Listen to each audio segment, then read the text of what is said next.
Okay, that should hopefully help us. Base hit on the eye brings the plate number 20. Catcher, Ryan Lawson.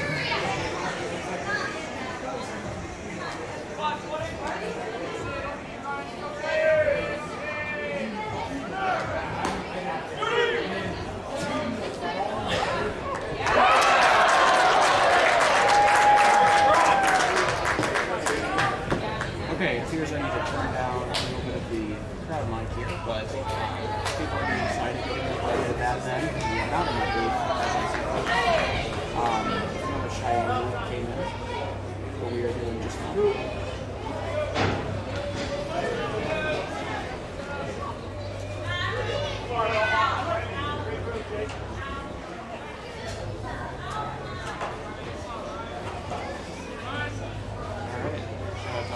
I know that it was a little bit late on stuff here,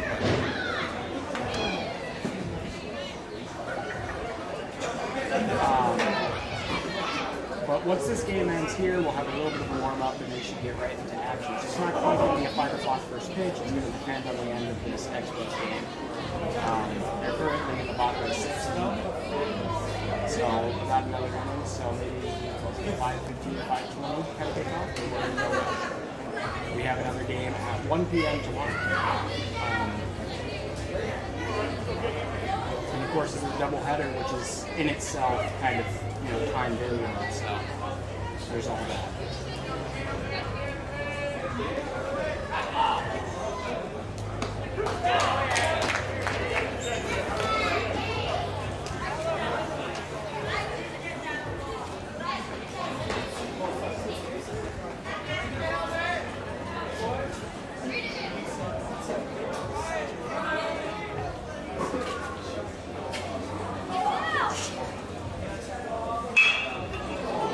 Into this game, Cheyenne Post 6 is 20-2, and Hardhats are 10-6.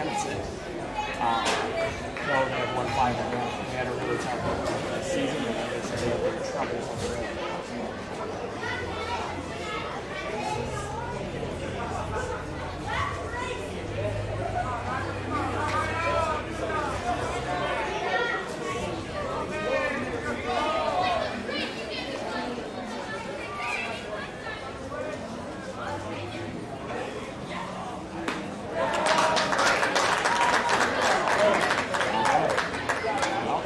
Bottom of the 6th here for the Expos. I have inside information here. The Hardhats will be throwing after 6, Cheyenne 9, Expos 5. My question is, I believe that would imply we would lead us off. We pitched a 5 innings of 1-run ball against Cheyenne in that 1-0 last season. So I think really great players in the first 6 to the top 4. I know a couple people are interested in Brady Pearson, but we got to didn't do all that much in the last series. But the 2 main stars of the Cheyenne team are their 2 Power 5 athletes recruits. Now, Coach McAnally, who is a great hitter and great pitcher, he will be pitching at the University of Utah.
Cheyenne, number 6, Josh Flores. talking, I guess. Just have the audio. Don't want to get that bad for you guys.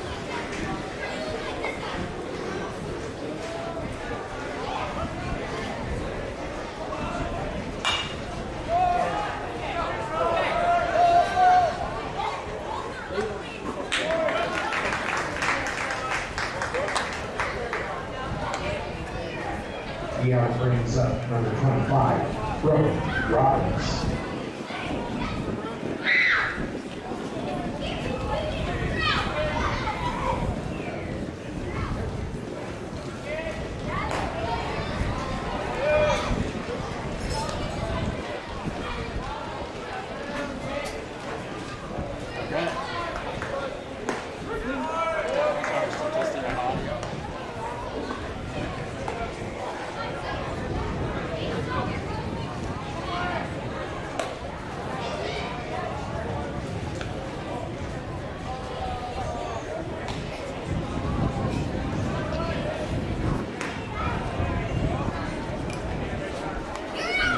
Not good, okay.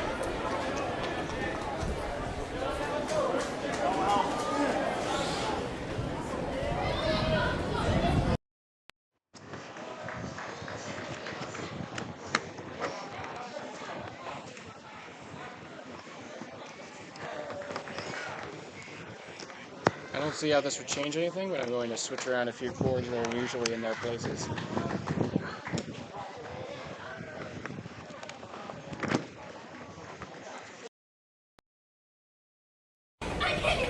Law brings up number 3, caller, Priscilla.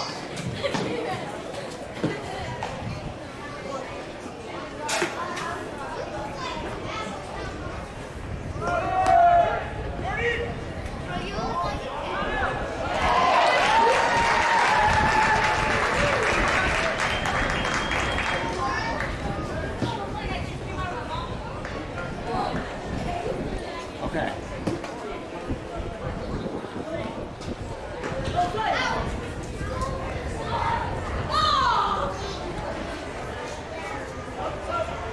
Let's see how this goes. Heads up! Always all foul balls in the ticket booth.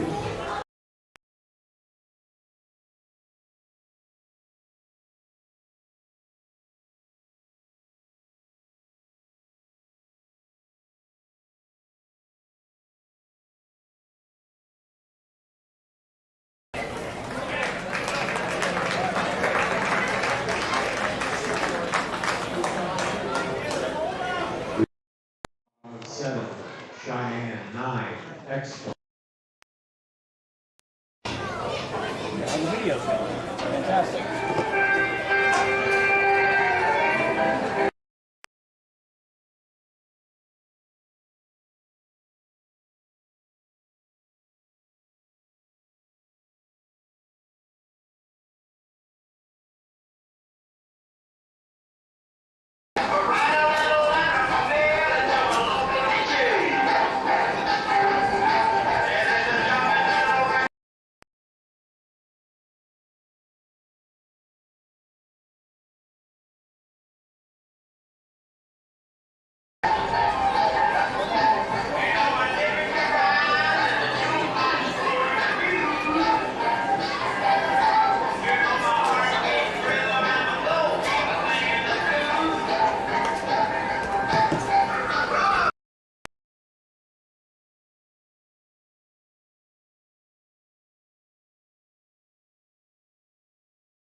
I'm gonna see how this sounds. Sorry. Because again, I'm not a melonist.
Try that again. Try this again. Let's see. I'm just trying to find the one that we did this.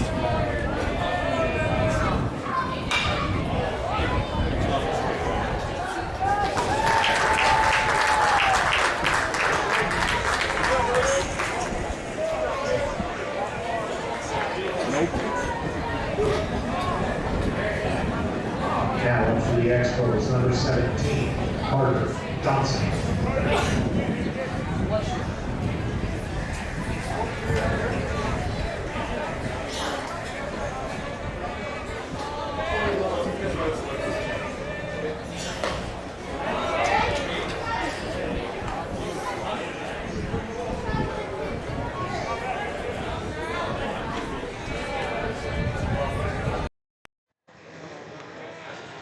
Okay, one more try. Hopefully this is it.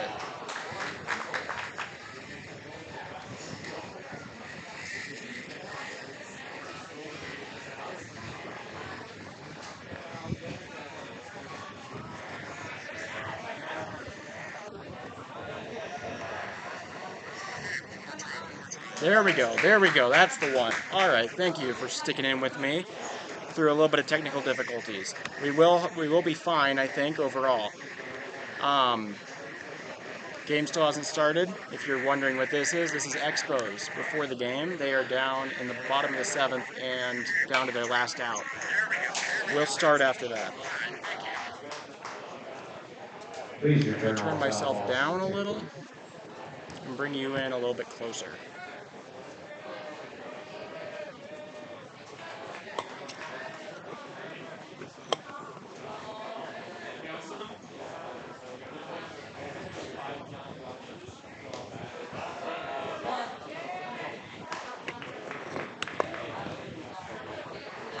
All right. A little bit of issues here, but we're doing fine. We're going to get back to tallying up some of the stats from the last series. Good hit there. That's going to be another run for the Expos. So down to their last out, they've still got 3 more runs to get to tie it, but they're still alive. Now up at the plate, number 14, Hardhats.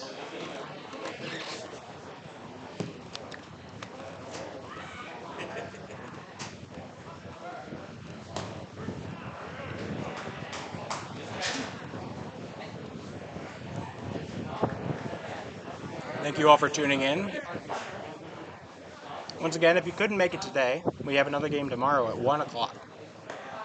You can either tune in again on here on Hardhat TV, or you can come in person to Fitzgerald. It's projected to be a pretty good day, as is today, though a little bit windy, I'd say. As you might be hearing, I don't know.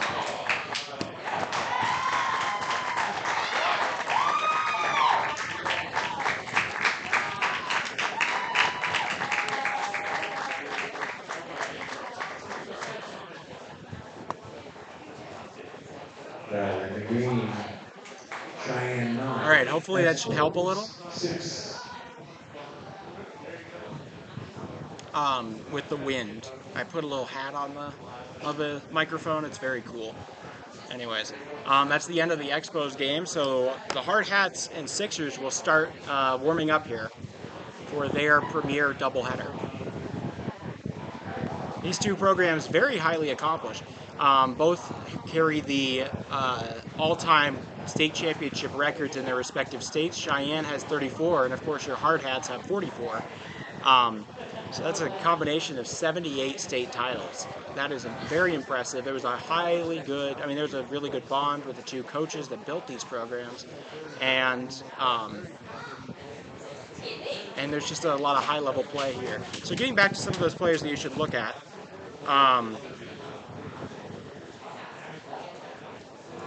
Okay. So getting back to some of those players you should look at here, outside of Coulter McAnally, the Utah commit,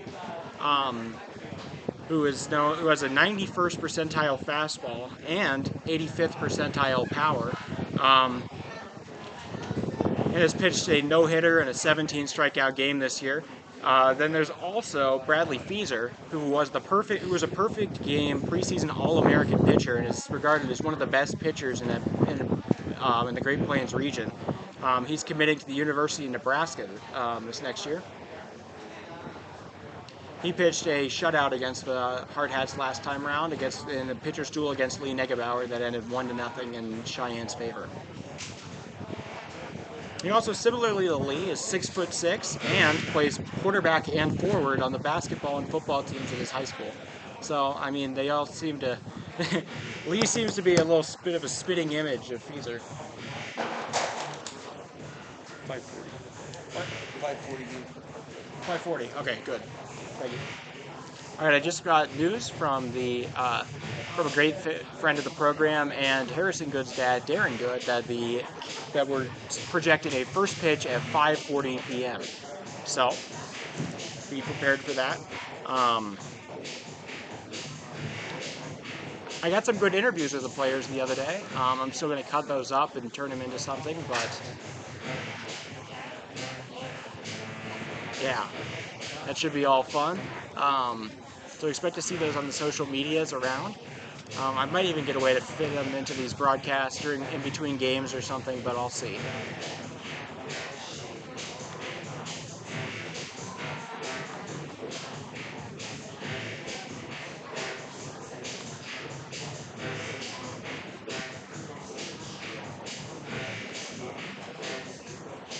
Okay, still have yet to see what Cheyenne. Oh, they're wearing the bright reds today.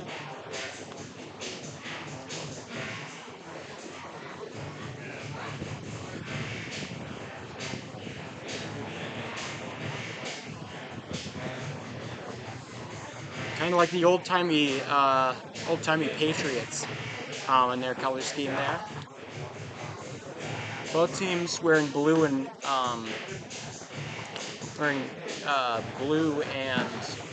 white, or red, white, and blue today.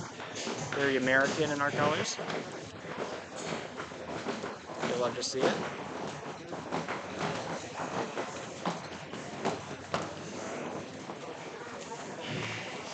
Thank you all for tuning in. I'm going to continue doing some of the calculations for these players.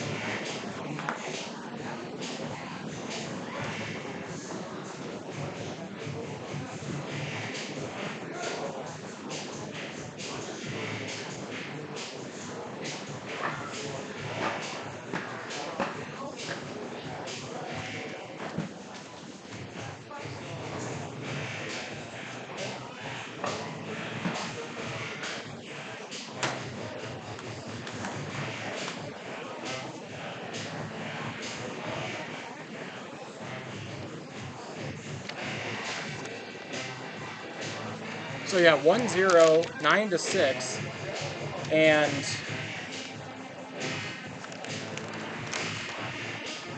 yeah, 1-0, 9-6, and let me get the other one here. 7-3 were the final scores of the games, all for Cheyenne. The last time we played. A 9-game losing streak does go back just 1 year. To last season. but like I said, plenty of close games in there that could have been won by the Hardhats. Had a couple of things worked out their way.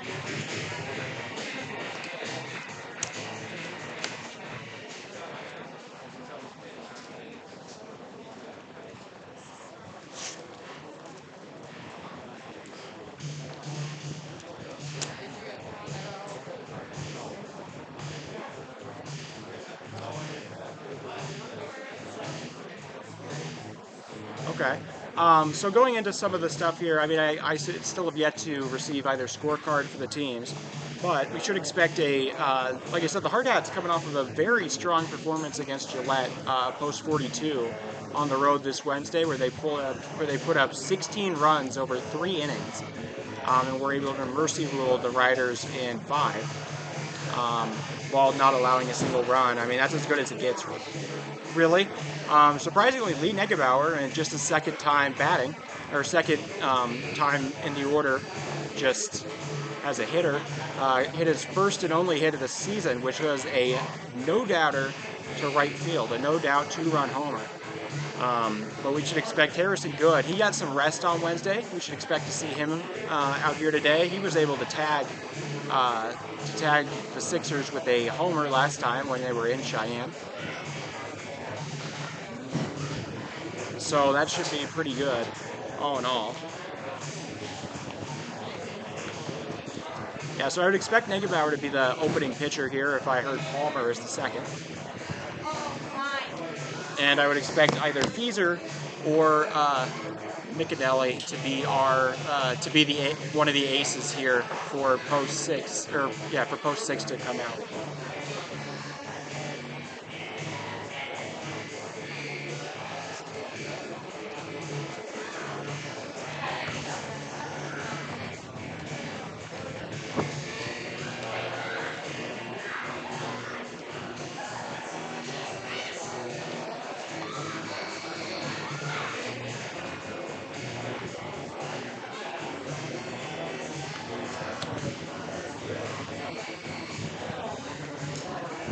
Okay.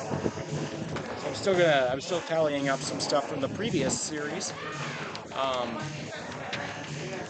the Cheyenne team also, I mean, outside of their, great college athletes, they have, the majority of this team is juniors and sophomores.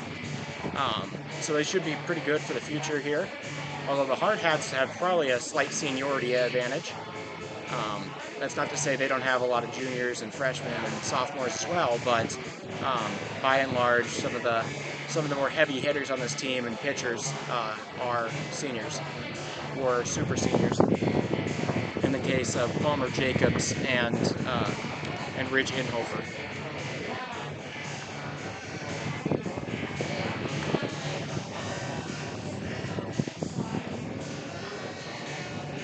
Hopefully I put the hat on the mic so that you wouldn't be able, it's kind of like a protection against the wind that's coming straight in my face here, coming in from left field hard. But I think that it should be working. If it is, tell me in the chat, if you can't really tell. I think I got him, yeah. I did, thank you. Aaron Good has given me the lineups here, so I'll start on those.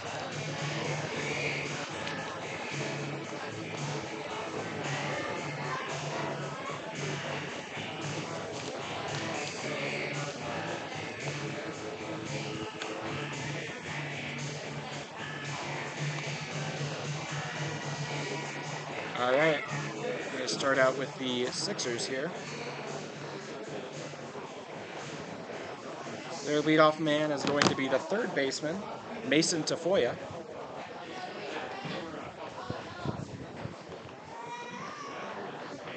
He's been their leadoff man. He was a leadoff man in all of the other 3 games that they have played this year against Post 22.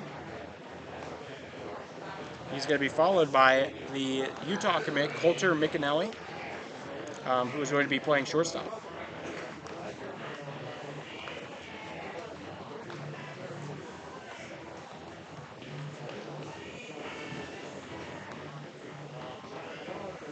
So Micanelli after that, and then we have Julian Romero, who will be batting third. and he is going to be playing. He's going to be playing center field today. So now at the cleanup spot at 4, we have the first baseman. Also sometimes catches, but is going to be playing first base today. Hayden Swain.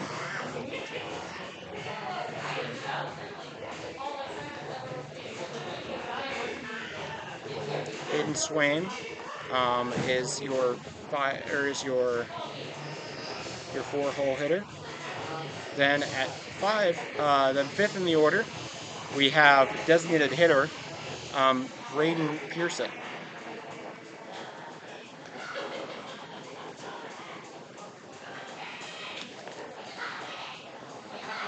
After him, at number 6 in the order, is going to be Ethan Reisdorfer, who is playing right.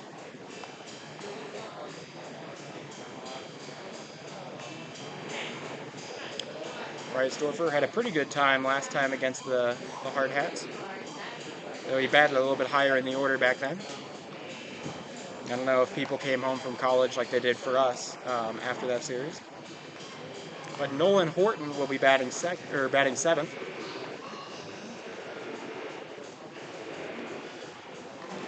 Then at the 8th spot, who is playing catcher today, is Caden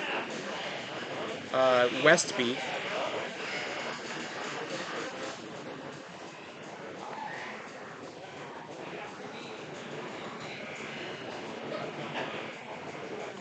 And then finally, at the 9th spot, is Cade Coates.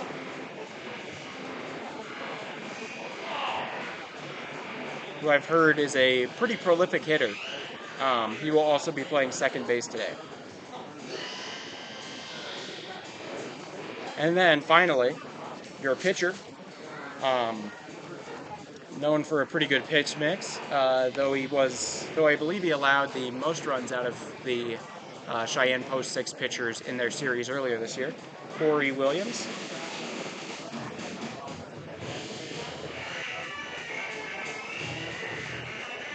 So Corey Williams will be on the mound for Post 6 as their starter. Then I'll give you your Hardhats. Landon McAnally is going to be notably on the bench today, and so is Feezer. Landon, the brother of Colton, a sophomore and typical starter here. Okay, now we get to your Post 22 Hardhats.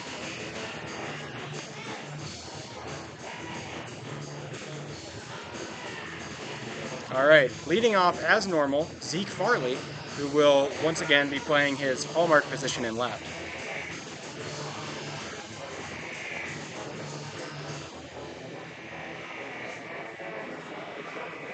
Followed, as you could probably guess, is center fielder Amarion Saylor.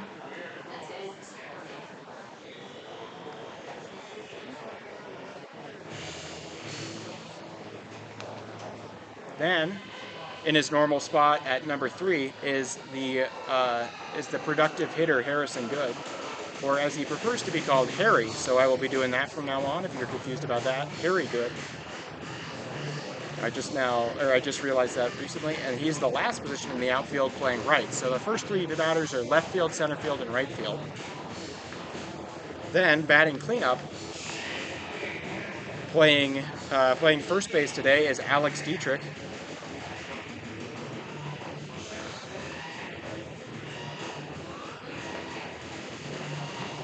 After him, in number 5 slot, is Hayden Hollick, who had 5 RBIs on Wednesday. That was on a pair of doubles. He also scored twice, producing 5 runs by himself, which is pretty impressive. He'll be batting 5th, and he'll be playing the 5 spot at third base. Following him, how about that? Getting the nod. That's pretty cool.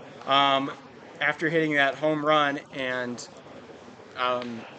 not anything else, but hitting the 2-run homer, against Gillette, Coach Torvey has put in Lee Negebauer as the designated hitter today, and he's hitting 6th. He has 8 at-bats on the season, one of which is a hit, but it is a home run. Happy for Lee there. It's going to be fun. He's going to be a threat out there all the time. Also a good lefty mix into the batting order here. Following him at catcher, the same who also just played against Gillette, against post 42 Gillette, is Ridge Inhofer at 7.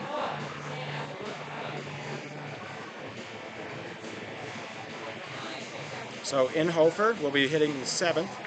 Following him, the very good average hitting Wyatt Reeder. And then that will be Wilson Kiefer in the final slot there. And on the mound today is Hayden Leidy.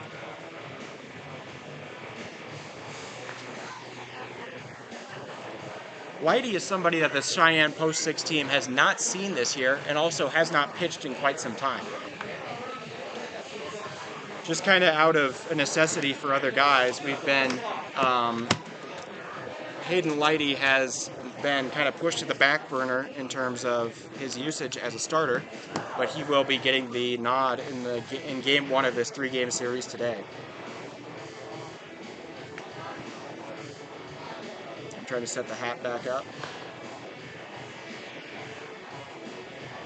All right, hopefully that'll keep on doing pretty well. Might have been a little loud for a moment there. But Wyatt Reeder, I believe, will be playing second. That's his normal spot. And then Wilson Kiefer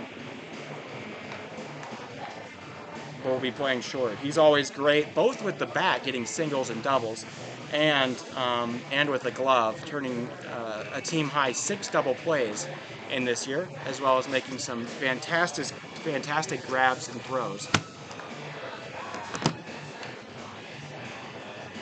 So once again, 5:40 is our projected pitch time, or first pitch time. It's currently 5:29. So, so we're looking at maybe 10 minutes out. It's a little bit sunny here today, but it's pretty beautiful. I'd say high 70s, maybe 79, 80 area in terms of temperature, with a wind coming in from left that's maybe 8-9 miles an hour. I guess maybe not coming in from left. I'm just kind of getting a piece of it as it's going by me here on the edge of the booths.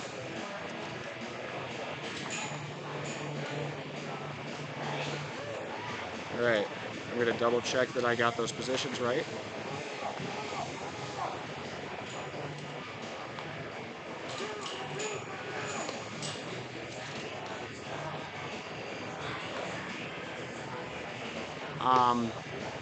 Once again, thank you all for watching. Hardhats looking to get a big change here, or a big swing. Yeah, Wilson Kiefer is batting 9th and is your shortstop. And Hayden Leidy is your pitcher.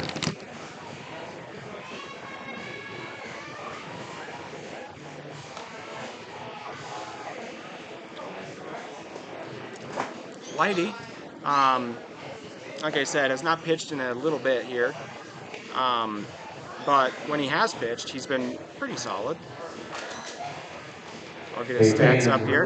Leidy does have, he's had a little bit of difficulty with keeping the runs in the park, but he's been getting a solid amount of Ks. In his 3 starts this year, he's gone 12 total innings, and has a 9.33 ERA. But, like I said, he's brand new, he's fresh, he's ready. So, once again, to run back through, your Hardhats.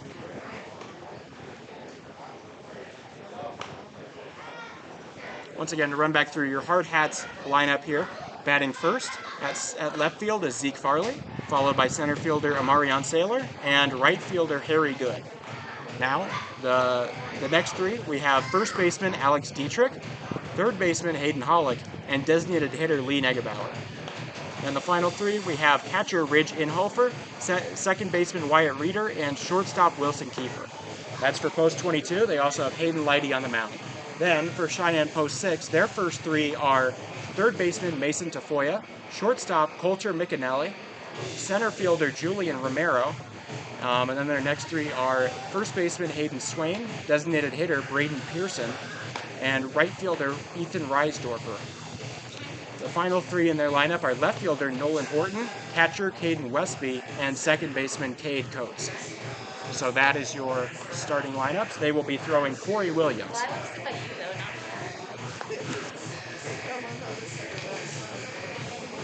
Something to know, I have the pitch mix here for Corey Williams, which was accurate as of 2021 November. So a little bit outdated, but this is what was recorded at his last perfect game appearance. He had an 82 miles per hour exit velo, so that's something to keep in mind.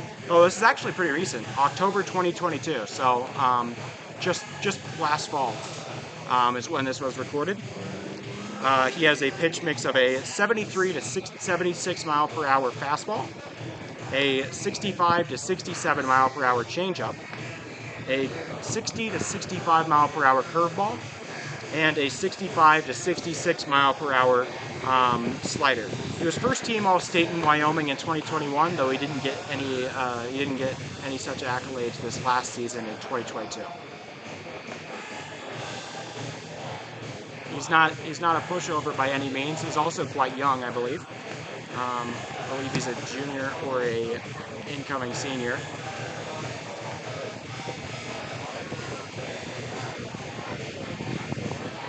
So, all right. Looks like they're gonna take the field a little. Get some warm-ups in for the Sixers. Like I said, Sixers looking very New Age Patriots-like with their color scheme. New England Patriots, that is. Not your Douglas Patriots. Very easy confusion. Up here or around here in Box Elder, over by the Air Force Base. So that's what we've got so far. So again, hopefully the audio is doing just fine. My hat is continually falling off, but it should be okay. I don't really know what's going on to push it off.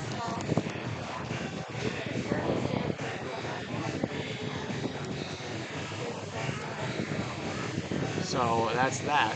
But excited to get started here. I bet Coach Torby really wants this game. I mean, he wants to win every game, but you can't let a team get to double digits on you in consecutive wins, especially not for this Hardhats program. They've been so close so many times. They're coming into our house, 3 games here. He's trying to win them all. And I'd love that too. Like I said, Lighty had had 2 very iffy outings, and then in his last game against, I believe it was Billings Scarlets, which was one of our losses, he had quite an interesting, I believe, quite good outing. Let me go pull that one up here in the scorebooks. Yeah, Hayden Lighty. He pitched 5 innings and 1 out, and 2 outs actually, before being pulled. This is in the 7 to 6 loss the Hardhats have up there in Billings against the Scarlets. In that, We'd appreciate it if you couldn't double park. he earned 6 runs, but had quite a few good, was able to get some good ground balls and fly outs, and he stranded a ton of how many is that?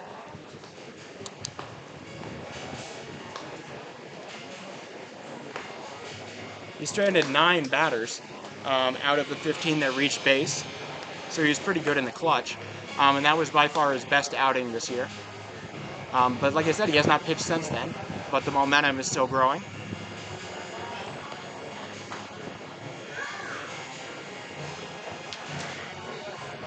This Cheyenne team, the best of Wyoming. This Hardhats team, the best of South Dakota. It's going to be quite the matchup here between 2 of the best Great Plains states, both of which Legion reigns supreme.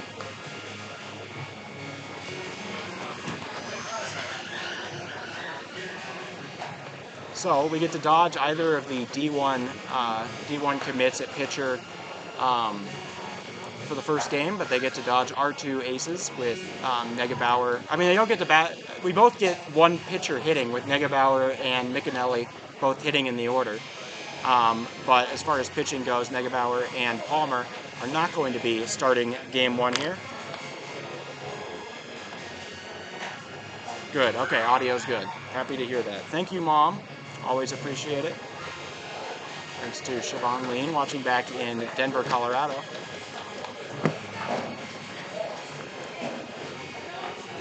Thanks to a frequent watcher, Carissa Kilday, as well. So thank you all for tuning in here. I'll post here. We have 3 minutes to our first pitch here at Fitzgerald Stadium.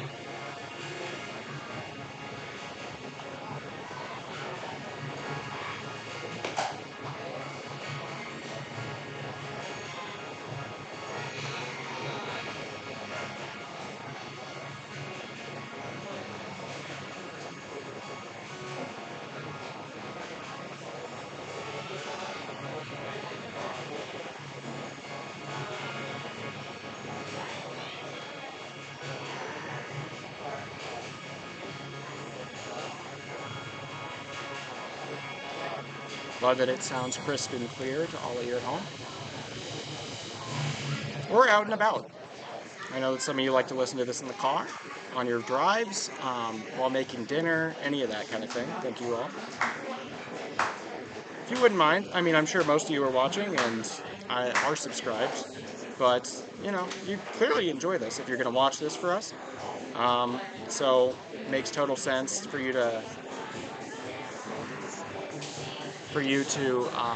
subscribe if you haven't, and if you enjoy the streams, give it a little like. Those always help it reach more people in the community. And I don't know, they look good for they look good for me and my boss. So appreciate that. Shout out to Wayne Sullivan, he's the best. But yeah, it's good to be back at Fitzgerald. After the last 2 times that we played, being in Watertown and in Gillette. So it's the first home game in a little bit. But like I said, crazy win streak. This is the last time since Spearfish, which was the Tuesday from last week's Tuesday.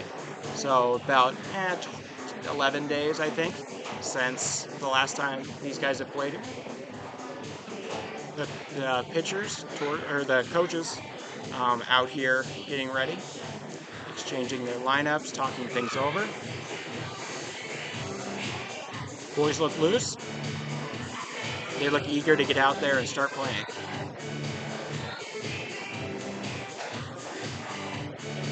A little bit of Call Me Maybe in the background. In fact, a Canadian artist, Haley Rae Jepsen, made that.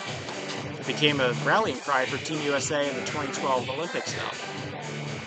So, a little bit of North American camaraderie there, adding 2 things to make a good thing come out.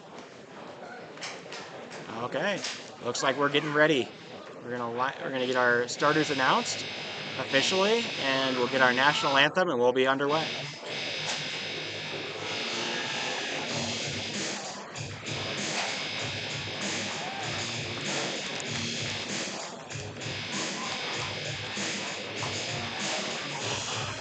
Or not, we're just going to go run out there. Putting in our hustle. Visitors on the scoreboard, Cheyenne post 6 and the home team, your post 22. Homer Jacobs has quite the pregame routine. He'll be pitching game number 2, but he has, for every single year that he's been here, I believe he's been on post 22 for a while, being a super senior. He has not pitched a single game without eating an entire bag of peanut butter M&Ms. Just putting that out there.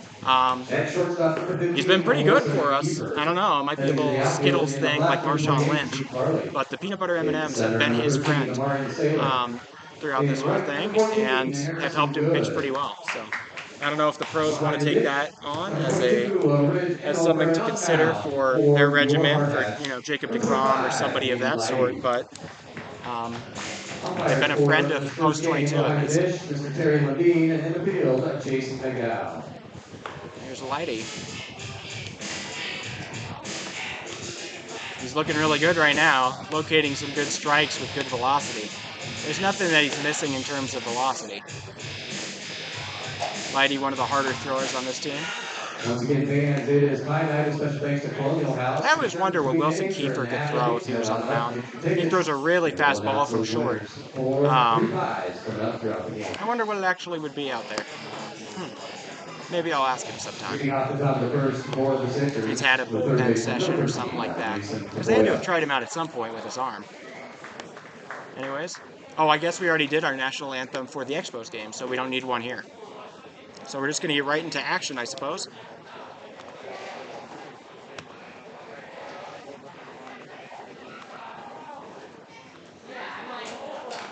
That one fouled off. First pitch there is going to be a strike by virtue of foul ball there. 0-1 count here to Mason Tafoya. That's a strike. 0-2 count here to Tafoya. Lighty able to locate that one pretty well. Catches the edge of the zone.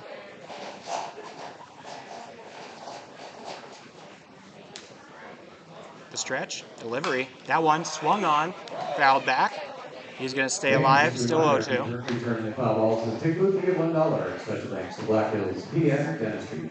If you return the balls here at Fitzgerald Stadium, apparently you get $1. So, kind of like recycling your cans. That one hit, and that'll be a single. He drives it into shallow center. The sailor will get a piece of it. He'll hold on, and that'll be a single to start things out for post 6. Tafoya able to get that single. Now here comes the Utah commit, the future Ute, Coulter McAnally, known for his pitching, but also quite a good bat. He has a recorded high of 87 miles per hour on his exit velocity, which puts him in the 85th percentile of all kids his age. So, he's got some good power. That one high. Ball one.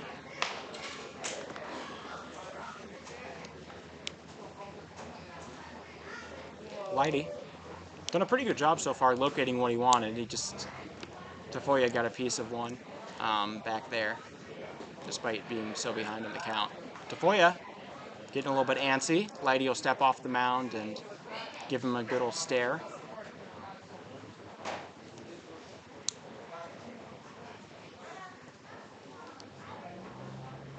Lighty. That one off the plate. 2-0. Definitely have to pitch around McAnally, but eventually you got to give him something.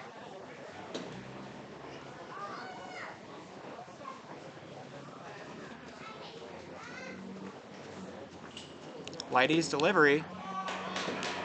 They say he went. Nope, they say he held up. That'll make it a 3-0 count. Not looking too good for Lighty here. No, you'd rather give him a walk, I guess, than give him a meatball with his power. All right, 3-0 to McAnally coming up. The pitch. Gets him. McAnally was not going to do anything about that ball. He was just going to see if Lighty could throw him a strike, and he did. 3-1 count now. I respect that from McAnally, but also, you don't challenge Lighty to locate his pitches. He's pretty good at that. All right, the 3-1. Low and away. That'll be a walk. McAnally gets on base, and now Tafoya moves to second. 2 men on, no out. The bat just kind of thrown into the wasteland. On deck guy gonna go pick it up. Julian Romero, the center fielder, out here now. More or less littering on the field. Julian Romero. Hope you all enjoy that. All right, 2 men on. No outs here in the top of the first. Not exactly what you'd want if you're post 22, but Lighty able to locate at least, it seems. All right, Romero, he's going to step off the plate. Never mind. make sure Tafoya is not going to take out for third. He does have to be careful, though. The super senior Ridge Inhofer is back there at catcher. He's got quite the arm. Probably the best defensive catcher we have here. Though Philip Bentz is also quite the good defensive catcher. A little bit less on the velocity, I think. That one fouled back. That'll make it 1-0. Or, sorry, 0-1.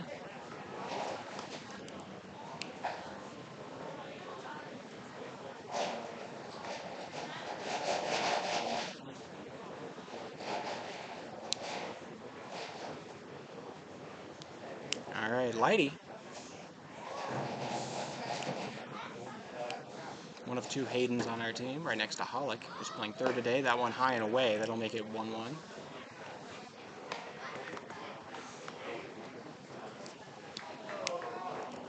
Like I said, Lighty allowed a lot of base runners his last time against this team. He allowed 15 base runners, but only 6 of them scored.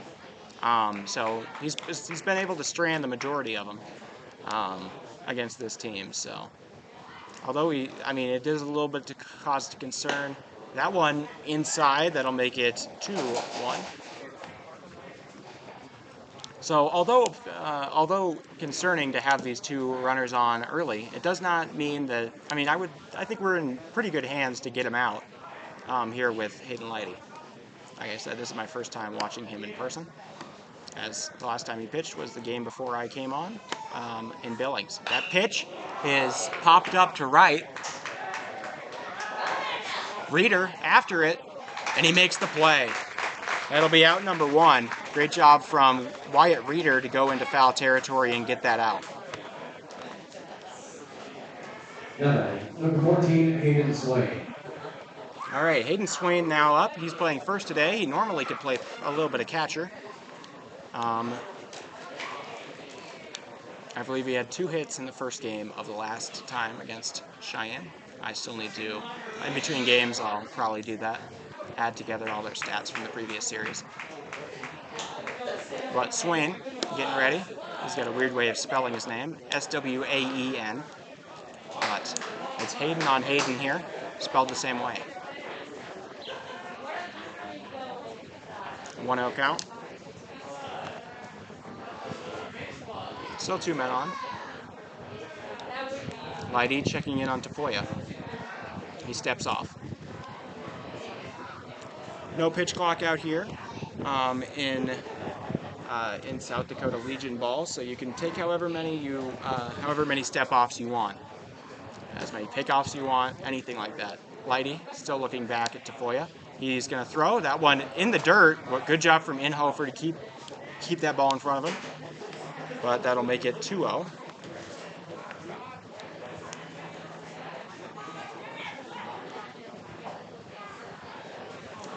All right.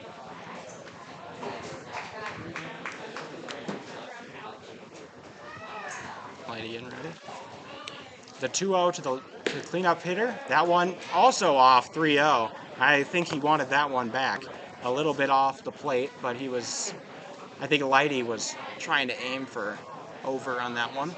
But 3-0 the count. A little bit concerning here. Wouldn't be surprised if if the batter just stands there like McAnally did when it was 3-0 there. He gets him on that one. Hits the bottom of the zone, 3-1. Lighty's got to keep his focus here.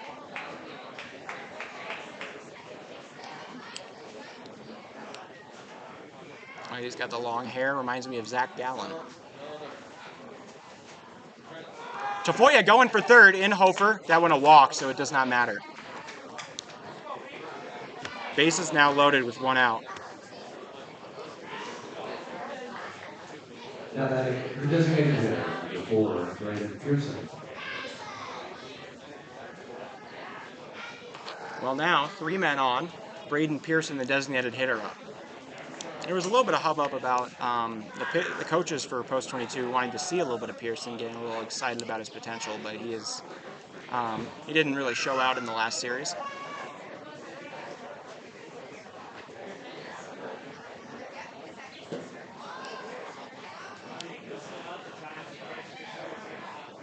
All right, still 1 out. Bases are loaded.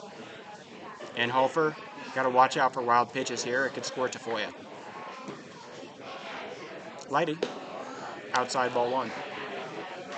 He did a good job of attacking the zone at the start of the game. He might have gotten a little more cautious here after that single from Tafoya let us off. But he had him down 0-2 in the first at-bat. And since then has started 2-0 on everybody since. The pitch. That one's in the dirt. Inhofer able to keep it close enough to him to keep the runner at third. That makes it 2-0. Yet again, another 2-0. Kiefer able to turn a lot of double plays. If he can get a little grounder to second or third, or second or short, and he could probably get this out without any run scoring. All right, Pearson getting ready for the 2-0. The delivery, swing and a miss. Inhofer does not keep it in front of him, and Tafoya will score. That'll also bring the other two players, the other two runners, to the next base, advancing them. But that makes it 1-0 for the. Oh wait, that was actually a swing. I forget that despite being a wild pitch, that was very much a swing. But it is now 1-0 Sixers. That is a swing and a miss. Great pitch there from Lighty. Gets the crowd going. Makes it 2-2. I'm giving up on the hat. Tell me if that changes things when the wind comes around. But 2-2 to Pearson. Gets him going. Swing and a miss. That'll be the second out of the inning. Lighty able to recover. He gets a little bit of an ovation here. And that's the second out.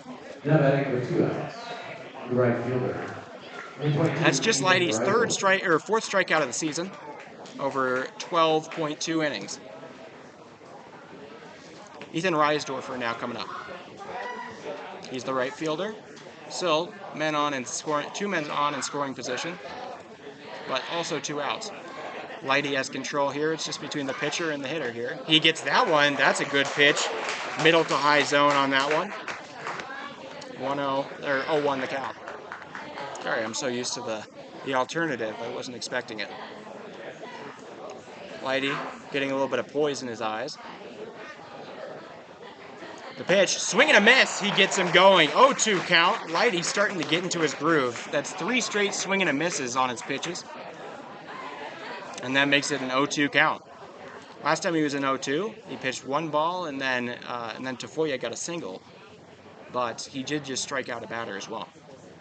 He might just push another fastball by him. That one off the plate, and Hofer able to make the play. That makes it 1-2. If he can get out of this inning only allowing 1 run, I think that, although not ideal, it would be a success for the Hardhats, given how this had built up to the bases loaded with 1 out. Lighty, the delivery, the fastball gets him! Swing and a miss, second strikeout of the day, and the Hardhats get out of the inning only allowing 1 run.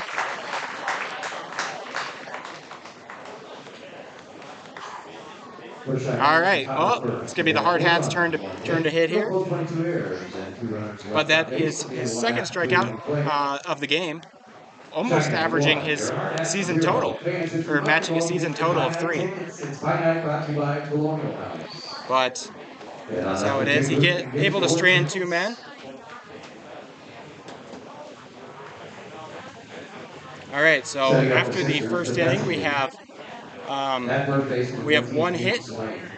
The Sixers in the top of the first had 1 hit, 1 run, no errors were committed, and 2 men were left on base on walks. There for Lighty. Now out comes Corey Williams, like I'd like to remind you. He has a fastball, curveball, changeup, and slider. Not the unorthodox pitch mix by any means, but still, there you go. He throws mid-70s in his fastball and high 60s in his curve and slider and low 60s on his changeup.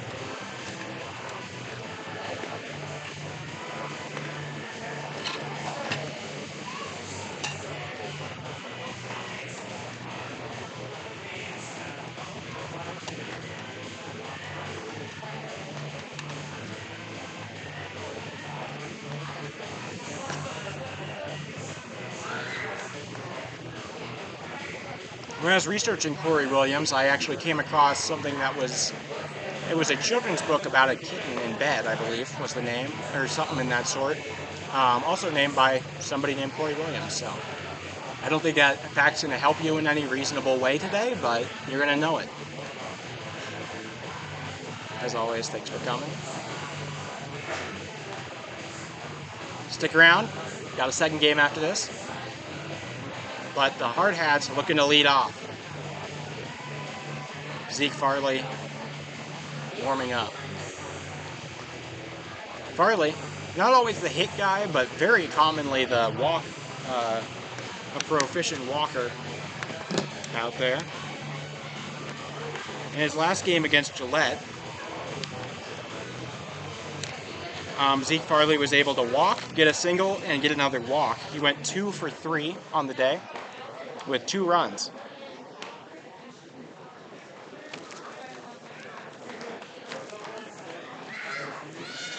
All right, out comes Farley.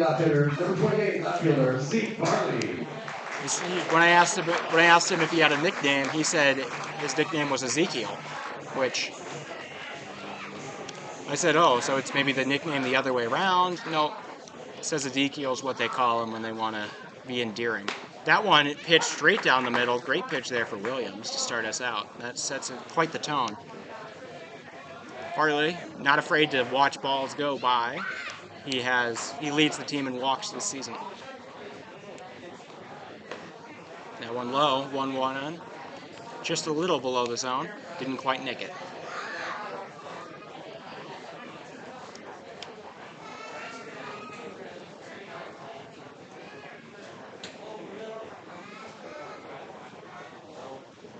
Swing and a miss. That's going to be 1-2. Ball able to get by the catcher, but no harm or foul here. 1-2 count to Farley.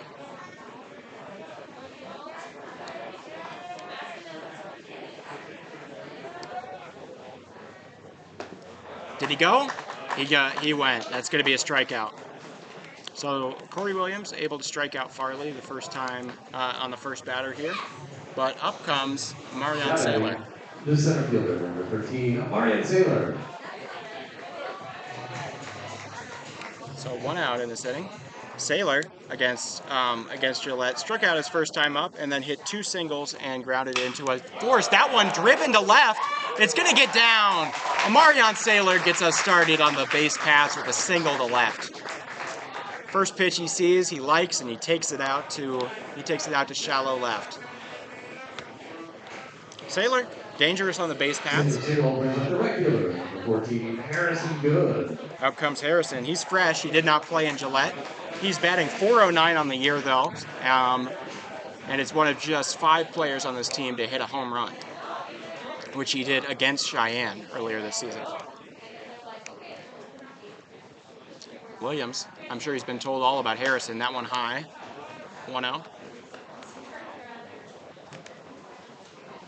Also got to watch out for Saylor.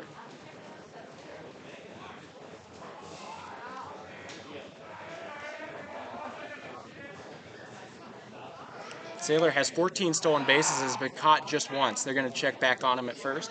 But he is 14 for 15 in terms of stealing bases. I believe the only time he was caught was in Watertown. By their great catcher. Or might have been by Bruner for Spearfish. I can't remember. He's going to check back again, afraid of Saylor.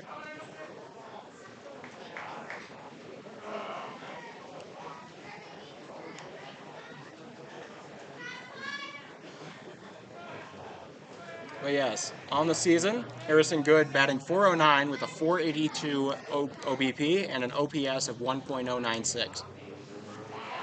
So, let's just say he's been prolific. That one popped up. It's going to be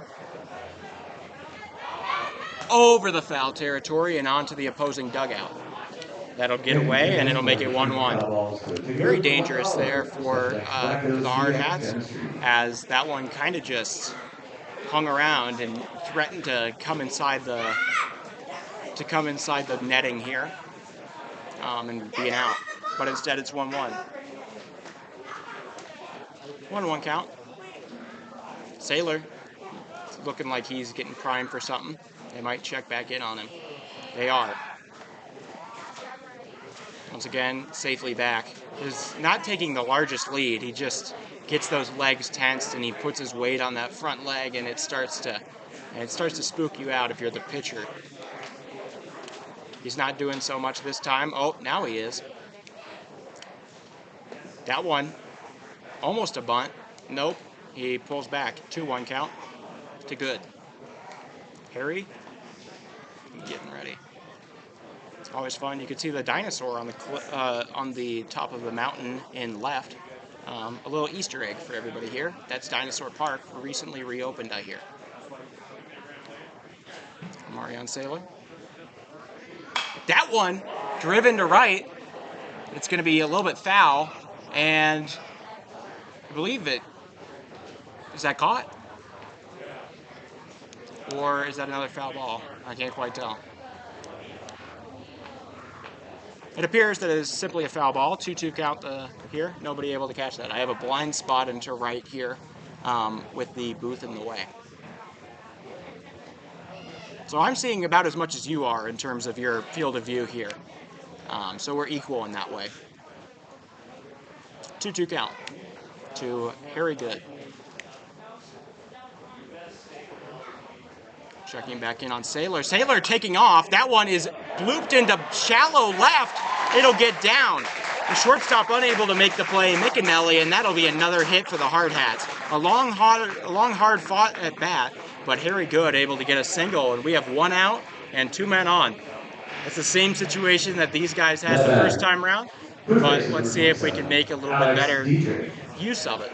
2 men on, that both of which are a combined 19 for 20 on stolen bases, so don't be afraid of this double steal here. Or don't think that the double steal might not happen, because it may. Sailor looked like he was going to go for it on that last one, which helped as the ball only barely got down into shortstop area. That is a strike, ball, no. That is a ball. This is to Alex Dietrich. Dietrich, the other day, he had a single, a walk, and reached on an error. He had 3 runs on the day and was 3-0, or 3 for 3 against Gillette. The only man to not get out against Gillette, or to not have any sort of situation like that, though he did benefit from that error.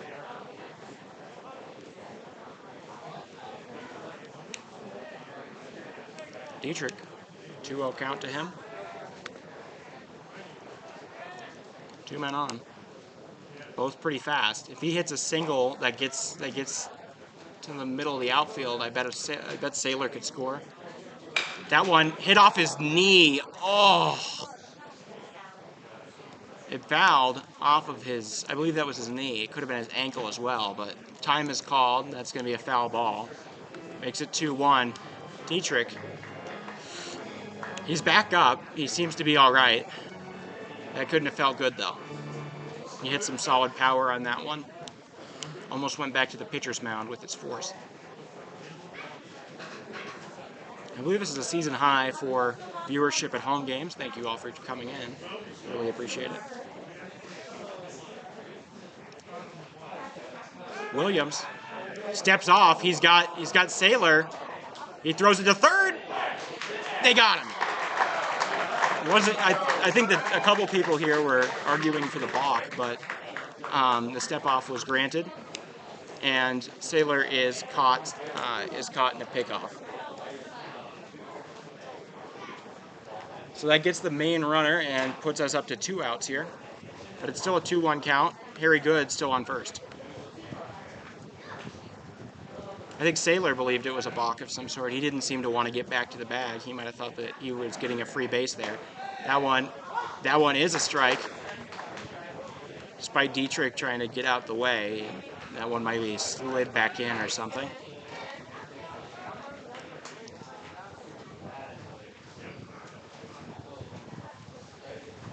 Righty on righty. Dietrich. 2-2. Williams' pitch is swung on and driven to deep center. Oh, it's going to be caught. That one didn't quite have the launch angle, but man, did it have the power. That's going to be the end of the inning. Nobody scores for the Hardhats. For your Hardhats in the bottom But of the first. Dietrich There's no killed run. that ball just a little bit short, and these long dimensions of Cheyenne Fitzgerald Stadium able to keep that one in for the fly out.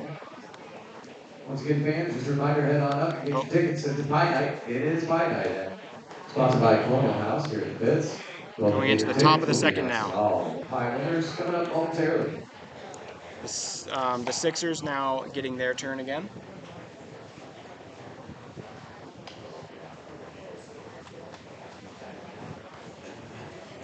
Okay, well, both teams leaving a fair amount of runners on the bases.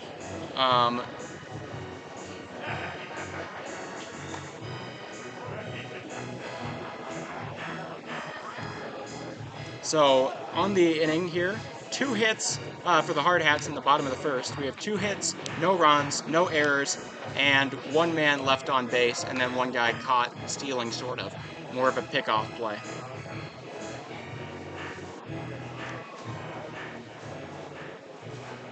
But now, Lighty, he collected himself and pitched pretty good in those last 2 at-bats of the first inning. He's going to be ready for the second one. He's going to go up against the left fielder, Nolan Horton. Not sure if Nolan was on the played any for the Sixers the first time or in the first series. Can't quite say I remember the name from the scorebooks. That's going to be ball number 1, though.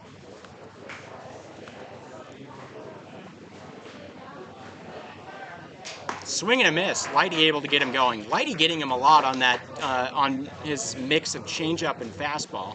He's throwing it by him on his very high velocity fastball and hanging him back, making him swing through it on the changeups.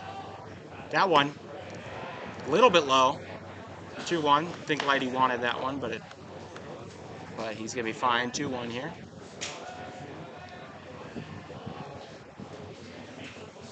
Beautiful day out here.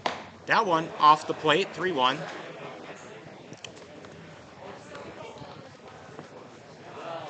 Lighty hoping to quell some concerns of control here with this next pitch. He walked 2 batters the first inning. The 3-1, that one is swung on. Reeder makes the play. Wyatt Reeder gets down on his hands and knees and grabs that one out the air. Great job, Wyatt Reeder, and that'll be out number 1. The infielders, especially the middle infielders for the Hardhats this season, have been fantastic on defense. Between Kiefer, Reeder, McKnight, Hayden Hollick, and Dietrich, this has just been tremendous play all around. But that is going to be a line out to second. And out number 1. Now the catcher, Caden Westby, coming up. Westby, 1-0 count, he fouls that one off. That one's probably in the parking lot. Yep, bounces off of bounces off of the official merchandising store of Post 22, Catch 22, sitting behind the, out in the concourse near left field. Or, behind, backwards, whatever. 1-1 count here, high, 2-1.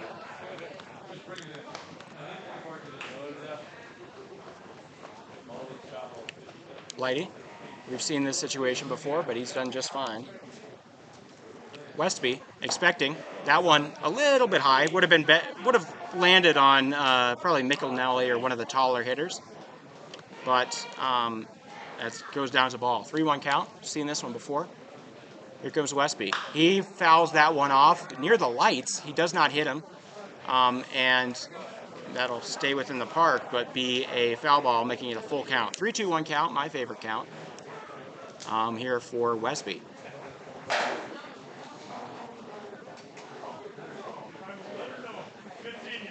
All right, the payoff pitch for Lighty. He gets him to foul it, but gets a piece of it nonetheless. That'll keep it at full count.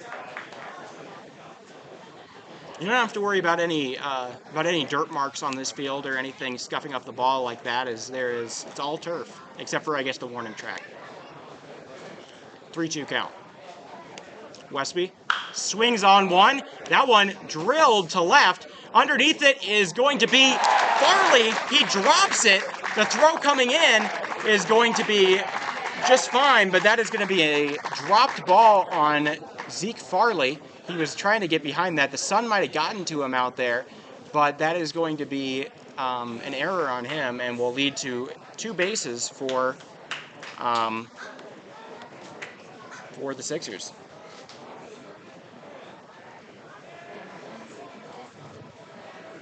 Man, Hardhats having a really good defensive game up into that.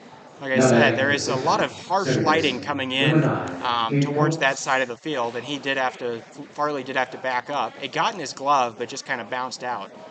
Now, final man up is Cade Coates. Rather small strike zone here. 1 out, man on second. That's a great pitch. He gets it right down the middle. 1 out, or 0-1. Lighty. Whenever he gets that first pitch strike, it all kind of seems to work out for him. Coates awaiting. Lighty checking in. Swing and a miss. That will get away from Inhofer, though, and will lead to a runner moving to third. Not what you want to see at all. I wouldn't be shocked at the sacrifice bunt squeeze play here, maybe. But nonetheless, still an 0-2 count. But that one just snuck through the 5-hole on Inhofer. A little bit of a hockey reference there. I take it some of you guys are hockey people up here. 0-2, that one swung on. Dietrich makes the play. He's going to run to first himself, and a man will score. That'll put the Sixers up 2-0, but it does get a second out for the Hardhats. Now batting, the leadoff hitter, third baseman, number 13, Mason Tafoya.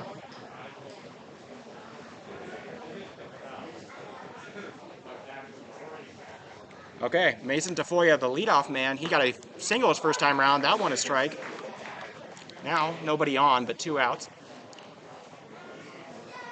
Unfortunate for Lighty. He would like to be out of this right now. He's not going to get that run, though, because he reached on the error to Farley. That one fouled off. Tafoya, 0-2 count.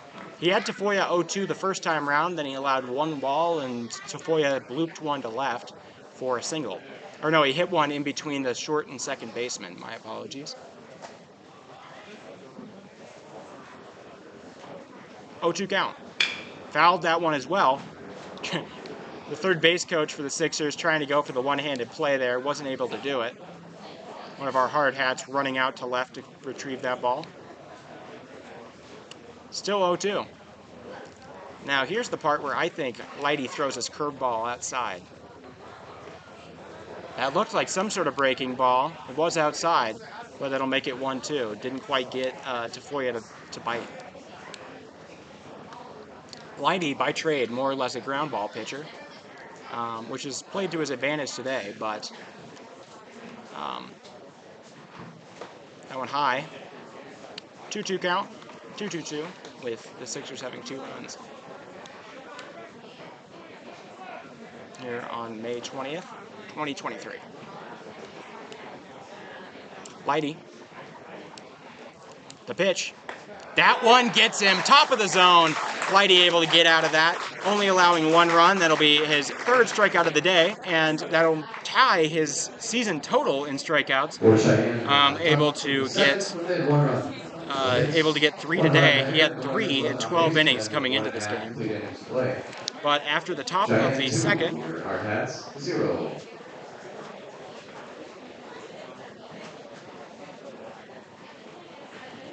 all right.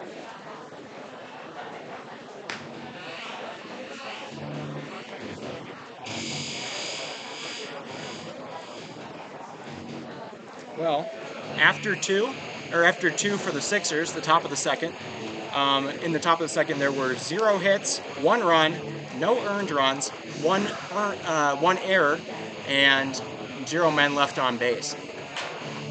unfortunate. The Hardhats would definitely like to have that Farley drop back, but Farley's been pretty good more or less this season on his defense. I think personally I'd give him the benefit of the doubt and say that the sun got to him as he was, fading back on that one.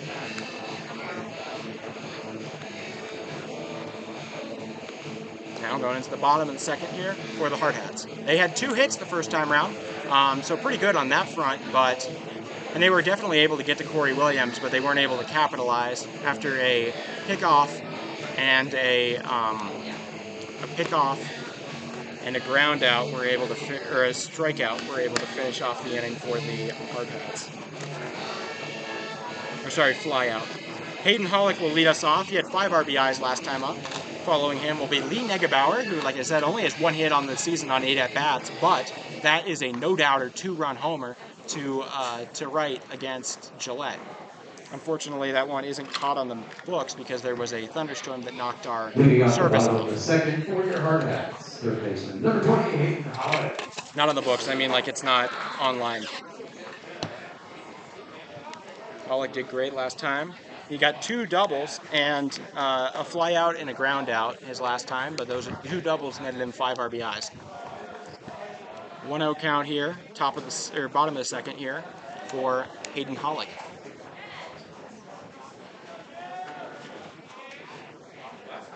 That one, a juicy ball. Hollick lays off it though. That'll make it 1-1. That was right about at the armpit level, kind of exactly what you'd want if you're a power hitter. Didn't like what he saw though.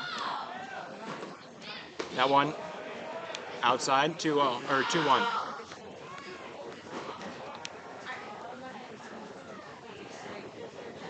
Hope you all are enjoying the addition of the scoreboard. Manually operated here. 2-1. That one gets another good strike located. Hollick yet to swing on anything, but 2-2 the count. Hollick has a little power alley in deep right center, so I bet he's going to try to go there. That one swung on. It's going to get to short. The play is made. The throw is late. Hollick able to get an infield single there. The shortstop / pitcher, Colton Mickinelli, made a good throw, but was not able to get Hollick in time, fading away on that one.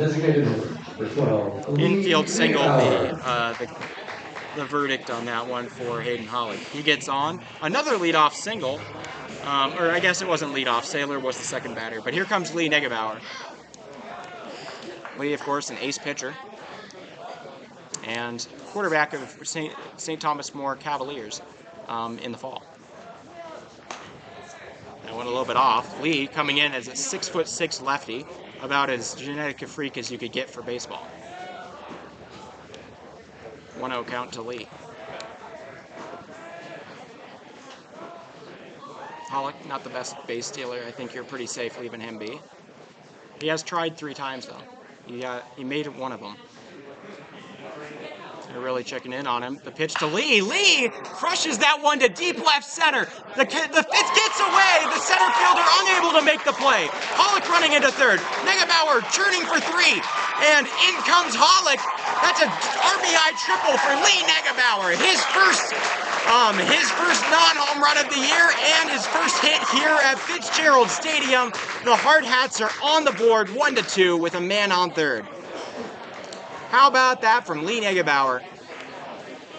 I see what Coach sees in him. Coach Torvey has a lot of faith Negebauer can do this, and Negebauer's really making him look good for it. Still no outs, man on third.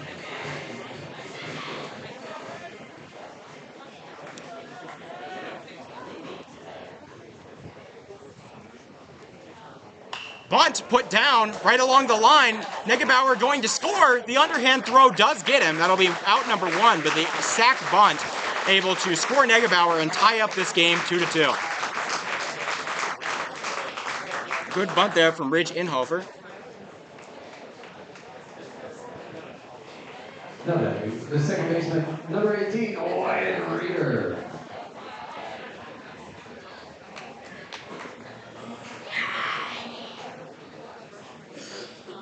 All right, Wyatt Reeder up. He has a pretty good batting average this year. Although I'm not sure if that's totally misleading or not, because he has mostly been hitting on this in lesser games and on the on this 5-game win streak here. Either way, he's batting something near 340. Double Hours Productions. You're not going to get any context. 0-2 count here to Wyatt.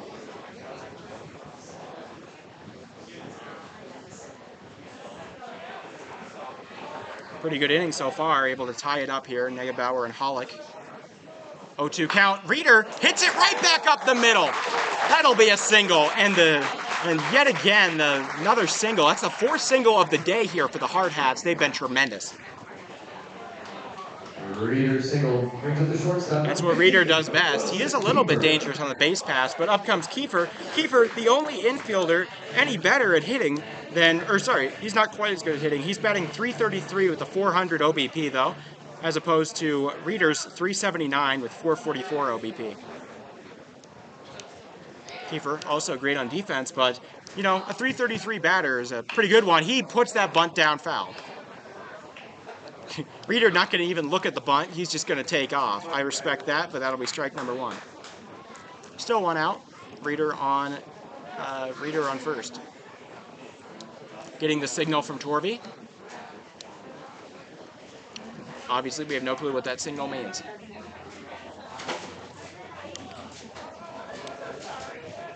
Oh, 1. Swing and a miss. Got out in front of that one. 0-2 count to Kiefer. This is exactly where Reeder hit his single up the gap, though.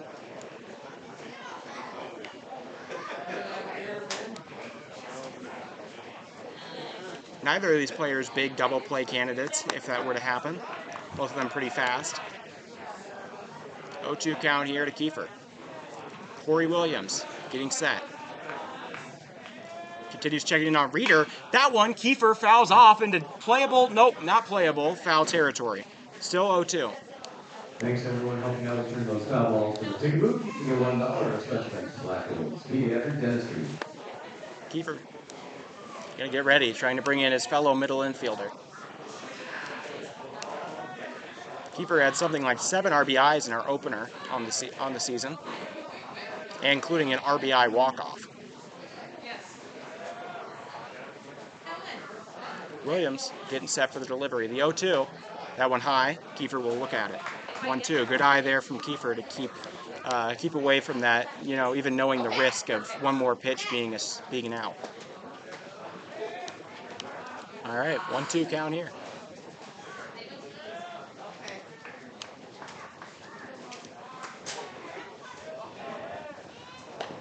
High again.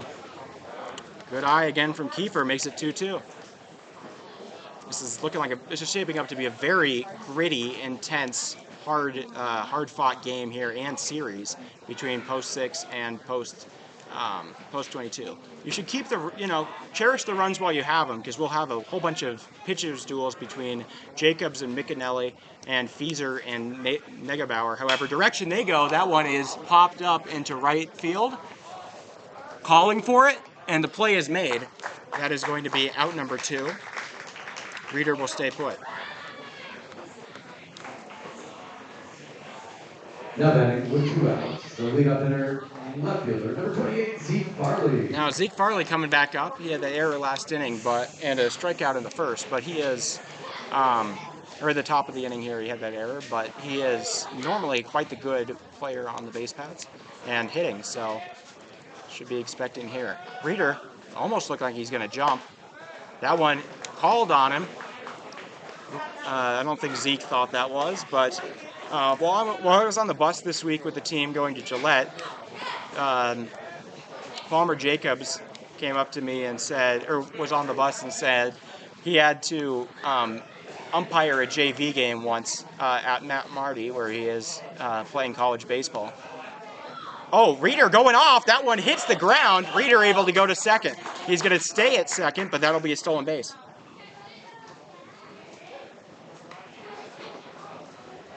That moves a man to second here, and that'll make it a 1-1 count. I think that maybe he thought, maybe out of the corner of his eye, Corey Williams saw Reeder going, and made him hesitate or hold on a little too long to that pitch, so he spiked it.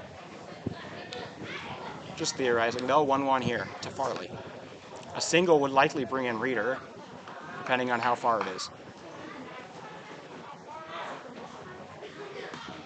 That one catches the outside corner. 1-2. Good pitch there from Williams. It's getting a little bit windy. I don't know if you can hear that. I did take the hat off of things. Tell me if you can, and I'll put the hat back on.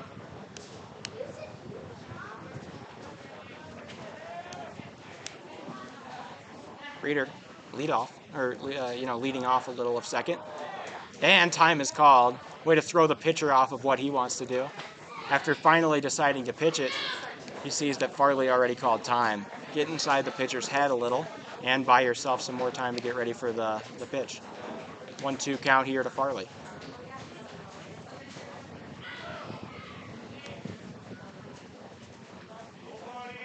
Williams, the delivery. Farley hits it down the second base line. It gets off of the second baseman. Reeder's going to come in. The throw is going to be late. Wyatt Reeder gets around the tag, and that'll be 3-2 Hardhats. Wow.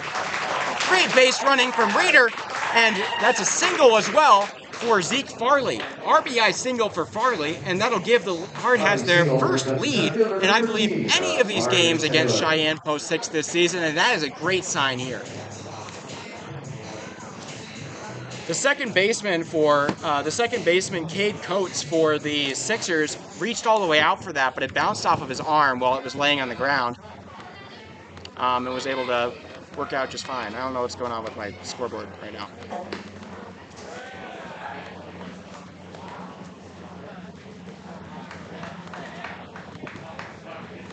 Hello? Hi there? Scoreboard's being a little iffy.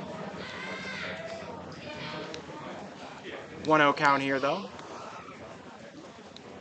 Everything's right except for balls and strikes. That one a little high, 2-0 the now. 3-0 the count now. Okay. I think my stuff is back. All right, 2-0. Bottom of the second, 2 outs. Farley, a dangerous runner on his own right. He is 13 for 15 this year. That one a good strike, 2-1.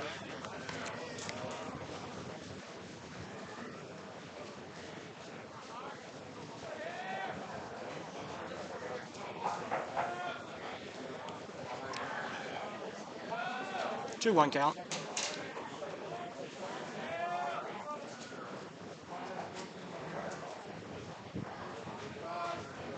Going for second is Farley. That one popped up into foul territory. First baseman calls for it, and he gets it. That'll end the bottom of the second. Very productive inning, though, for the Hardhats. They take the lead. 3 runs on 4 hits, no Cheyenne errors, and 1 runner left on base. Again, 2 complete innings to play. Cheyenne Post 6-2. Your Hardhats 3. Baseball fans, we appreciate you being here at Black Hills Surgical Ballpark supporting these 2 teams. And now here's another opportunity for you to support. It is time for our 50-50 raffle. We have a great crowd tonight, one of the best of the season. We appreciate you being here for yourselves.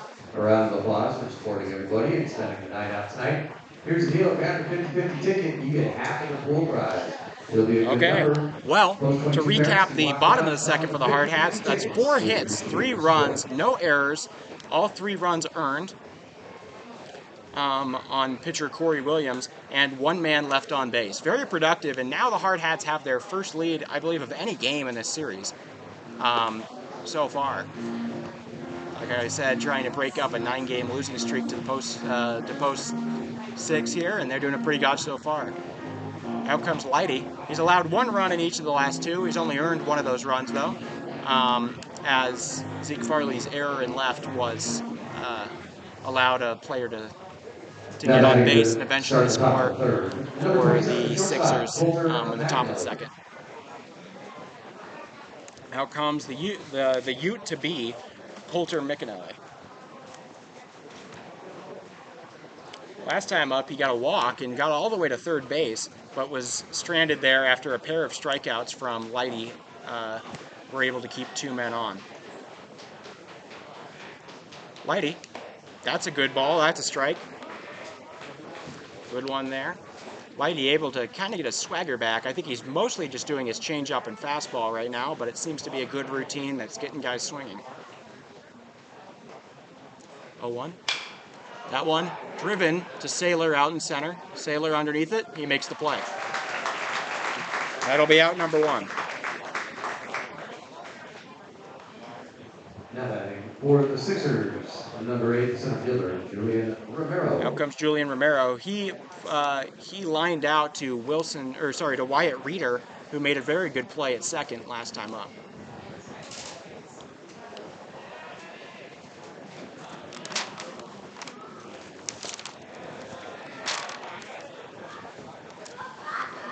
Wind picking up a little.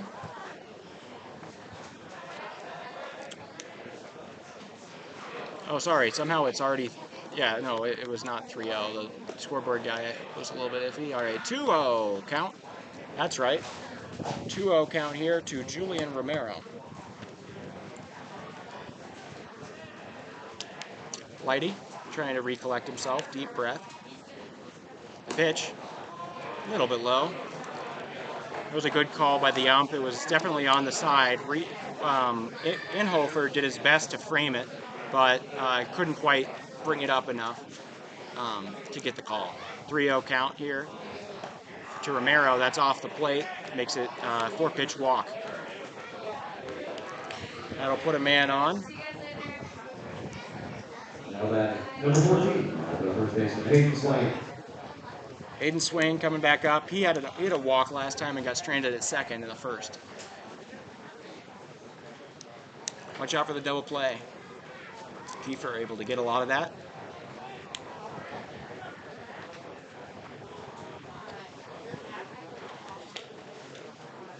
Romero taking a little bit of a lead. That's a good pitch.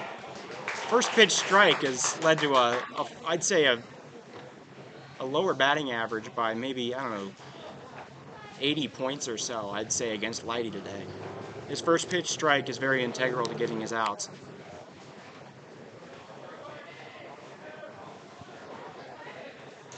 That one fouled. That'll be second. The second strike, 0-2. Romero wanting to take off, but not ever really getting the chance. 0-2 count. Once again, these are two very storied programs. Both regarded as the premier program for Legion in both of their states. 0-2. Lighty, the delivery. He gets it low. That gets away from Inhofer. That'll go to second. He's going to stay at second. But Romero will advance to second on that one. Had a couple of wild pitches so far here for Lighty. But Inhofer more or less keeping him in check. There was the one that scored the runner in the first, and not anything after, and then one that advanced Caden Westby in the second. 1-2 count. That one inside. 2 balls to 2 strikes.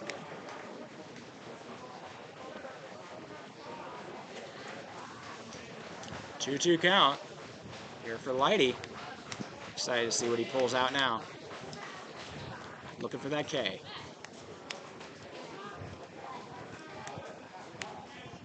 That one driven right back up the middle. It'll get down. Saylor getting ready. He's going to throw home. It's going to be intercepted in the middle there by by Dietrich, and that'll score one more, tying the game for the Sixers. RBI single there for Hayden Swain.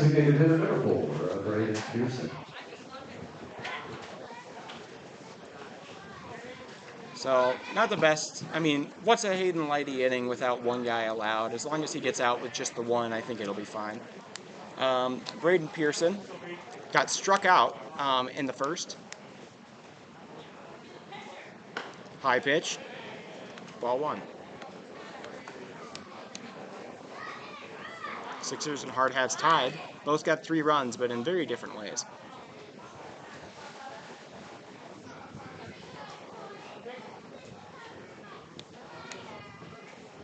Lighty Throws that one low.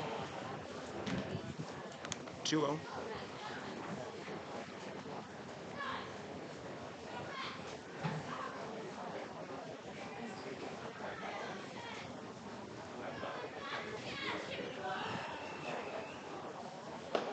High. 3-0. Not looking good here for Lighty. I think he's walked everybody he's seen that has been 3-0. Wow, very large bird out there on right. Looks almost like an egret or some sort of crane. Sorry, I'm a big bird fan. 3-0. That one off the plate. I think Lighty wanted that one, but that'll make it. That'll put another man on. Still 1 out. Fans, just once again, a reminder that most parents are going around selling a 50/50 raffle tickets. Raise your hand if you haven't bought your tickets yet. Tickets are 3 for $1. Ethan Reisdorfer coming up, the pitching coach, Coach Clapperich, is going to give him a little bit of a talking. Receives 1/2 of the pot, while the other half goes to support Post 22 baseball. Thank you. Also, if anybody purchased anything at Catch 22 since 5 o'clock with a card transaction, if you did that, if you could head up to Catch 22 at the end of this half inning, we'd appreciate that. Once again, head up to Catch 22 if you purchased something with the card since 5 o'clock. Thank you.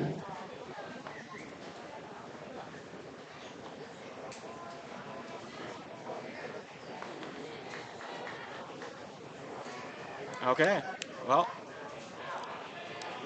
Reisdorfer also struck out in the first, but after that walk to Pearson, not looking too good. That one is driven to deep right. Good underneath it. Good makes the play, and nobody will advance. That's the second out of the inning. Harry Good able to get that one. Number 6, Nolan Horton. Nolan Horton coming back up. He lined out last time to Reeder. He's playing left today.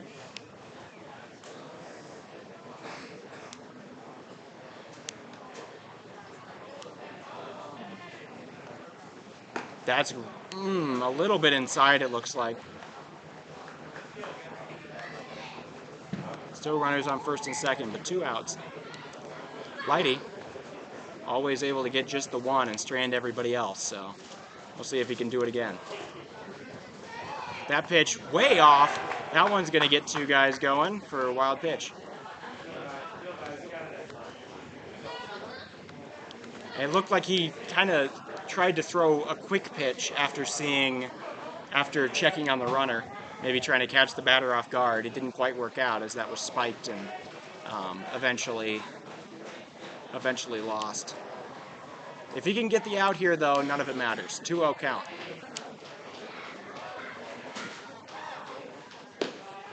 Off the plate, 3-0. Uh-oh. 3-0 count. He's got to throw another strike because these Sixers seem to have been instructed not to swing on 3-0.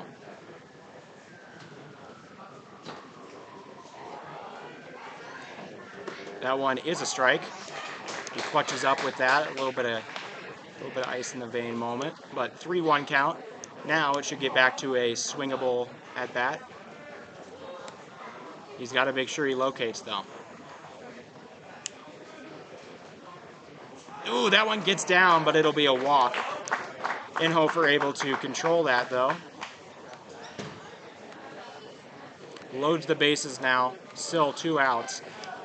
Everybody here in the stadium all kind of tensed up, afraid of what could happen here. But at the same time, if they're able to get Caden Westby, who reached on an error and scored last time up, out, then they'll still be able to work it out. That first pitch strike, that's huge.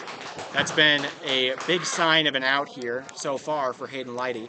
Almost every time he gets that first pitch strike, he's able to get the out. Westby. Ready. That pitch taken as a ball. 1-1. Oh man, a lot of pressure here on Lighty. Can't throw a wild pitch.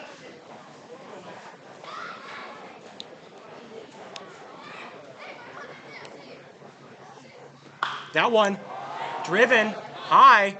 Underneath it is Sailor in center. The out is made, and they get away with it. Hayden Lighty, yet again, does a little escape artist act and is able to run away with just 1 run allowed in the inning, though the score is now tied. Left on base at the end of 2.5 complete innings played. Cheyenne pulls 6-3. Your Hardhats 3.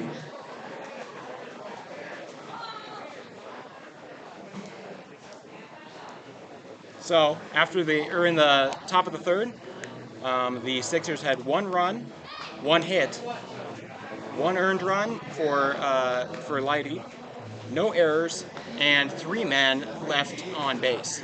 Lighty yet again able to. He did this the last time around in his 5 innings against Cheyenne the first time. Williams seems to be cranking up his velocity out there, maybe hitting low 80s.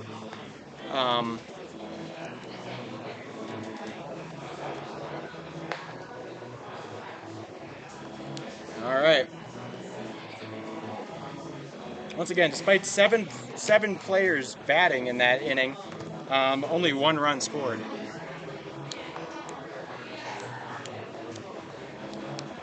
Leading us off will be Harry Good. He got a single his first time up.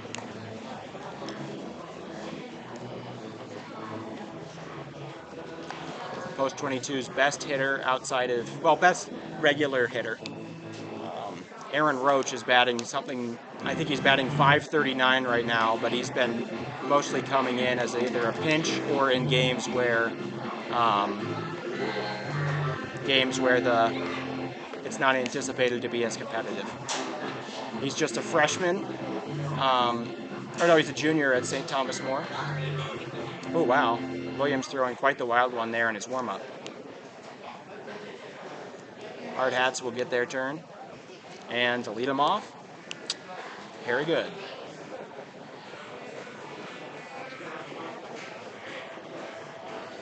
Leading off the bottom of the third for your Hardhats, right fielder number 15, Harrison Good. Excited to see what happens here. Like I said, single in the first. He was able to take the Cheyenne post 6 deep. The only man to do so in the series at Cheyenne. That one, ooh, he wanted all of it. A little bit slow for what he was anticipating, and that'll be strike 1. Harry going for the fences on that one.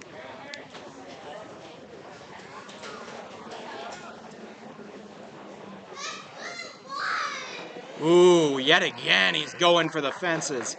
I respect it, but you are leadoff, and you got to keep that in mind. Good, checking in with his bat, making sure that they're on the same page. 0-2 count here to Harry. That one gets him looking. 3-pitch strikeout. Not with the Hardhats, but exactly 1. That'll be the just the 2nd strikeout of the game for Corey Williams. Alex Dietrich now up. Once again, thank you all for tuning in. If you're enjoying this, give it a like on there so that I can show that to people. That one just gets by the second baseman.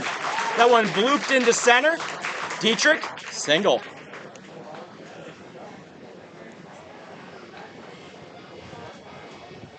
You like to see it. Dietrich single brings up the third baseman, number 20, Hayden Hollick. Hayden Hollick, plenty of RBIs under his belt. He got driven in by Lee Negebauer his last time up. He was the first run of the game, and he also hit a single.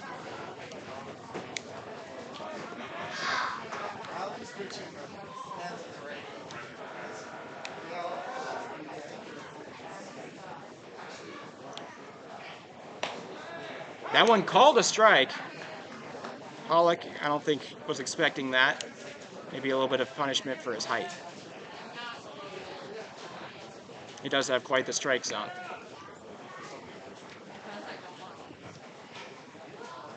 0-1 to Hollick. Williams checking on the runner. The pitch. That one driven to deep right. That'll go foul, and it'll just get foul. He'll come back up to bat. 0-2. Hollick got some juice on that, though. Nothing that would have gotten out of here.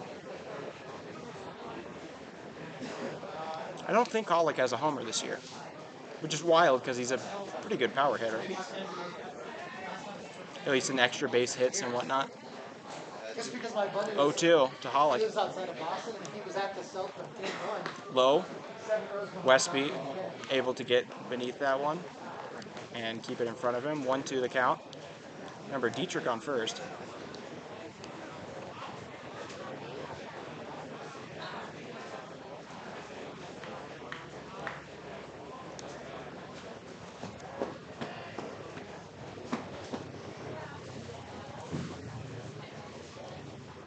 That one hit down to short.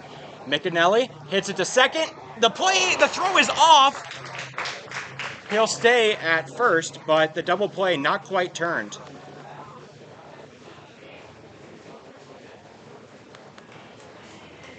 So that's going to be out number 2. And it'll go down as a fielder's choice. With 2 outs, the designated hitter, number 12, Lee Negebauer. Lee Negebauer now up. He had that RBI triple and got his run earlier this game.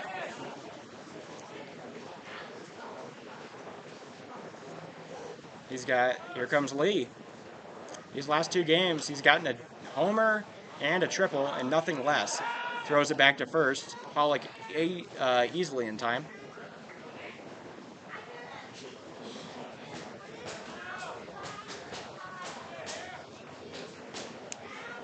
Okay. Let's see how Williams treats Negebauer after that triple. Once again, wasn't exactly the deepest thing, but the center fielder laid out for it. That one, driven along the first base line, but a little bit foul.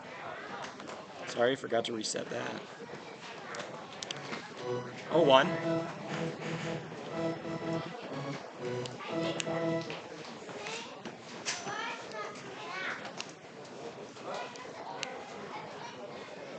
Thank you all for spending your evening with me. Stay around. We have game 2, and we're not even halfway through this one.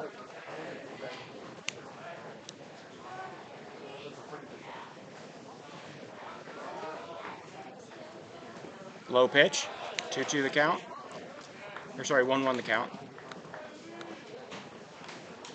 I suppose I'm seeing double.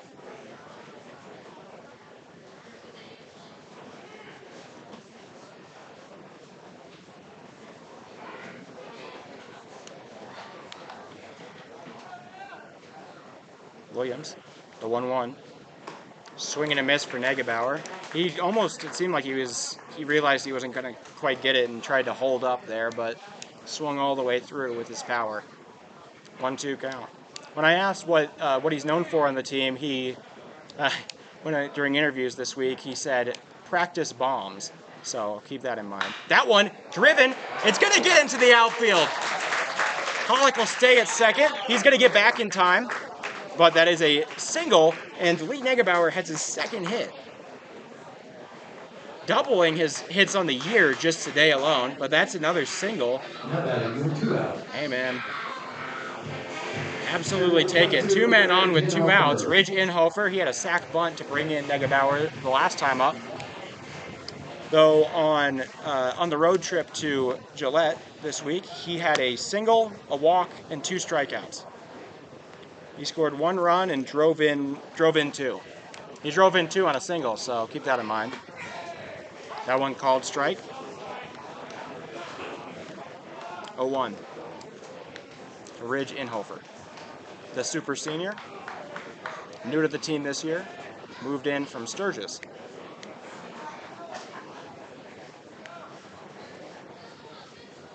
Williams checking in.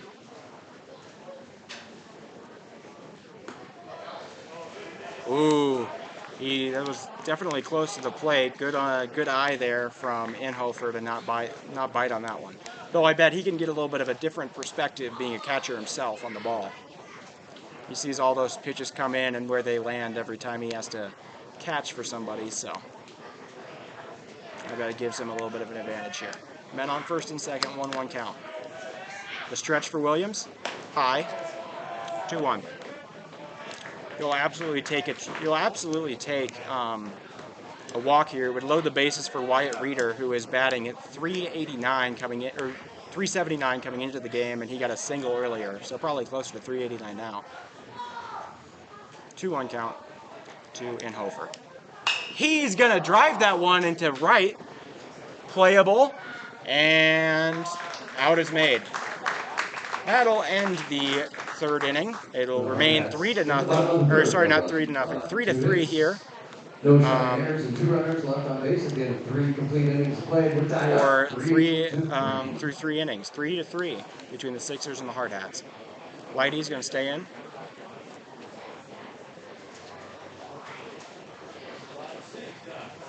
Good on Holick, or good on Negebauer to continue the to prolong the inning though, even if he did get stranded ultimately. So on the inning, 2 hits for the Hardhats, no runs, no earned runs, no errors, and 2 men left on. Corey Williams pitching an all-right game. He has allowed 8 hits, but only 3 runs. We're getting a little bit of Funky Town here. Oh, wait, is that... Number 17, Eli Kelly. Eli Kelly coming in to... they've seen enough, I guess, or they're going to... Maybe this was the plan from the start. Eli kind of a long reliever. At least that's how he was used at the beginning of the year.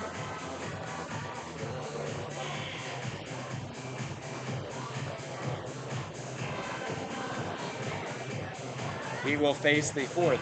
Eli Kelly, not to jinx anything, but he is through 19 innings... Or sorry, 18 innings this year, and has 0 runs allowed at all. Not even just earned runs, 0 runs allowed. He has been as close to a relief base as you can get. He started against Gillette on Wednesday. He didn't allow anybody there. I think he allowed 2 hits total.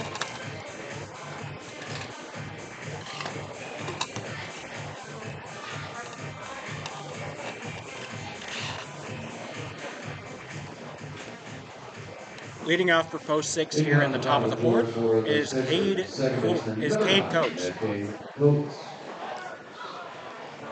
He did he hit into a force out at first, his last time up.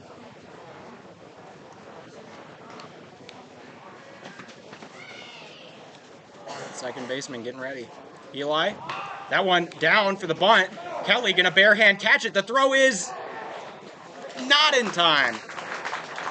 That'll be a bunt single for Cade Coates. And that's one way to start out the inning. Up comes the leadoff hitter, Mason Tafoya. He got a single the first inning and struck out to end the second.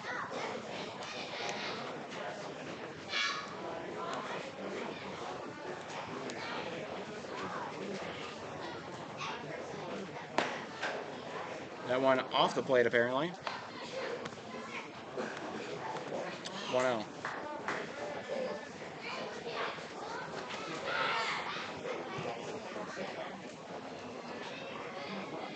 Count here. That one driven to left. Farley makes the play. That was a hard hit ball, but Farley was able to make control of it and get behind it. Out number 1. With 1 out, shortstop number 27, Coulter McAnally. First out of the inning. Up comes Coulter McAnally. He has a walk and a fly out to center so far today. He is also that future Ute prospect who we will probably see pitching during one of these games coming up, either today or tomorrow. That's a good pitch. 1-0 or 0-1. I always seem to do that. I think that the strike is... I'm kind of saying good job to the pitcher, so I put that first. You know, one hit of the zone and 0 misses, but forget that that's not exactly how that works. 0-1.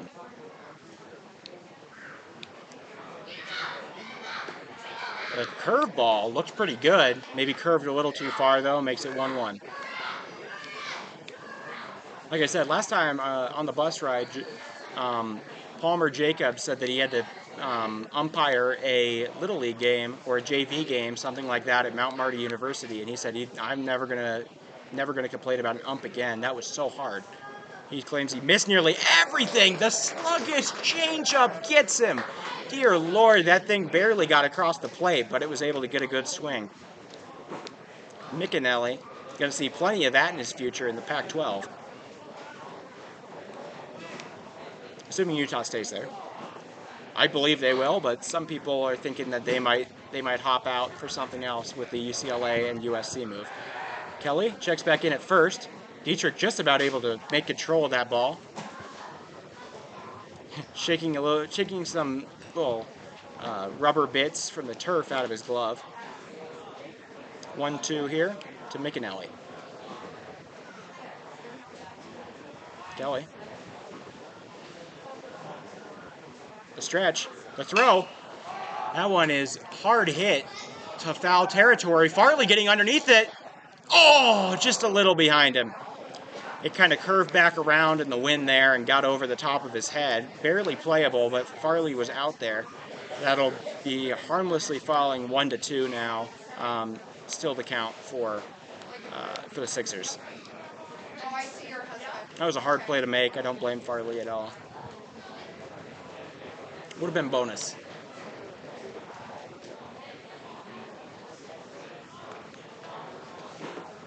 Coulter and Eli.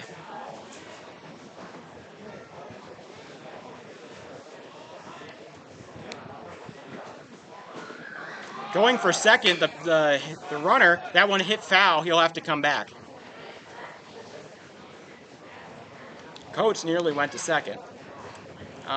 Stealing there. It looked like he maybe got Kelly to hesitate as everybody said steal on his bench, but just fine. We're going to still be at 1-2. Yet another foul ball. That's his third of the at-bat.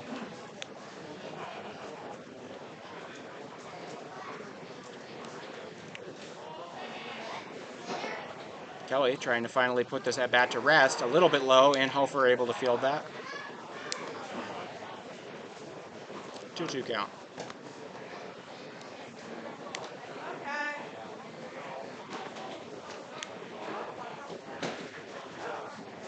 Hope you're all enjoying it.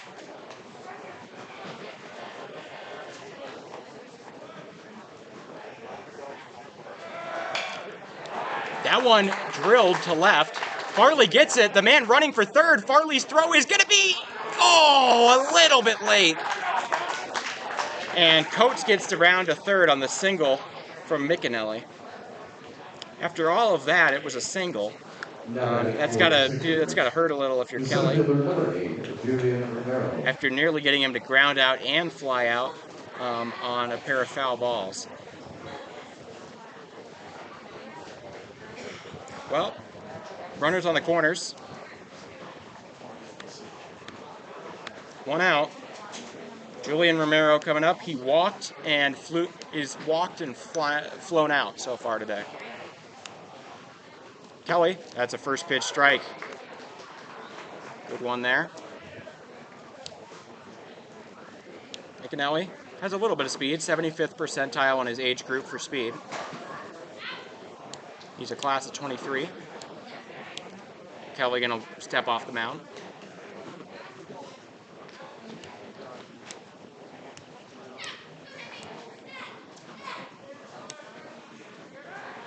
Throw back to first. Checking on McAnally. He's doing fine. Glad you asked, though.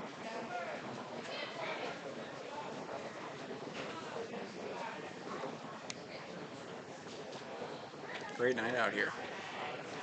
Thank you all for coming out. It's a pretty dang packed stand. Maybe the highest I've seen here. Fouled off.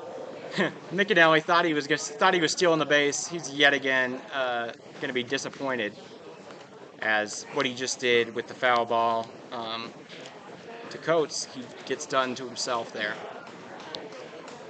0-2 count now. Kelly looking to strike out Romero.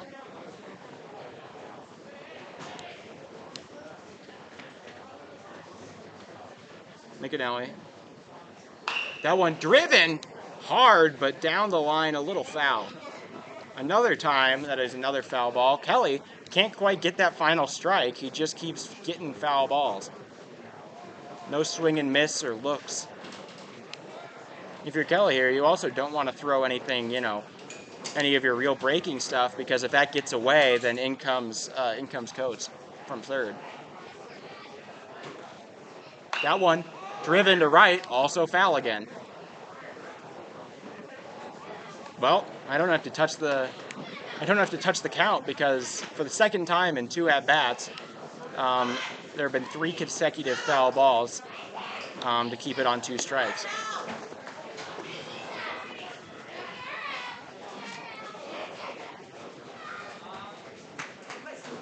That one is driven to right. Good. Jumps up and makes the play. Wow. The leaping backhanded grab from Harrison Good. You guys couldn't see it, but that was pretty special. Harry Good able to get that. And they say that he never tagged up. And that's going to be the 3rd out of the inning. The Sixers thought they did it, but he did not tag up on the play, and that's going to be the way they get it out. Harry Good or whoever, I mean, great play out there and right for Harry Good, and then the awareness to realize he didn't actually touch. The third base coach talking with the ump a little about it. Not exactly too happy about the call, but they get out of the inning, no runs allowed. Kelly's spotless resume keeps his way, and wow, that's one way to end something. Ha! Perfect. I wish you guys could have seen I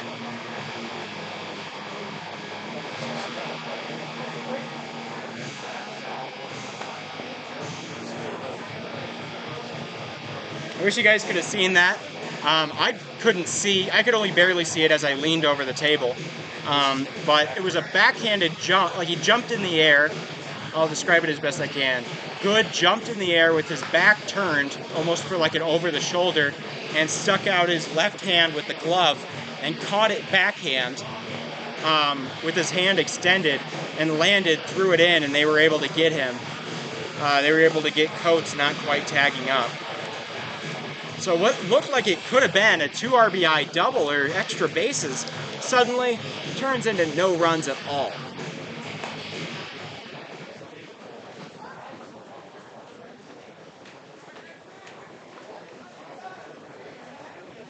So, so in the top of the 4th, 2 hits for the Sixers, no runs, no earned runs, no errors, and 1 man left on base, that being McAnally. Up comes Wyatt Reeder. He loves leading off things with singles. He was able to lead off a lot of innings with singles. That one driven to center. Underneath it, play is made. Moreno able to get that one. And that'll be out number 1.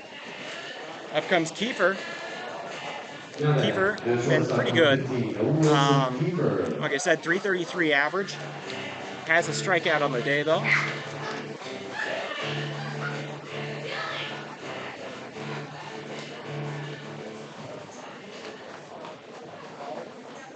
And here in the bottom of the 4th. Remember, these are both 7-inning games because we're doing a doubleheader, and it'll be a 9-inning tomorrow. That one fouled towards our third base coach. I believe that's just Coach Torby. And it'll be 0-1 count now here to Wilson Kiefer. Really good two-way player. Reminds you of somebody like Jorge Polanco or J.J. Hardy. Outside, 1-1. They still have Corey Williams in here. Like I said, Williams not bad at all. He's done a pretty good job today. He hasn't allowed a lot of hits, but he's kept him on the base paths, not coming in really. Foul ball, 1-2 now. Keeper really late to that pitch, but was able to get a piece of it. 1-2 count here to Kiefer.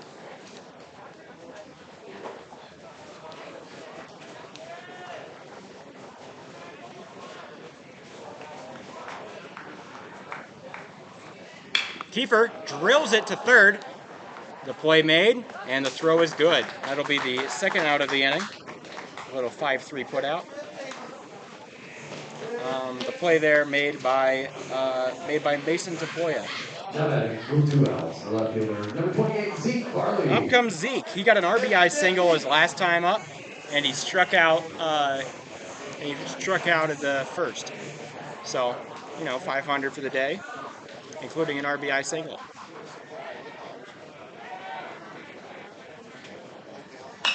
That one is drilled to center. Center fielder running back for it. Moreno gets it. Or sorry, Romero. But that'll be the third out. And For the Hardhats in the bottom of the fourth, no runs scored here in the bottom of the fourth. No hits, no runs, no errors, and nobody left on base.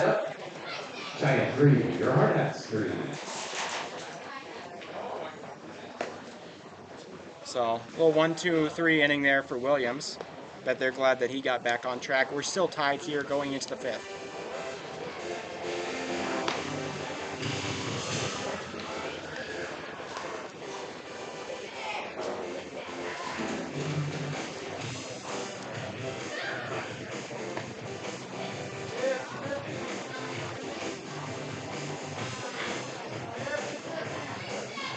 Kelly, just by the hair of his chinny chin chin, able to keep away all the air, allowing any runs this season. He's up to 19 consecutive scoreless innings. Kind of got away with one as the runner did not tag back up on Harrison Good's great play. Although I'm sure he was just kind of shocked. I mean, after you see a play like that and you're expecting to get home easy, I don't even think it was considering tagging up because he wasn't expecting to catch. But got able to make that play and caught him sleeping. Up comes Hayden Swain.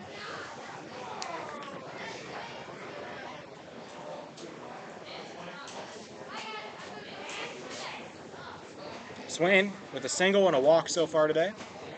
The cleanup hitter going to lead us up. Kelly able to draw a foul ball on that one.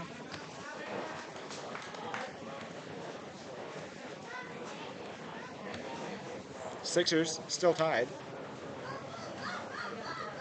They've gotten at least one base runner in every single inning. That one drilled. Kiefer, the play to first. That'll be an easy out. Nice little ground ball there from Swain. That's his first time out. That's his first time not reaching base today. Number 4, Braden Pearson. Up comes Braden Pearson. He has a strikeout and a walk so far.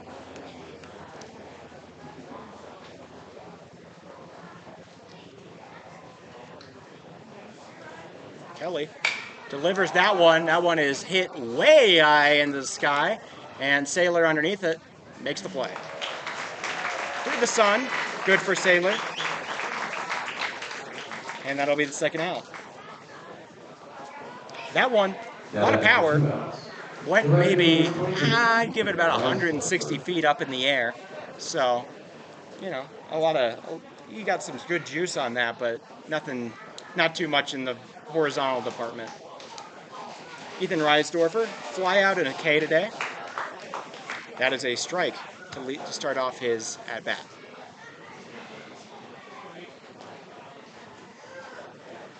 (0-1) to Reisdorfer.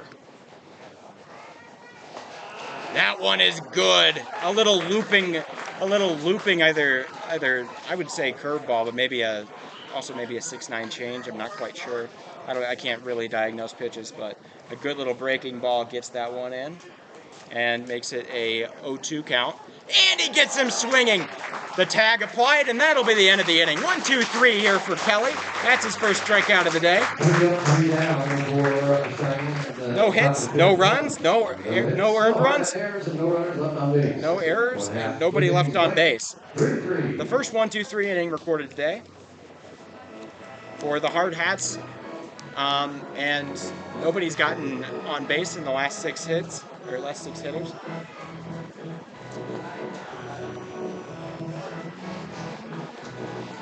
Going into the bottom of the fifth here.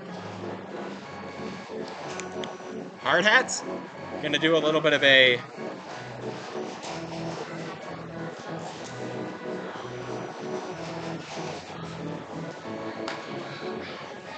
something weird was going on with my screen there, but we're all good. Coming into the bottom of the fifth, doing our ceremonial take me out to the ball game, as there are 2.5 innings left in this game, the same as what the 7th inning stretch would be in a 9-inning game. Once again, we will get a 9-inning game tomorrow, I believe, before Cheyenne has to head home. Williams going to stay out there. He's allowed 3 runs, 8 hits, and I believe he hasn't walked anybody today. No walks. 8 hits though. And 3 runs earned on the day here and 4 innings pitched. So not exactly ideal, but you could do worse. Still a tie game at the end of the day.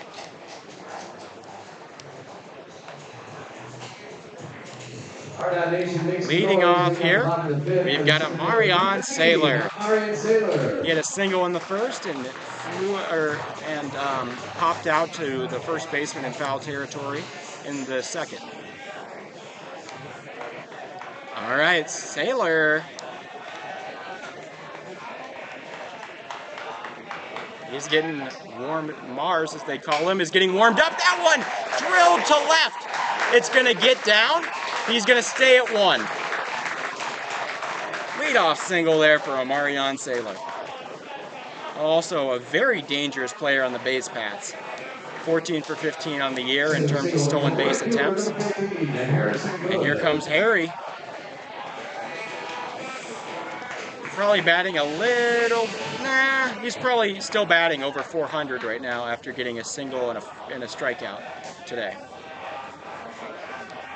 He also made that great play in right, which is great to see if you're Coach Torvey after, I believe, a pair of his errors led to a road loss earlier this year, and he had some real trouble with errors in right to start out the season. Probably a little bit in this Cheyenne series where we were there too. He puts down a bunt, it'll get foul. That one was kind of popped up, sort of dangerous. 0-1.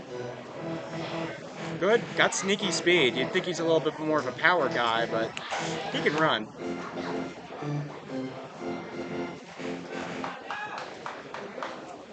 Whoops. All right. 0-1 to Harry.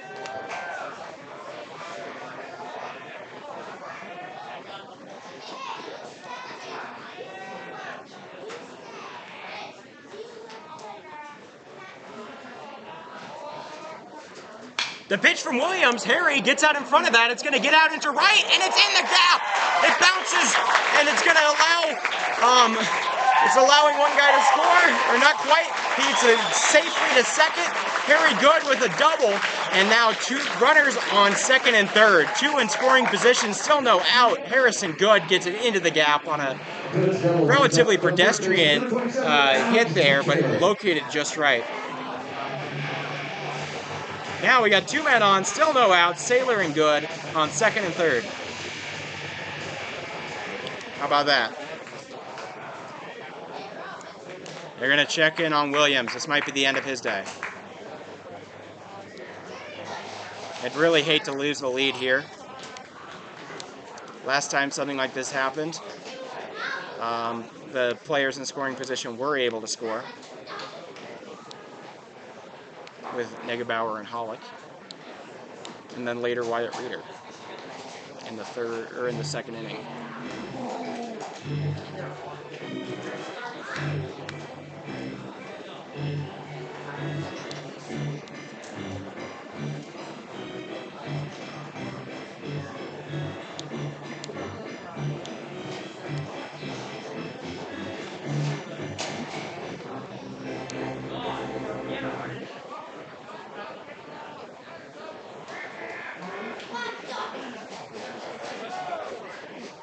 All right, looks like he's going to stay out there.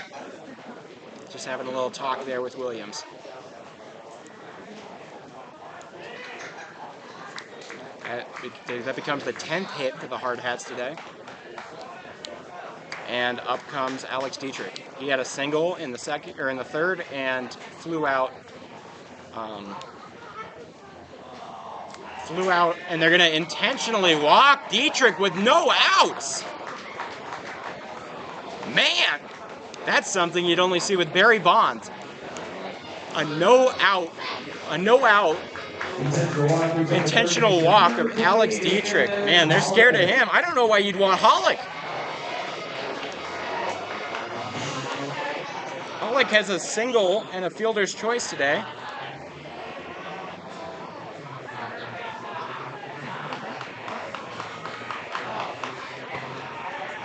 The base is now loaded. That one outside, 1-0. Base is loaded, no outs. That's a little confusing. Maybe that's what they talked to Corey about. They didn't want to, they were just afraid of what Dietrich could do, but Hollick is just as dangerous, if not more, in my opinion. 5 RBIs, a 3-run double and a 2-run double against Gillette on Wednesday. Outside, 2-0. If he can get a walk here, that's an RBI in itself. This is looking really good for the Hardhats to score some runs this inning.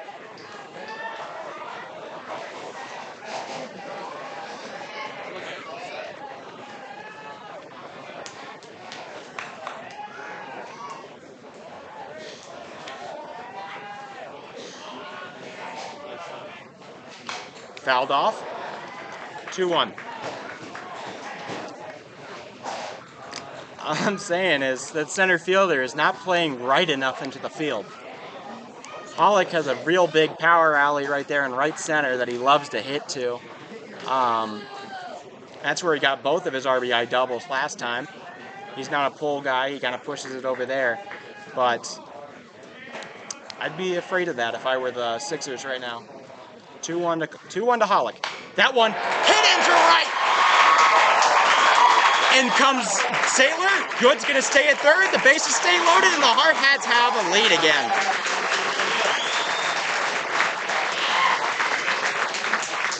RBI single for Hayden Hollick. That's exactly what I wanted to see, and exactly why I was confused by walking Dietrich.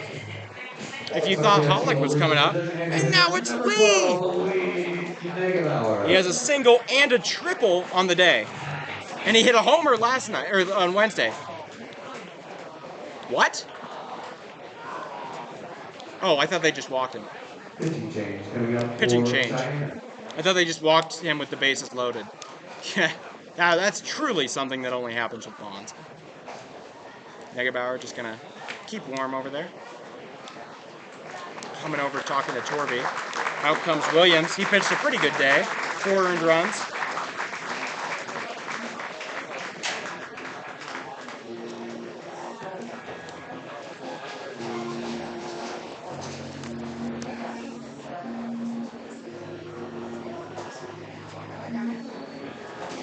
He pitched 4 innings, and, you know, pitched into the 5th, but didn't do it. Wonder who's coming out.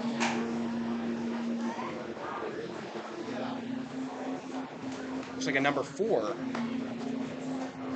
That would be the designated hitter, Braden Pearson.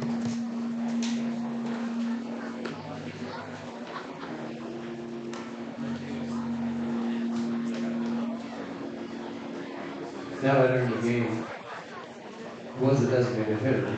Number 4, pitching, Braden. So it's a little closed loop, but the blonde right-hander will be trying to get out of this bases loaded jam. He seems to have some significant oomph behind that.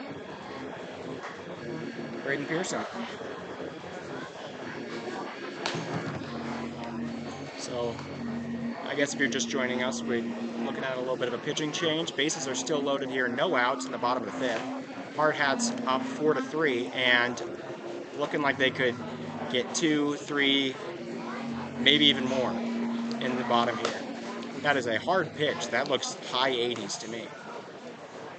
It also looks like it would be very taxing on your shoulder ligaments. But hey, he doesn't have that much tread on his feet yet. So, anyways, Pearson coming in. He has to face Negebauer now. Man, could you imagine a grand slam here for Lee Negebauer? He's likely going to be pitching tomorrow. That's a strike. Pearson, strike 1.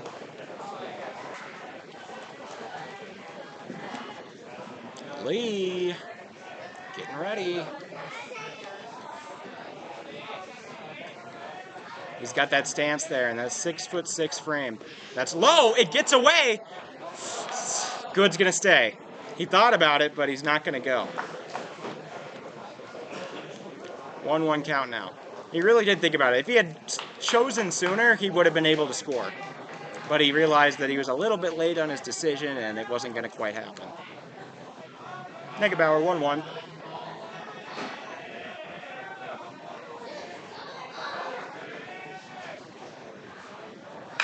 Fouled towards the kids. Nobody's hurt. Thank you to the fans for 1-2. running out the foul ball. Return into the ticket booth for $1. Special thanks to Black Hills Pediatric Dentistry.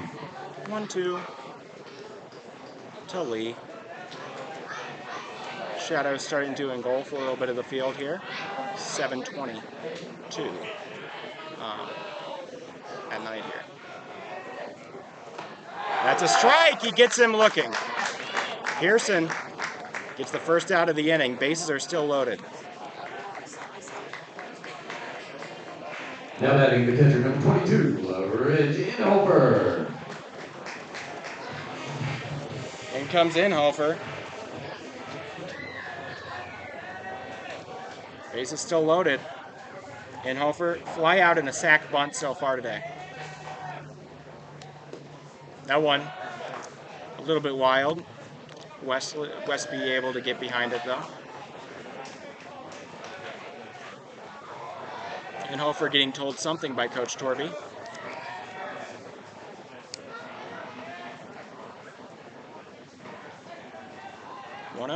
That one is drilled, belted. Oh, just about caught by the right fielder. Good will score. And the man will go. That was pretty hard hit there from Inhofer, and the RBI sac fly will do just fine. Sorry if I got your hopes up there. That'll be the second out. But still an RBI sac fly. Now batting the second baseman number 18, Wyatt Reeder.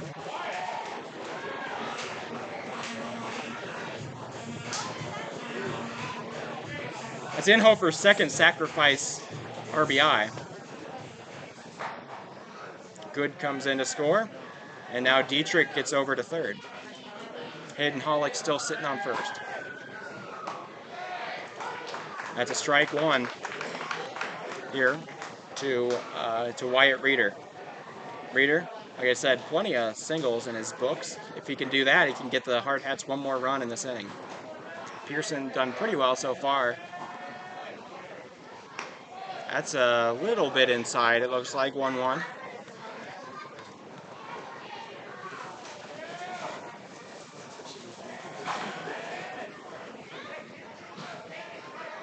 Pearson's definitely been able to slow down the big run that was starting to form.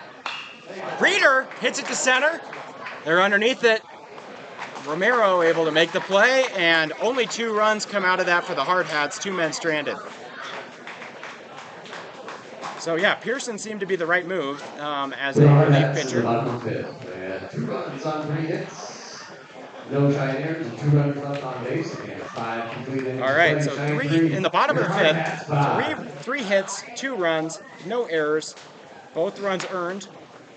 Both runs charged to Corey Williams, and then 2 men left on base.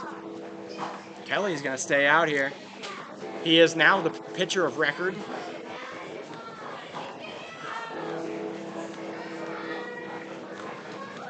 We enter the top of the 6th. You're on Hardhat TV. Now's a good time to thank some sponsors. Courtesy Subaru, KLJ Engineering, McKee Ford, Highmark Credit Union, Bidco, Black Hills Orthopedic Spine Center, Unify,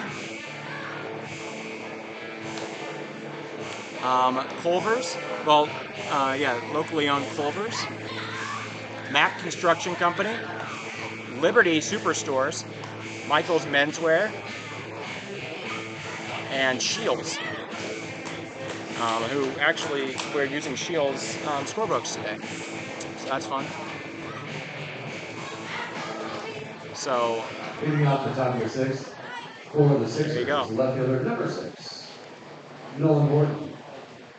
Now, Nolan Horton will get his third time up.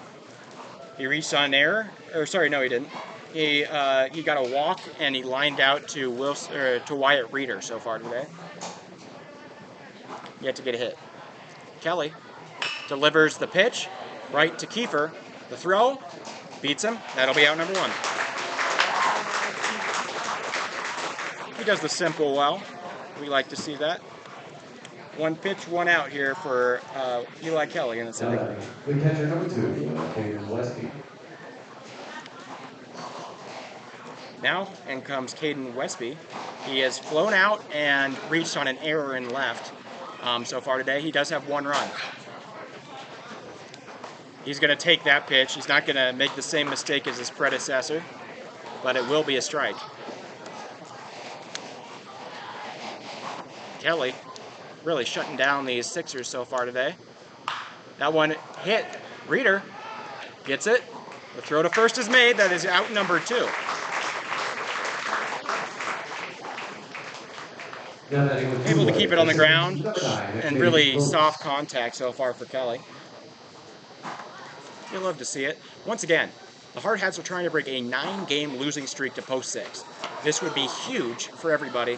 I don't think most people in the organization remember when another team has had a streak that long against the Hardhats, but it happened here for Cheyenne post 6.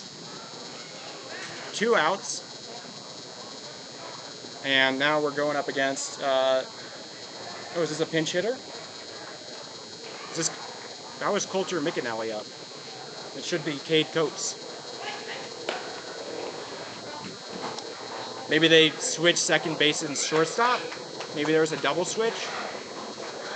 I'm not totally sure what's going on here. Oh wait, no, that's not Coulter. That's a pinch hitter. That's a 1-1 count, actually.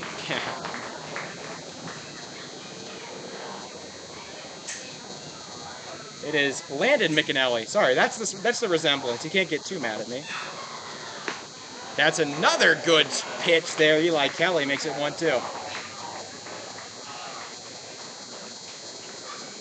Landon usually hits for this team, usually a starter, but wasn't today. 1-2. Kelly, that one hit to first. Dietrich lays out, makes the play. The throw is good. That's an out. What a play from Alex Dietrich. He tips his cap to the dugout, and that is the final out of the inning. Everybody in this, there's been plenty of amazing plays out there, from Harrison Goods playing right to Reeder's line-out catch at second, and that layout from Dietrich. And that'll be, once again, a 1-2-3 inning going into the bottom of the 6th now for the Hardhats.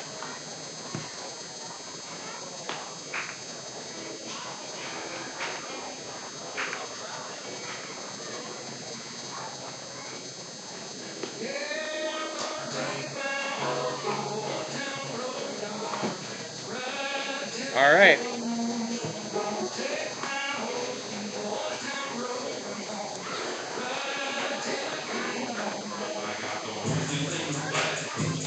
Okay. Hardhats, Wilson Kiefer will lead off. He hasn't gotten on base yet today, but is a pretty good hitter all in all normally. Pearson did a great job shutting down the Hardhats. He inherited no outs and bases loaded and allowed just one more run to score. That's a pretty good.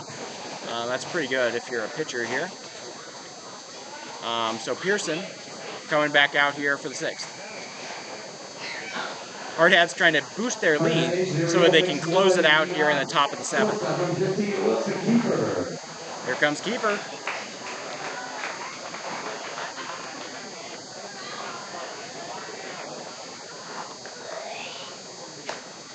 That one called strike.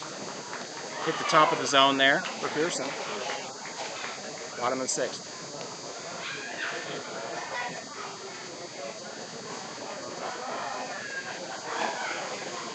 That one hit foul to right. Good power. Makes it 0-2. Kiefer, I don't think has hit a homer this year. No, I don't think so. He might have. I don't remember it, or I wasn't here. I know Reader has. I know Negebauer has. I know that. Ooh, he gets that fastball right by him. Swings a little bit low there, and that'll be out number 1. 3-pitch out for Wilson keeper. That's the second strikeout of the game for Pearson. And the first out of the inning. Up comes Zeke Farley. He's got a fly out, a strikeout, and a single. That's going to be a strike on the first pitch. Like I said, Pearson doing pretty well in relief. They might have had to put him in a little sooner. Though, that being said, Williams was coming off of 2 scoreless innings. Outside, 1-1. This is a very good game. Hardhats looking to break their losing streak against Post 6. This would be a big moment here. I bet Torvey would love to get this win. Low, 2-1.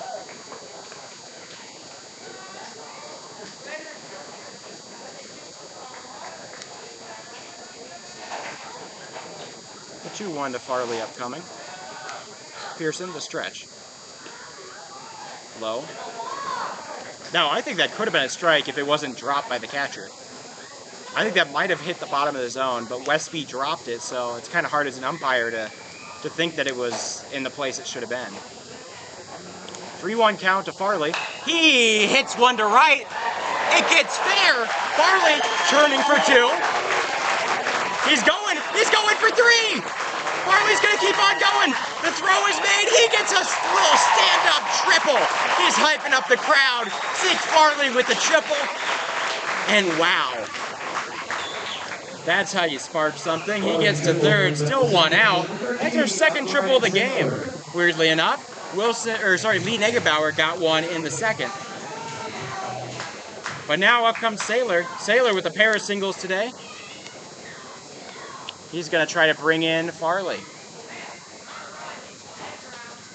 He scored his last time up.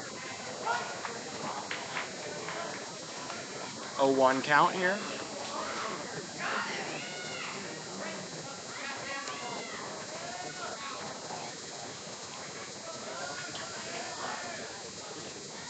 Fouled off. You saw that one kind of late, but it was a very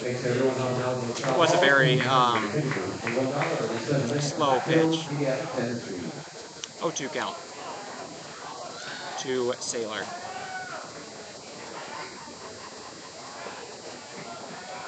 Saylor could even get like a bunt down. He hits a one hard and foul. That one's going to go out of the park, most likely, or into the bullpen and right. Still stays 0-2.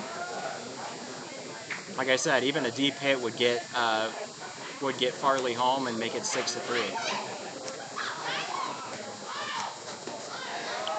That one off of the plate. Good eye.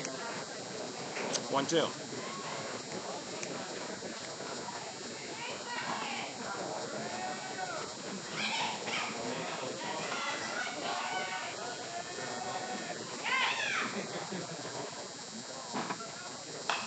That one chopped off. Wow.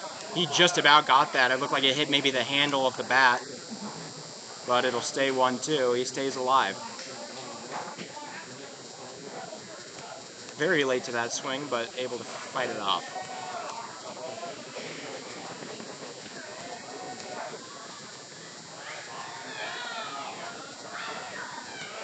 Pearson hits that one. It's going to get over the infield. That's a single. Saylor brings in Farley, and it's 6-3.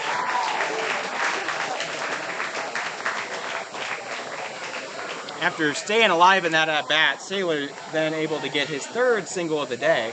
Man, 3 hits for Saylor in the opening game. That's something special. And somehow that's only his first RBI. Up comes Good, though.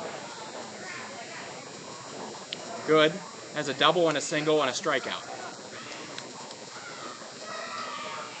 And a tremendous defensive play. That first one off of the plate for ball 1.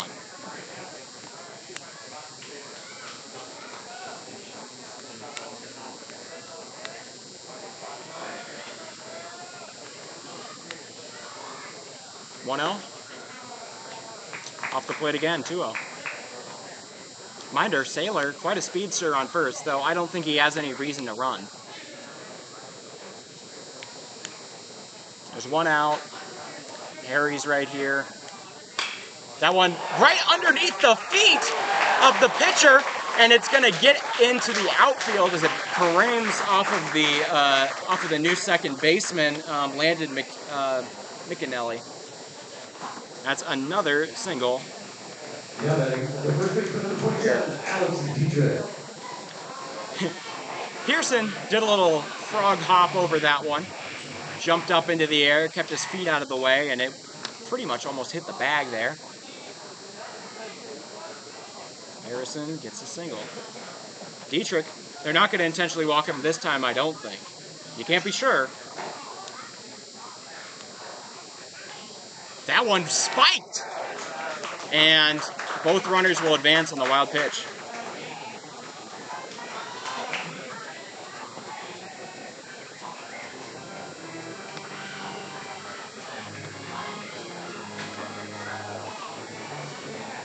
Hope you like the showmanship of that. Anyways, 1-0. Another wild pitch will bring in, whoa, wow, just about misses Dietrich's head there. Westby gonna come talk to the pitcher here. Because Dietrich able to get out of the way, but dangerously close to hitting his head.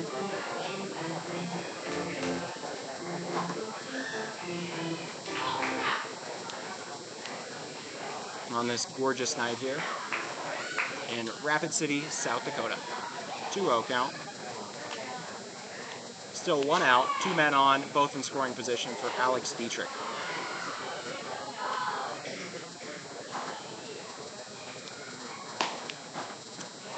Another one off the plate, it makes it 3-0. Well, they might not have intentionally walked him, but they might just do it anyways. 4-pitch, that's the old school intentional walk.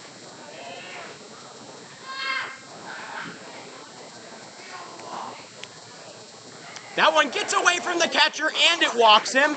That's going to bring in Sailor, and that'll make it 7-3. Oh, he's running for second. He gets there, and now coming home is good. He's out. Got a little bit greedy there. The throw did get him, but hey, we're all having fun out here. The gutsy little steal from Alex Dietrich after catching the catcher sleeping.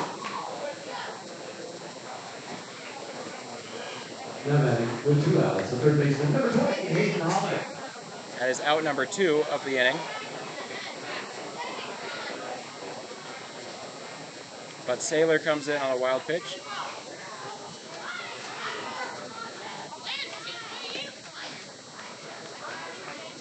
That is ball number 1. Oh man, what an athletic play to get the throwback to the pitcher there. But Sailor scores a second run of the game there, making it 7-3. I would expect Kelly to just come out for another inning here and finish him off. 1-0. Dietrich thinking about things. Swing and a miss for Hollick. 1-1.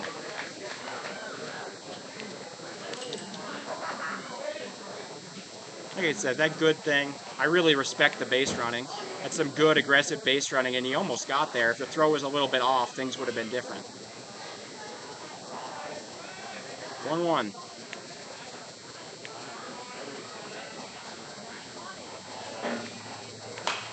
Hollick, that one fouled. Over the fence, backwards. Thank you, Blackville PM and Dentistry. Good work there. 1-2.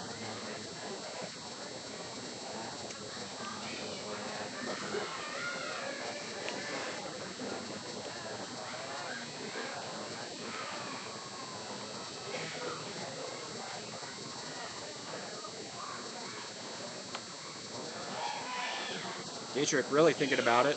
Pearson eyeing him. Balk? That will be a balk. Dietrich will advance to third. The pitching motion started.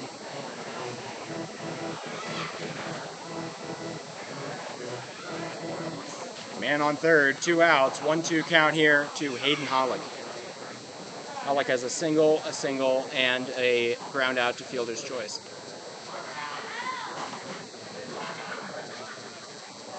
Swing and a miss. That'll be the strike 3, and that'll get him out of the inning. Going into the top of the 6th, the Hardhats lead 7-3 over Cheyenne post 6. This is about as good as it can be if you're a Hardhat fan. They had 2 runs on 3 hits going into the top of the 7th. Cheyenne 3, your Hardhats 7. Well, like I said, Hardhats have been going quite a drought here. Kelly going to come back out. He, by the hair of his chinny chin, able to hold on to his perfect his perfect resume here this season. I believe with those 3, he's up to 21 scoreless innings to start out the year. It's kind of wild. I mean, it looked weird for a moment there when it was 5-3 and the Hardhats had 8 more hits, but eventually it evened out. Whitey did not do bad today. I mean, 3 runs earned or 3 innings isn't like ideal, but it could be a lot worse. And with Kelly's assistance, they're gonna keep him down. But remember, this is probably the most scoring you'll see and hitting you'll see in any of these games this weekend. As the 2 college commits, Brady Feeser and Coulter McAnally, will be there. They're all hitting their hard hats together. That's a good touch. They all wear some hard shells instead of their normal hats in the field. Well, the due up here in the top of the 7th for Cheyenne post 6. They have their entire leading off, their opening 3. Mason Tafoya, Coulter McAnally, and Julian Romero. They're 1, 2, and 3 hitters. That is a beautiful strike from Eli Kelly. Tafoya scored in the 1st after a single, and he lined out to left his last time up. There we go. That one a hit. Shortstop. Kiefer makes the play. The throw is good, and that is out number 1. 7 consecutive batters retired here by Kelly. Sorry, 8 consecutive batters.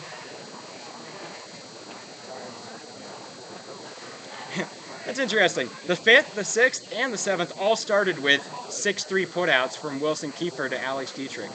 That's something cool. Well, up comes McAnally. He hits that one deep to center. Saylor underneath it. Plays made. 1 more out, and the Hardhats will have their streak broken. They'll get up to 6 wins in a row if they're able to get this last out. Up comes Romero. He walked and scored in the 3rd, and then he flew out twice to shortstop and right. That one popped up, almost maybe gonna hit the lights. Does not. It hits the tower though. Everybody ran after it. There's 3 hats on the ground. Respect the hustle. 0-1 though.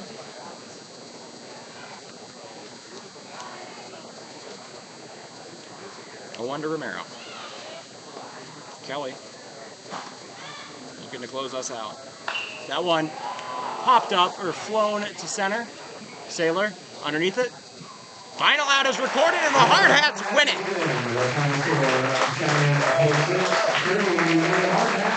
After 9 games of trying and failing, the Hardhats are able to overcome Cheyenne Post 6 and bring home their first win against them in 2 years with a 7-3 victory. I mean, that's special. We'll have our second game here in maybe 20 or 30. Depends on how cold it is. It's not that cold today, so they might wait 30. Well, hey, that makes it 6 consecutive games here for the Hardhats. They move to 11-6 on the year. Still undefeated at home. Wait. Yeah, they moved to 11-6. And Cheyenne Post 6 takes their 3rd loss of the year, moving to 20-3.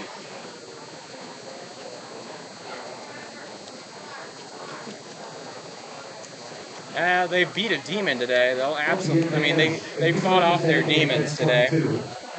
After 5 o'clock tonight in the music bar, would you please set up catch 22 between games and talk to them about that? Once again, if you first attend catch 22, we appreciate you going up there. Thank you.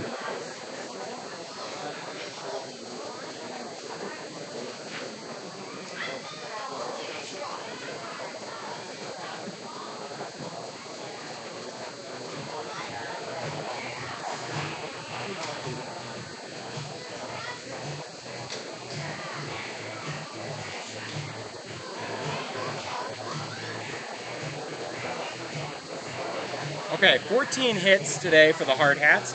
They bring in 14 hits, 7 runs. They left, how many is that?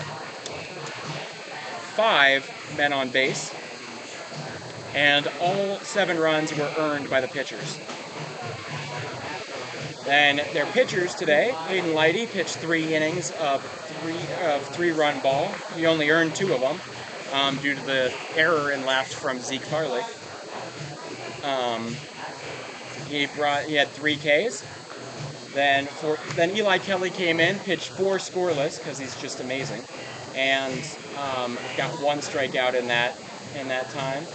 For the other team, for Cheyenne Post 6, also Kelly he gets the win. I mean, if he could get both the save and the win, he would, but he gets the win.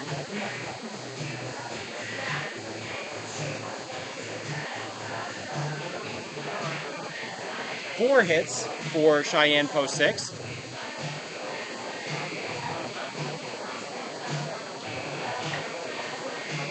So 4 hits for Cheyenne Post 6.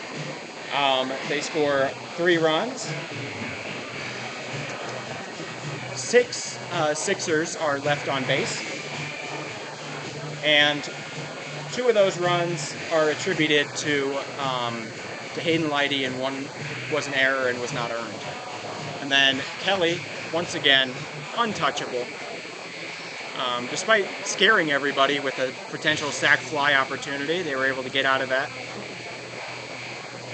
The stars so far today, Post 22, Marion Saylor, 3 singles on the day. He went 3 for 4 in the first game with an RBI and 2 runs. Hayden Hollick had a single and another single, two singles and a run. Rich Inhofer had 2 sacrifice plays for RBIs, both a sac bunt and a sac fly, though he failed to reach base. Wyatt Reeder got a single, a stolen base, and scored. And Zeke Farley had a triple, a single, a run, and an RBI. But among all of them that really stood out is a single, a double, and another single, going 3 for 4 as well. Very good, with an RBI and a run overall. Dietrich somehow didn't score.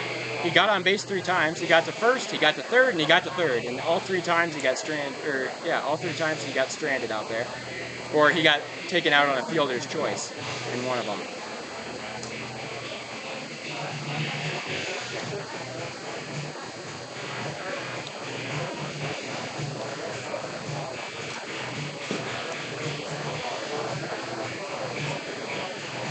Well,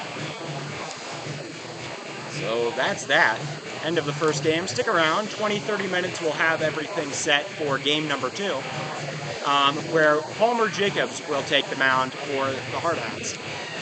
Post 6 has not seen Palmer yet. They also hadn't seen Lighty yet, and it worked out just fine for them.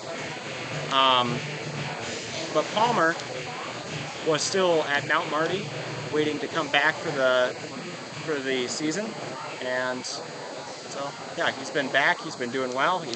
I'm assuming, eaten an entire bag of peanut butter M&Ms, and he is ready to go when we get back here. I'm going to take a quick little break to get myself some water, and I'll be back real soon.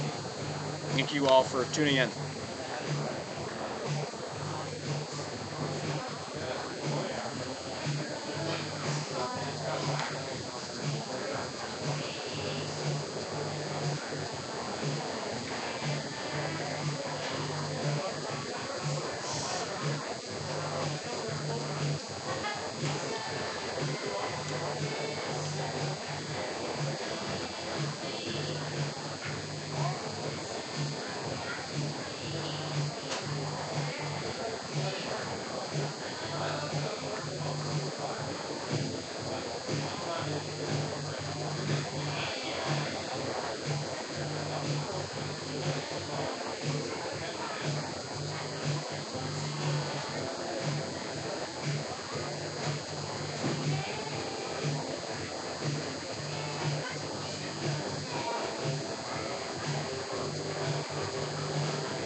Okay, baseball fans, once again, if you made a purchase at Catch 22, anytime between 5 and 6, if you haven't already gone up there to check it out, if you can please head up there to Catch 22, we sure appreciate it. Thank you.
Cheyenne people walked in there and Wayne's not here. Cheyenne people were in there. Yeah, I didn't want to kick him out. Well, and Wayne's not here, and I guess. and then also like I was a little late to showing up to that because I was trying to do the transmitter. Sure, what? Trying to figure out the transmitter. Oh, okay. Yeah, you always want to put your stakes down first as far as your space. That's a lesson there. Oh, that's so nice outside though. Yeah. Come on,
I'm so glad they won, man. So glad they won. Yeah. Well, he's a good guy. I wouldn't kick him out. Yeah. Unless it's pouring rain tomorrow. I have like a multitude of stupid questions. Firstly, because I'm just an analog guy stuck in digital. All right, so we're doing these webcasts. Yeah. I inherited. That's just in Larry's son. He's using OBS. Yeah. Into We're doing YouTube. that too. You're doing that too? Okay. So here's all the stupid questions that I didn't get to ask Nick. Okay. Every time you start a broadcast, you have to get a new stream IP. That's correct. You got to do it every time. Well, you don't need to get a new stream key. Right. You can keep that, but you do have to create a new stream. Okay. But you can, like, we can like continuously do a double header. Okay. You don't have to get a second stream. Right, because I'm just letting it go. Yeah, I mean, that's what you should do. I've Because got a banner that plays. people have full control over where they want to enter or read. Right. Test. So you're in good shape. That way. And he has a lot of graphics and stuff like that that I had to take make out because I just don't know how to make it work. Right. You and me are the same. This guy knows how to do it. Yeah, it's funny how the. I need you. Yeah. Well, here's what happened. I had us hooked up. I had it started, and then something happened. I don't know if it was a glitch or, but all of a sudden, my OBS and my YouTube weren't talking anymore. They quit. You probably I just had have to, to. You probably just have to log back into the YouTube through OBS. I had to just stop everything, start over again, and that's where I kind of got confused about, well, I got to get a new key or I got to get a new. I ended up I just did everything new. Okay. And I've had to do that before. I do some high school football and basketball. And it's just, it's frustrating that you have to do that, but sometimes it's just kind of what you got to do. Well, I mean, when I was in this business 14 years ago, it was still kind of analog at that point. And it was just radio. Oh, yeah. Me too. I've been in 27 years Yeah. of radio. I did 23. Yeah. And I'm only in year 3 of being a video streaming person. I went to Dish Network. Okay. I've been there for 14 years. Okay. But what I do there is not even close to what this is. No. No, this is really different. I mean, there, I'm a broadcast engineer. All I'm doing is accessing equipment remotely and fixing it. Overall, they do talk to each other pretty well, though. Once I figured I'm out that, pleasantly surprised. once I figured out that, but yeah, I mean, I got to go back. I want to learn. It's all there, but he's got a scoreboard. He's got all this stuff. I just got to figure out how to make it work, as I go. Yep. So, Somebody just needs to come up and write a book for us older guys that says Streaming for Dummies. I'll buy a copy of the book. Somebody that just make one for us. I'll buy one. You know what I'm saying? Yeah. I mean, I'm getting it. It's amazing how we can. It's amazing though how we can troubleshoot when we have to. I'm stunned at what I can get back online. When we went to Cheyenne, we had a technical issue. I went online. I set up the equipment in the hotel we were in for Holiday Inn Express in Cheyenne, and I'm trying to figure out why I couldn't get pictures. I went to this really obscure settings and found out the video capture setting was somehow turned off. Turned it on, next day we were fine. Great. Great. I felt like that's a win for the old man, It's crazy what we got to work with. I mean, I've been having nightmares about this. I mean, it's not worth nightmares, but they come into our mind. I got you. My biggest fear is you go all the way to Cheyenne, you're tired of the ending, we're waiting to get depending on you, and you get there and it doesn't work. Well, I mean, we're sitting there, we're running this, and once we finally got it, I was at we were just at the start of the second inning before I finally got it running, right? And it's like we jumped up to 20, 25 viewers right away. There you go. I'm like, I know it's all family, but if nothing else, that's it. I know I got to deliver, and I think I did. I hear you. Well, I'll tell you what. It was actually Technology is a wonderful thing. I mean, the fact that we can, all those years we did radio, did you ever imagine knowing how many people are actually watching? Oh, God. Yeah, I'll never know. Never know. Never knew. And the feeling you get when you see that all these people are enjoying it. I didn't have that for years. The only time you ever got any payback was if somebody would see you someplace, what are you doing the game the other night? Yeah, and that meant the world. Or Oh, you God, come yeah. across, or even better, you come across some people and they're talking about the game, and you realize they must have listened. You know, and and yeah, exactly. But there's something to be said about knowing your numbers during and after, and then the rewatch. Those rewatch reviews really get up there, and you realize the players went back and watched it, the parents, faraway relatives. It's just incredible. And then boy, when you as a broadcaster say, "Oh, I want to hear how that home run call was," and you can like speed up and find the Yep, spot. there it is. How great is that? Yeah. I remember, I'd have to ask my board op to put it on cassette. They'd forget half the Yeah. time, and then if they remembered, then I'd have a heck of a time finding the spot, and then somehow the cassette would get taped over. Absolutely. You know what I'm saying? This is a lot better than that. I'll put up with the occasional aggravation for what we get that we never had all the time. This is a beautiful facility. Yeah. Oh, this is amazing. I'll put this up against any facility in America.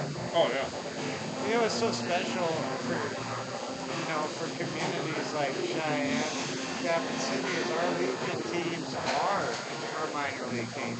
They're our own kids. Good. And it's like so awesome. It's a rare thing that you can have communities of this size coming together around their own kids. There for a while. This level of baseball. There for a while, we had the Cheyenne Grizzlies, Okay. which was, they were basically college. Yeah, kind of like Casper Yeah, yeah. Or I know, That's kind of the same level. Spearfish Sasquatch that we have up north. Yeah. And that was some pretty good ball. That's good ball, but the thing about that ball is that those kids aren't our kids. They weren't your kids. They're not your kids. And people, what I've discovered is if you get an 8-ball minor league team and those guys are ticketed for the bigs, some of them, you'll take that any day over this. But if you've got like top level college kids compared to this, the fans will pick this all day. That's what I've seen. Oh, we know. Yeah. Somebody just called and said that it needs to be muted and the guys are calling the Okay.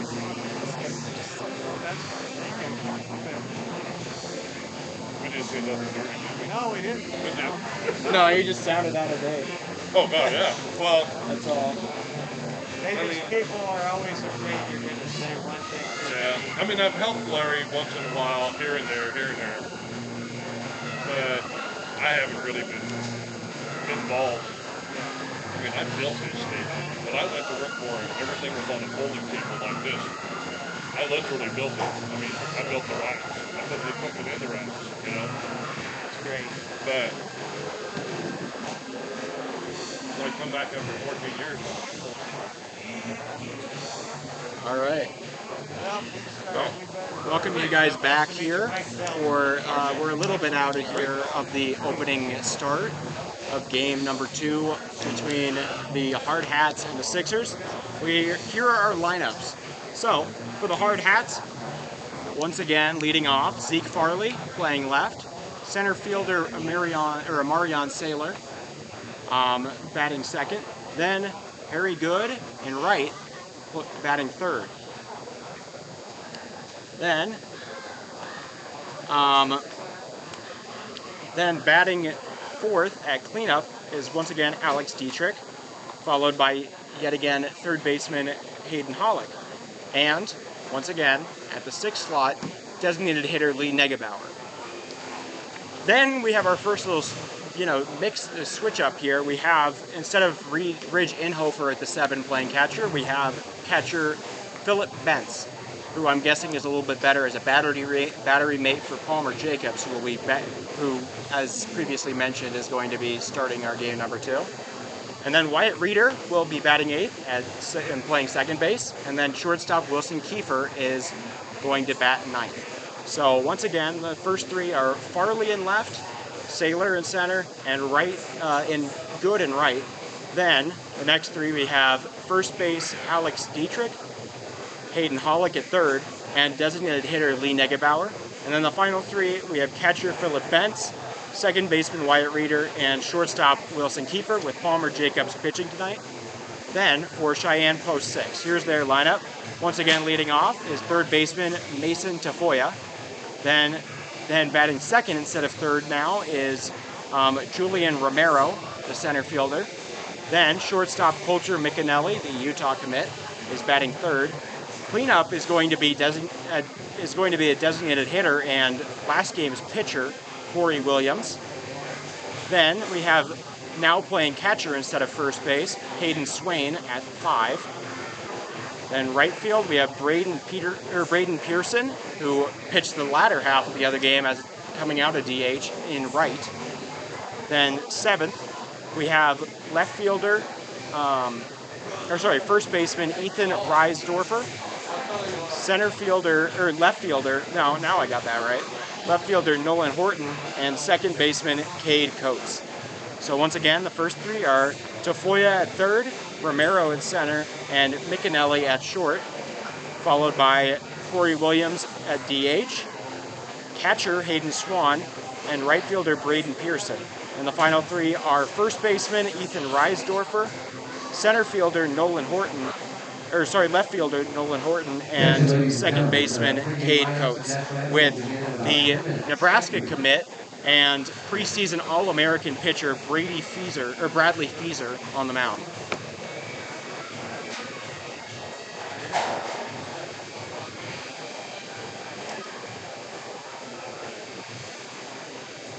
All right, fixing some stuff up there, but that is going to be your lineups and whatnot. The only post 22 only switching pitchers. That's all that changed. Pitchers and catchers, the catchers will bat in the same spot and everything. But here I've got, for game 2, we'll have color from my dad, Mike Fell. Good to be here with you, Oliver. What a win. You know, when you look back, just 2 weeks ago, the Hardhats had dropped 3 consecutive games in Billings, and 2 of them were walk-off heartbreakers. And to now see what has happened in just 2 weeks of time for the Hardhats to rebound, regroup, and to put up 7 wins in a row, and to knock off an 18-3 Cheyenne post 6 Sixers team in front of all of these great fans here at Fitzgerald Stadium. What a remarkable turnaround, and I just tip my hat to Kelvin Torvey, Nick Ewing, Ryan Lapich, and all of these young men that really dug deep. And when Coach Torvey, prior to the game between the Hardhats and the Missoula Mavericks, said, guys, we got to find a way. Well, did they ever find a way? 7 consecutive victories, and man, what a huge win this is. And hopefully this will be the last time for a very long time that any opposing American Legion program wins so many games in a row against our Hardhats. The skid against post 6 is over, and now Hardhats are thinking sweep, and the Hardhats are thinking, let's see if we can clinch a series win right here, right now, coming up. Totally. Yeah, they're definitely feeling pretty good after that first one. 14 hits. I mean, sure, yeah, it's also on your phone, but 14 hits last game. So that's pretty impressive. We had 2 guys hit 3 with Sailor and Good.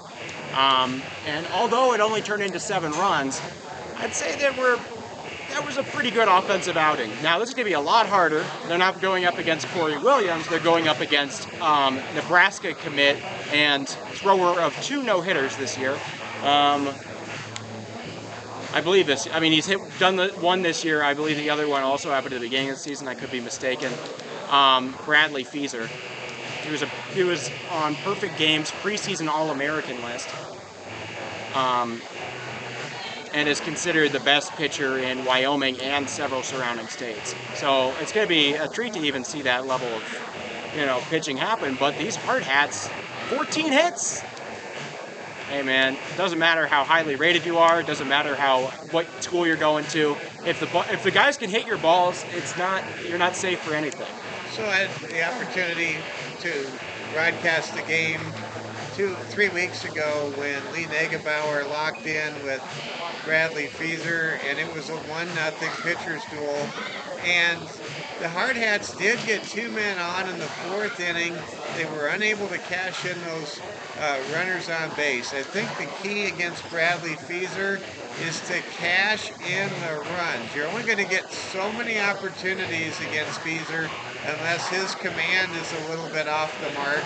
I'm told from inside post 6 sources that Feeser can occasionally struggle with his control, but for the most part, you described it very well, Oliver. This is a dominant pitcher for the Hardhats. If they could get a lead, better yet, just have that one big inning that may come along, the Hardhats have a chance to get that W tonight and keep the winning streak going.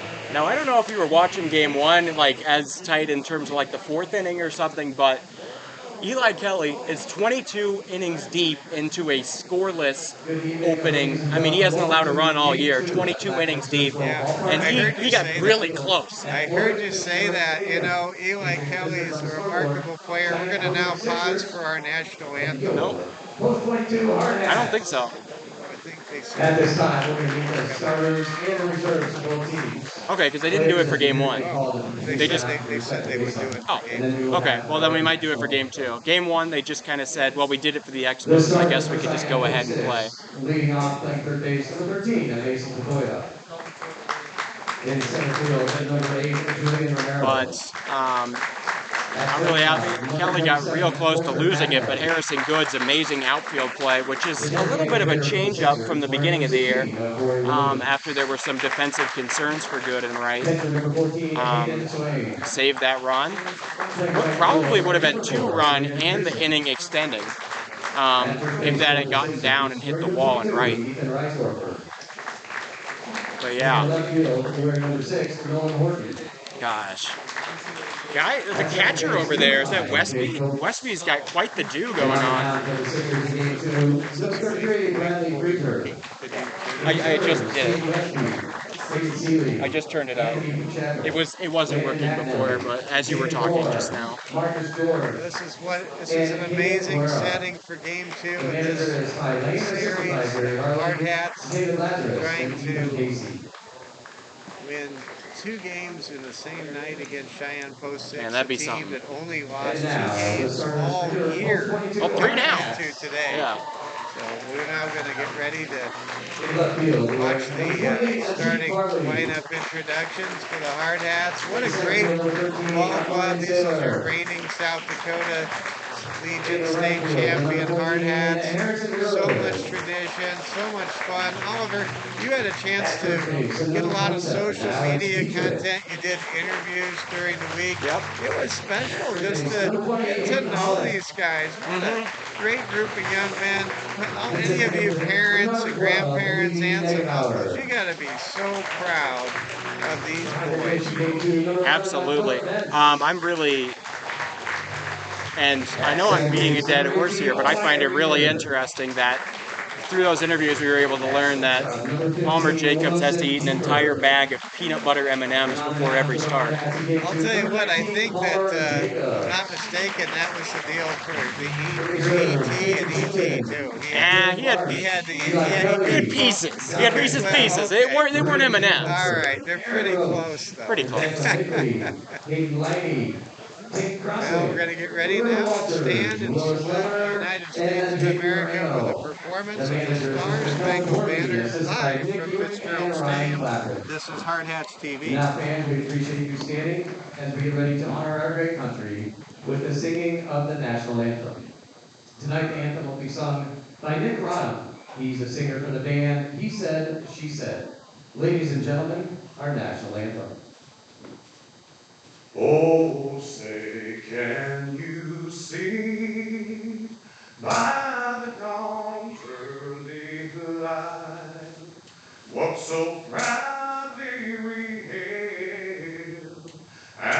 twilights last gleaming, whose broad stripes and bright stars through the perilous fight.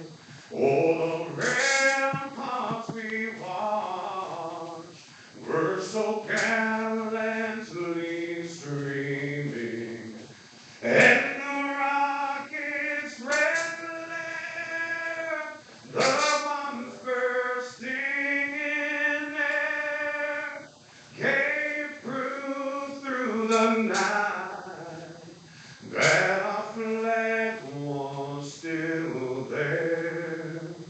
Oh, say does that star-spangled banner yet wave?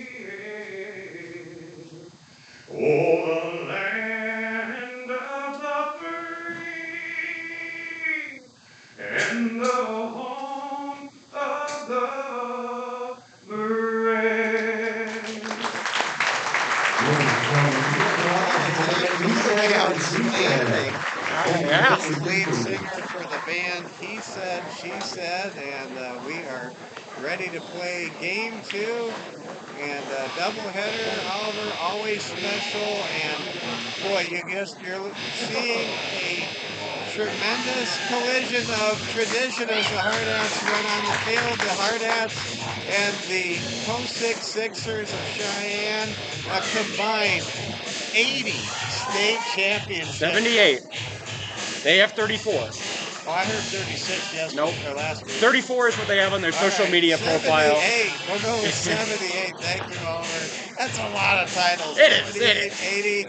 It's hard to count those and still call it one. They both lifetime. lead their states. So they are the Wyoming's finest, the reigning state champs. 18-3 now, and South Dakota's 20-3. finest. 20 and 2. Guys, Yeah. sold 18-3. Okay. Man, you got some bad facts. I'm glad you got the facts, and I don't. But anyway, the Hardhats, they have the 44 titles, the second most titles ever won by a Legion program in their respective state of the Union. And now we get ready to bring you game 2. It's the 11-6 post 22 Hardhats winners of 7 straight. All right, fans, Palmer time to and give away Jacobs on the mound, taking on Cheyenne post 6. The Sixers with future Nebraska Cornhusker ace Bradley Feeser on the mound. And from Dave Blue Field here at Fitzgerald Stadium, here's the voice of Hardhats TV, Oliver Bell. Thank you. I don't want to do this to you again, but we are at 6 straight. Spearfish 2, Watertown 2, the one against Gillette, and one here. You didn't count Missoula.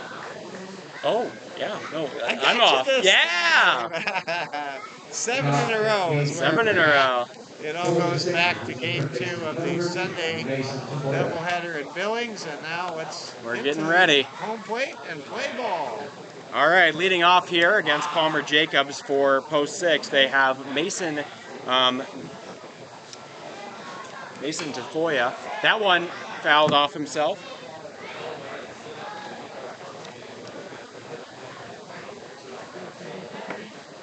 Okay.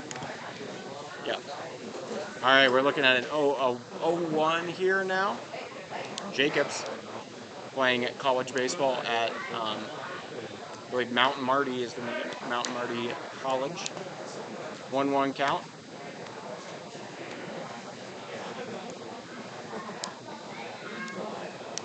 Tafoya. He tries to get away from that one. It didn't seem that inside, but it's 2-1. It's so funny that in between these games, the real, actual players just stand in line at the concession stands. Okay, 3-1. Jacobs. He's just trying to keep a rhythm. He's got to start himself up a little. Hardhats TV, YouTube. He gets that one, 3-2.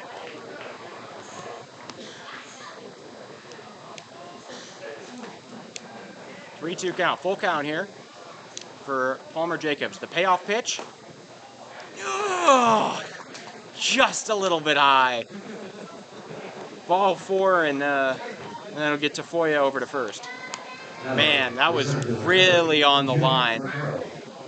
Jacob seemed to understand that, and like I said, he knows how hard it is to be an umpire. He had to do that for a JV game in college, and he said he would never complain again because that is a very tough job, and he thinks he did pretty bad at it when he did do it.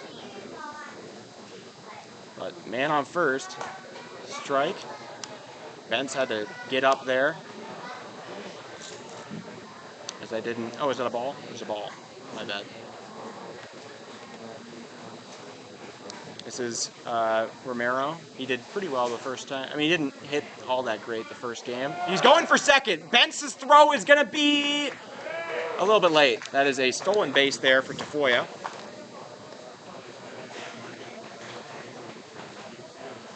And now on second, we're looking at a 2-0 count. Jacob's regarded as pitcher number 1, I believe, by the coaches here. Gonna take some time, gonna have a little bit of a mound visit. It is 1-1. I believe that, I thought it was a strike on the first one. Yeah, okay, good.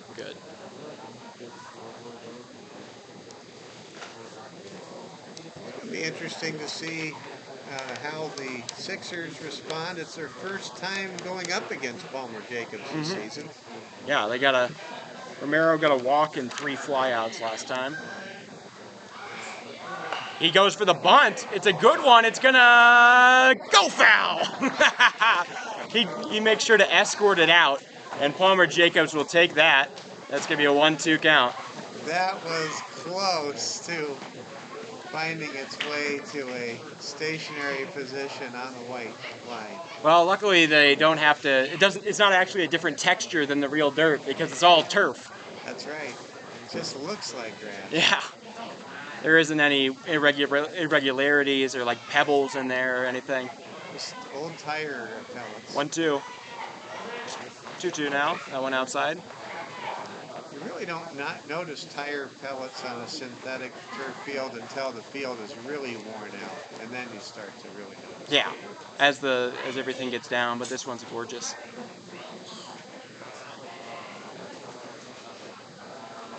Two. That one hit to right field. Good. Gonna get underneath it. Play is made. The runner will stay. Great throw there. Was that good? It might have been. Wyatt Reeder might have gone all the way out there and gotten that. I think it was good because the runner who was fast at second base for Cheyenne, post 6, Mason Tafoya, he obviously had the scouting report that if Harrison Good catches the ball in right, you better not even think about tagging. Well, they already got one guy. Over to third. The other guy really didn't think about tagging. In game 1, that one hit back. It might bounce on what would have hit us. There it is. On the roof. Oh, it hit twice. Oh! Caught in the front row over here by a couple of Cheyenne fans. Wow, that was talent right there. Sure was. He's, give him a contract. 0-1 here.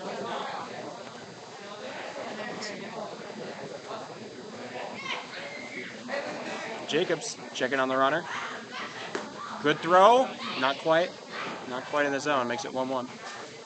Thank you all for joining us. There's a whole lot of you here. This is definitely a premier game, though. Glad you are sticking through if you were here for game 1, glad you're sticking through. Otherwise, if you were unaware, the Hardhats were able to pull off the 7-3 victory. That one grounded to Kiefer. Kiefer grabs it. The throw to first is high. The rare Wilson Kiefer error, and he's coming home. Dietrich's throw is late. And that'll make the Sixers up 1-0 here.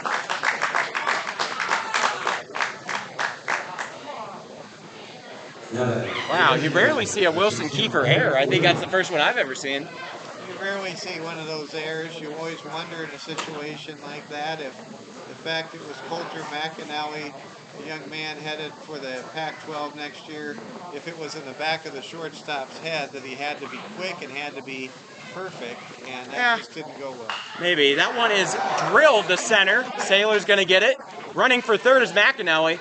The throw late. Cutoff is there. Oh, Wilson misses yet another throw. He almost got the cutoff man and was able to get out.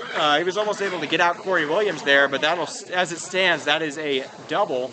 Nobody scores, but 2 men on in second and third. Man, what's up with Wilson right now? The catcher number 14, Hayden Swank. Right now, you can just pick up the vibe coming out of the visitors' dugout for post 6. They are not a happy team. They saw a very long winning streak come to an end earlier this evening. They're trying to make amends.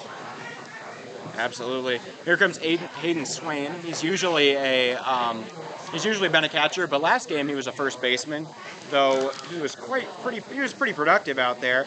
He got a walk, he got a single, and he grounded that to short. Reached both second and third base on those 2 things respectively. Those 2 appearances on the base paths. Oh, is that a balk? It is. Oh, because he tried to check to a base that nobody wasn't even occupied. Wow, that's a. Oh, what's up with the Hardhats right now? Things are just not clicking the right way. Palmer Jacobs says he's gonna go check in on that first baseman, and well, there's nobody there. It's a frustrating start, but it's only 2-0, and we're just underway. Swing and a miss. Strike 1. Long way to go, and this could be one of those really odd games where everything you think you know, you don't. Which would be good for us, because I think we're going to get dominated by Feezer. Anyways, 1-2 here. I don't think anyone can dominate this particular Hardhats team as they have gotten better and better the last few weeks. I'd agree. That one grounded back to Jacobs. He's going to check on the man at third, and he gets the out at first. Good play there. Good for him to check back in on Corey Williams at third to make sure he wasn't going to come in to score, and a second out is recorded. He stayed pretty calm out there.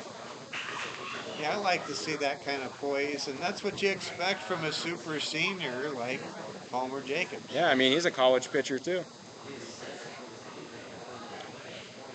All right, Braden Pearson. He came in and pitched the final two innings of the opening game, and was able to get him out of quite the bases-loaded jam, only allowing 1 run. But he's got a hit now. He's playing right. He played DH last game. Gets a foul ball, 0-2 the count.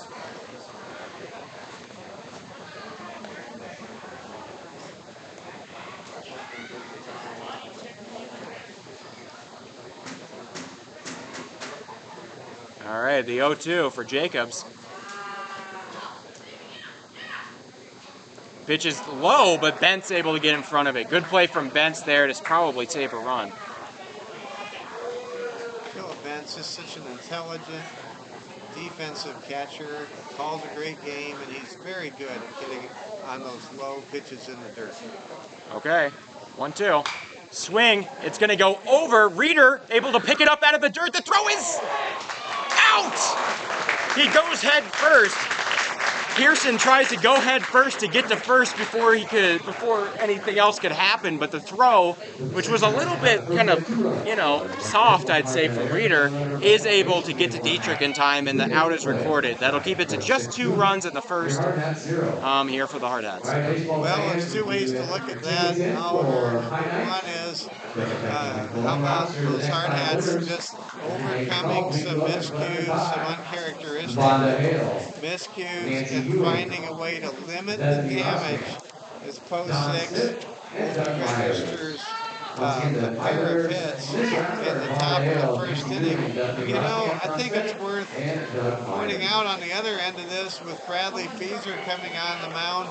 2 runs in the first. That might be all post 6 leads. Yeah, I mean, they only needed 1 last time. They only needed 1 run last time when Bradley Feezer went the distance, 7 innings, had 10 strikeouts against the Hardhats, and only gave up a pair of hits, and that was we're in the same inning number 4 Now, at down at Powers Field down in Cheyenne, Wyoming. Now, you folks, I don't know what it looks like on the screen to you, but Feezer coming in at 6'6", 227. He looks like a absolute monster there on the mound. Yeah, he really looks like a man among boys in terms of his frame, his build, and then you consider his velocity, touches into the high 80s, maybe even scrapes 90. And this Bradley Feezer, he's going to pitch in the Big Ten next year at Lincoln, Nebraska. It's easy to instantly spot why.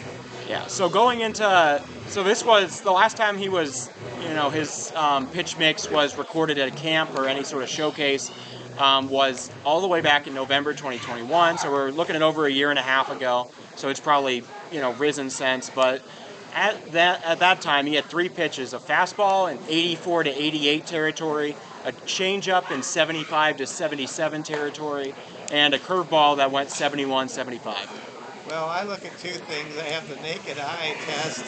He passes that with his pitches.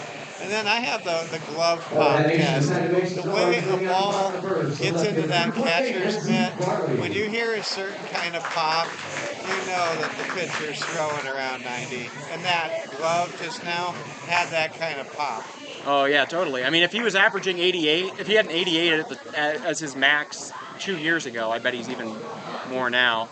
That's going to be a ball for ball 1 for Zeke Farley.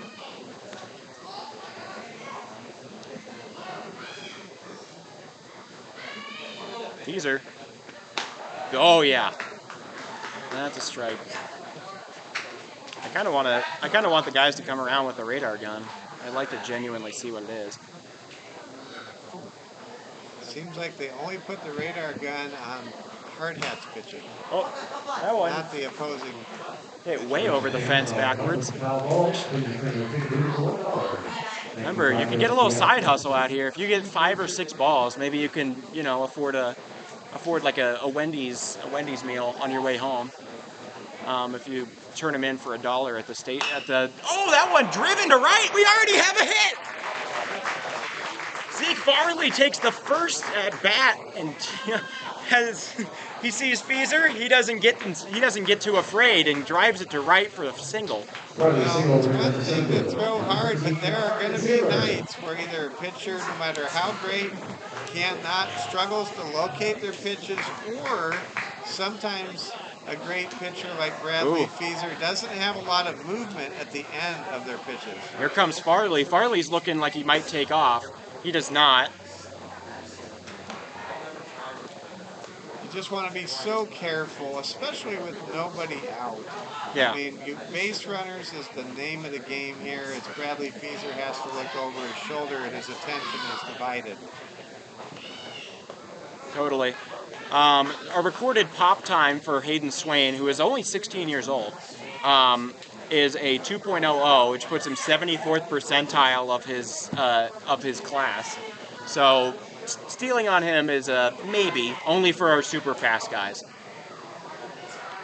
It's 2-0 to Marion Saylor. He went 3 for 4 in game 1. He hits that one off the plate. It's gonna get down. Saylor, can he make it? Off the bag, they say, and he does reach. Well, the ball got there in time, I think, and the first baseman could have been there, but he just kind of jumped up to reach it, maybe. It was a remarkable play by the third baseman to make a bare-handed stab of that Baltimore chop right in front of home plate, but in the end, third baseman Mason Tafoya just a little off the mark with his throw to first. I think that could have been caught on the bag, but the first baseman kind of just, I don't know, he just sort of reached for it and he moved his feet with him. It's better, you're coached as a first baseman to always go ball first because you never want to give up those extra bases on the other side if the ball gets out past you. Oh, here comes Harry Good. He went 3 for 4 in game 1. That one is drilled to center into the gap. It's going to get down. 2 men are running. Saylor, Good going to get back to first. They're going to beat Farley by a lot. He hits him and he's in. The old Posey rule, I don't think he's allowed to do that. It would have been really good in the 80s. Get ready for this.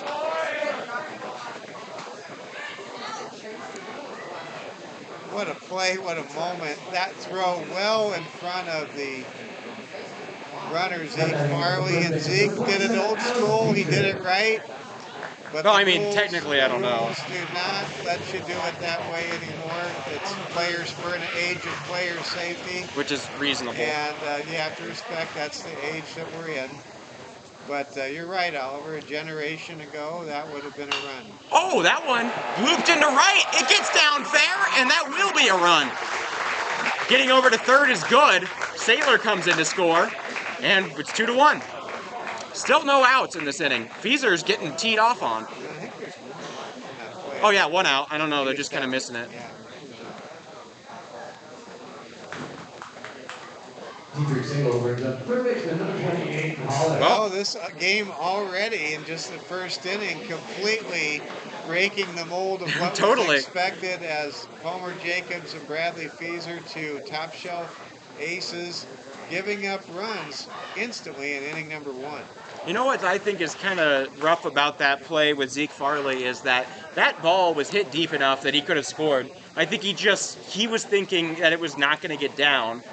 I thought it was kind of apparent it would get down. Saylor thought it would get down, but Farley wasn't so sure, so he stayed by second, and he waited till the ball landed to run. Now it cost him a lot of time. That one down, but Swain able to control it. We're looking at 2-0 count. Runners on the corners, 1 out. It's a really big hit by Alex Dietrich. I mean, just circle We have that one. 4 singles. What's this about?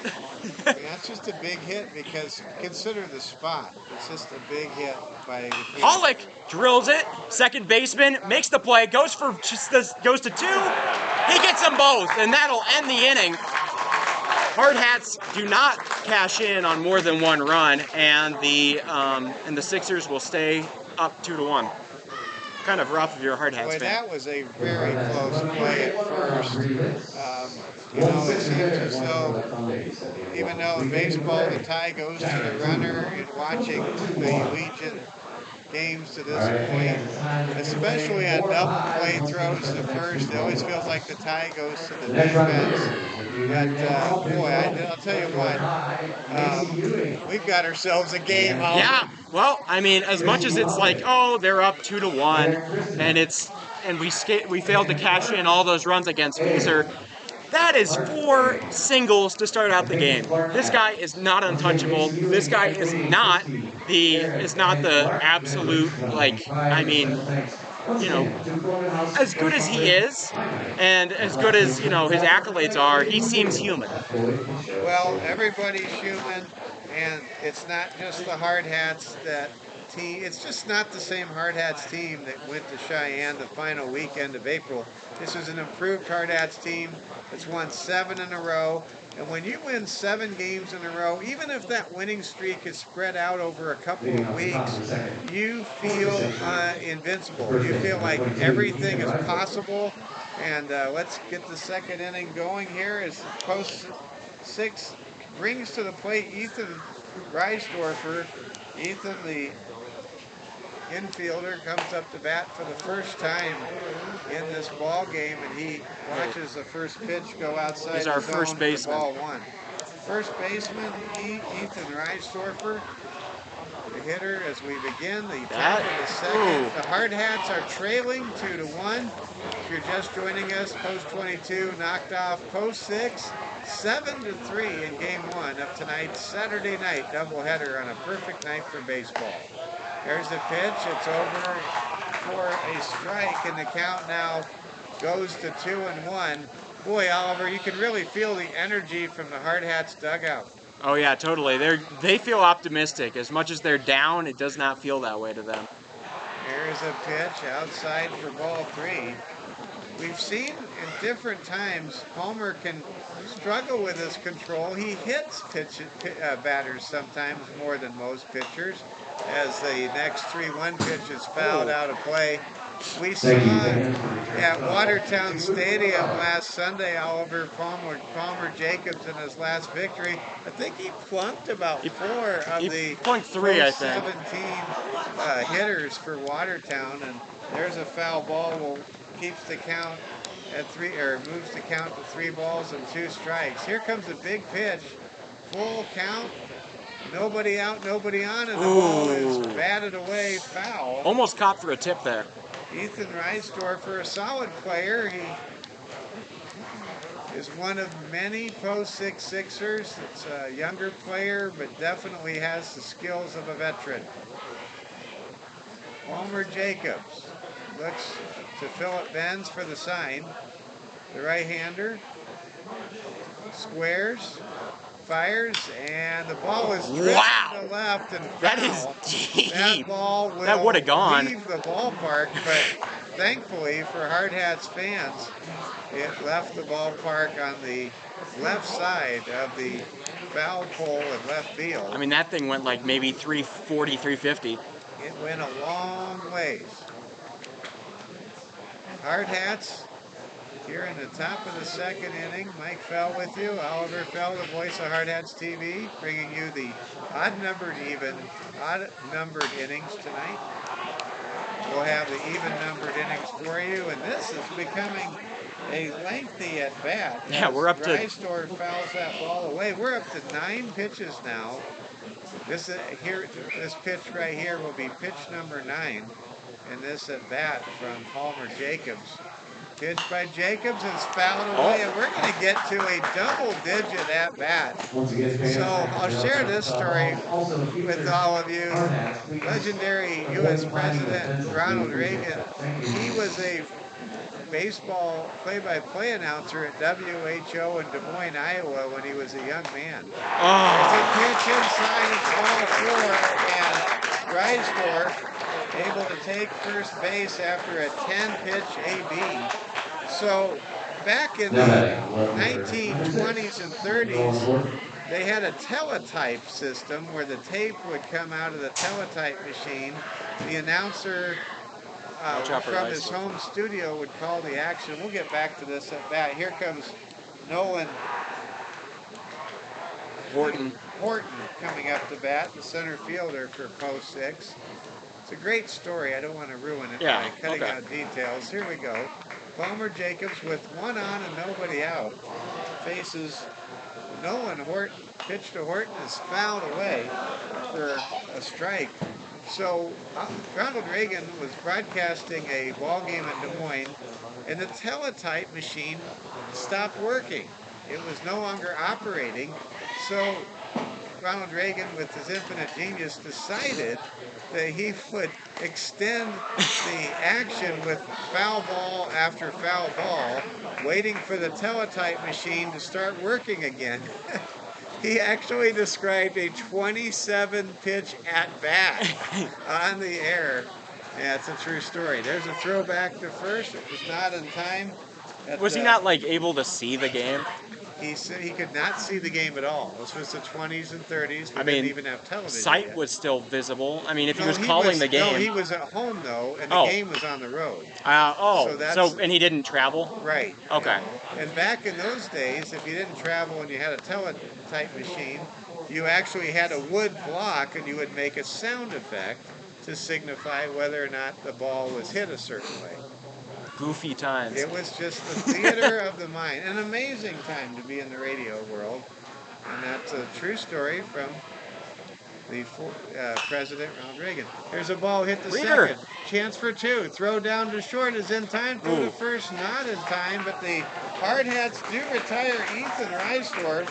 The lead runner is retired 4-6 if you're keeping score at home.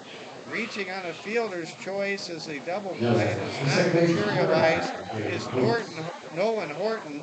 And now here comes Cade Coates. Cade, not your typical number 9 hitter. He wears number 9. That kind of reinforces his spot in the lineup. But this is a young man that really showed some great dexterity at the plate in the series the Hardhats had back in April in Cheyenne. Cade Coates falls behind in the count 0-1. Palmer Jacobs pitches and the ball is struck foul, and quickly Jacobs works ahead Again. of Coates. He's throwing nothing but 0-2. strikes. Yeah, At least it Palmer feels like. Jacobs is really sharp here in the early going. He did give up a pair of runs, but that first inning was really a interesting inning. I don't get think the he feeling earned. like we are really seeing things settle down here. I don't think he earned either. Ball is fouled away on the 0-2 pitch by Cade Coates, and No, he earned one. He earned one of them. the Hardhats trailing 2-1. We're in the top of the second inning. Post 22 going for a sweep against Wyoming's finest, the Post 6 Sixers from Cheyenne. Throw back to first is Ooh, he not thought he in got him. time. Alex Dietrich thought he was able to make the tag in time. He pleads his case, and to no avail, but that was a close play. We'll see if Jacobs goes back to that well again. Ball is delivered and driven into right field for a hit. Oh! Now falling down is the second baseman, or rather the lead runner. He scrambles back to second, and there it is once again. Harry Good with that howitzer for a right arm, able to throw the ball quickly to third base, and wisely the stop sign was applied by head coach Ty Lang for the Post 6 Sixers, and now there are 2 on and 1 out. Cade Coates comes through with a single. Nolan Horton is at second base, and here comes Mason Tafoya, who led off and scored in the last inning with a single, or rather a double, to get things going for Post 6. Here comes a pitch from Jacobs. Ball is driven deep to center. Amarion Saylor seems to be under it. He is. He makes the catch for out number 2. Throw towards third base is not in time, and so tagging and going from second didn't even to make the third throw. is Nolan Horton, and retiring, reporting the second out is Amarion Saylor in center field. So there's 2 out and 2 men at the corners here in the top of the second inning. Post 6 leading 2-1. Now Julian Romero checks in. Romero flew out to right field in his first at bat back in inning number 1. Here comes a pitch from Jacobs. It's outside for a ball. Post 22, 11-6 on the year. Half of their losses came at the hands of the Post 6 Sixers from Cheyenne, Wyoming. Obviously, that win felt extra good for the Hardhats. Ball is driven foul into the corner. That would have scored a run for sure, but instead of Romero, it now has an even count of 1-1, matching up with Palmer Jacobs, the ace here for the Hardhats in Game 2 of this Twin Bill in Rapid City. 2 on, 2 out. 1-1 count. Jacobs winds, fires, and there's a bouncer, and what a play by Philip Bentz. Bentz, by getting in front of that wild pitch, able to prevent Nolan Horton from scoring from third base, and the score remains 2-1 in favor of the Post 6 Sixers. Jacobs waits a while, gets his sign. Here comes the 2-1 pitch from Palmer. The pitch is drubbed towards Hollick at third. Throw to first is time to retire the sign. And Alex Dietrich lets out a yelp in celebration, and the Hardhats prevent the Post 6 Sixers from getting on the board in the visitors' half of the second inning. Man, Dietrich really had to stretch out for that one. If he didn't go that far out, he would not have been able to make that play in time. That was just a marvelous play by Double H, Hayden Hollick at the hot corner. And in the top half of the second inning, there were no runs. There was 1 hit. There were no errors committed. And there were 2 men left on base. Through an inning and a half here at Dave Flew Field. It's Post 6 2 and your Post 22 Hardhats won. You're watching Hardhats TV.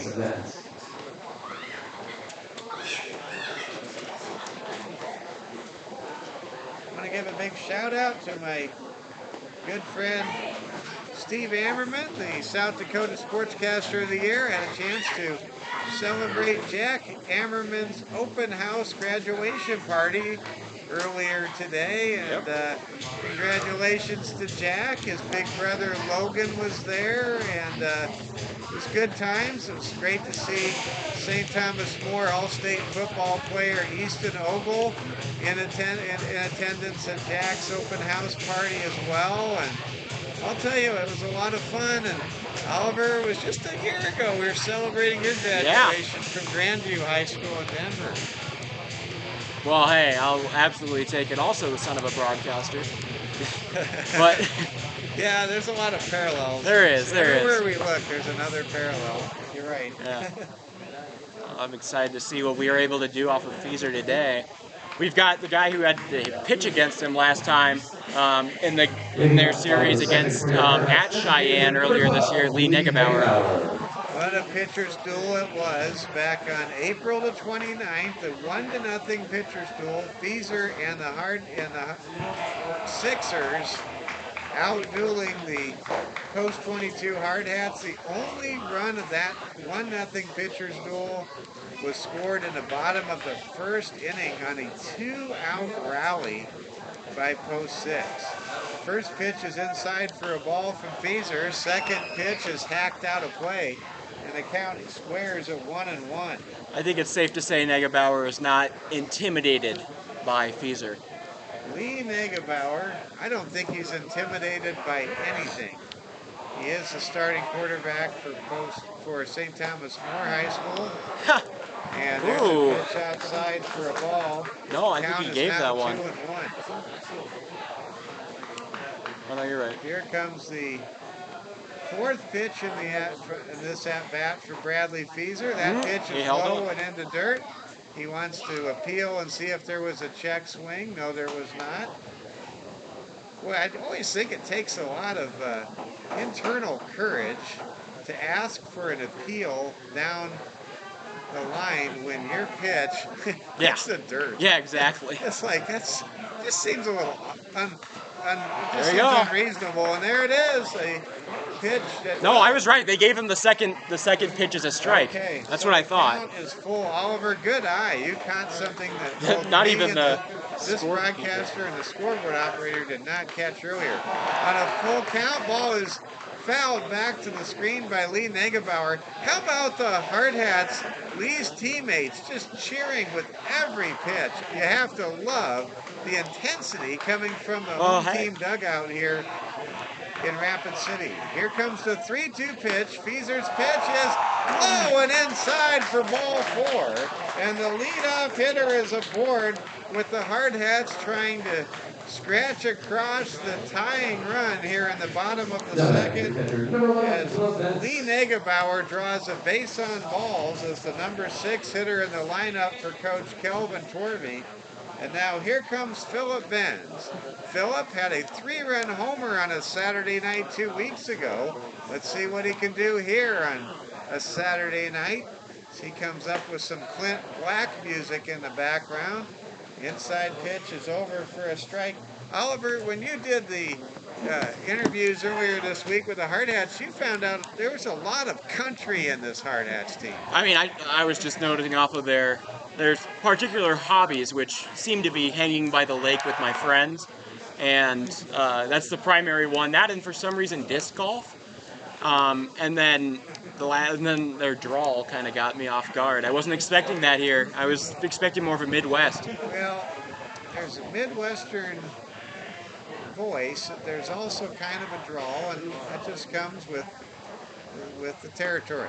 There's the pitch, and it is low for a ball, and the count now goes to 1-1. Philip Benz, rather it's a 2-0 count.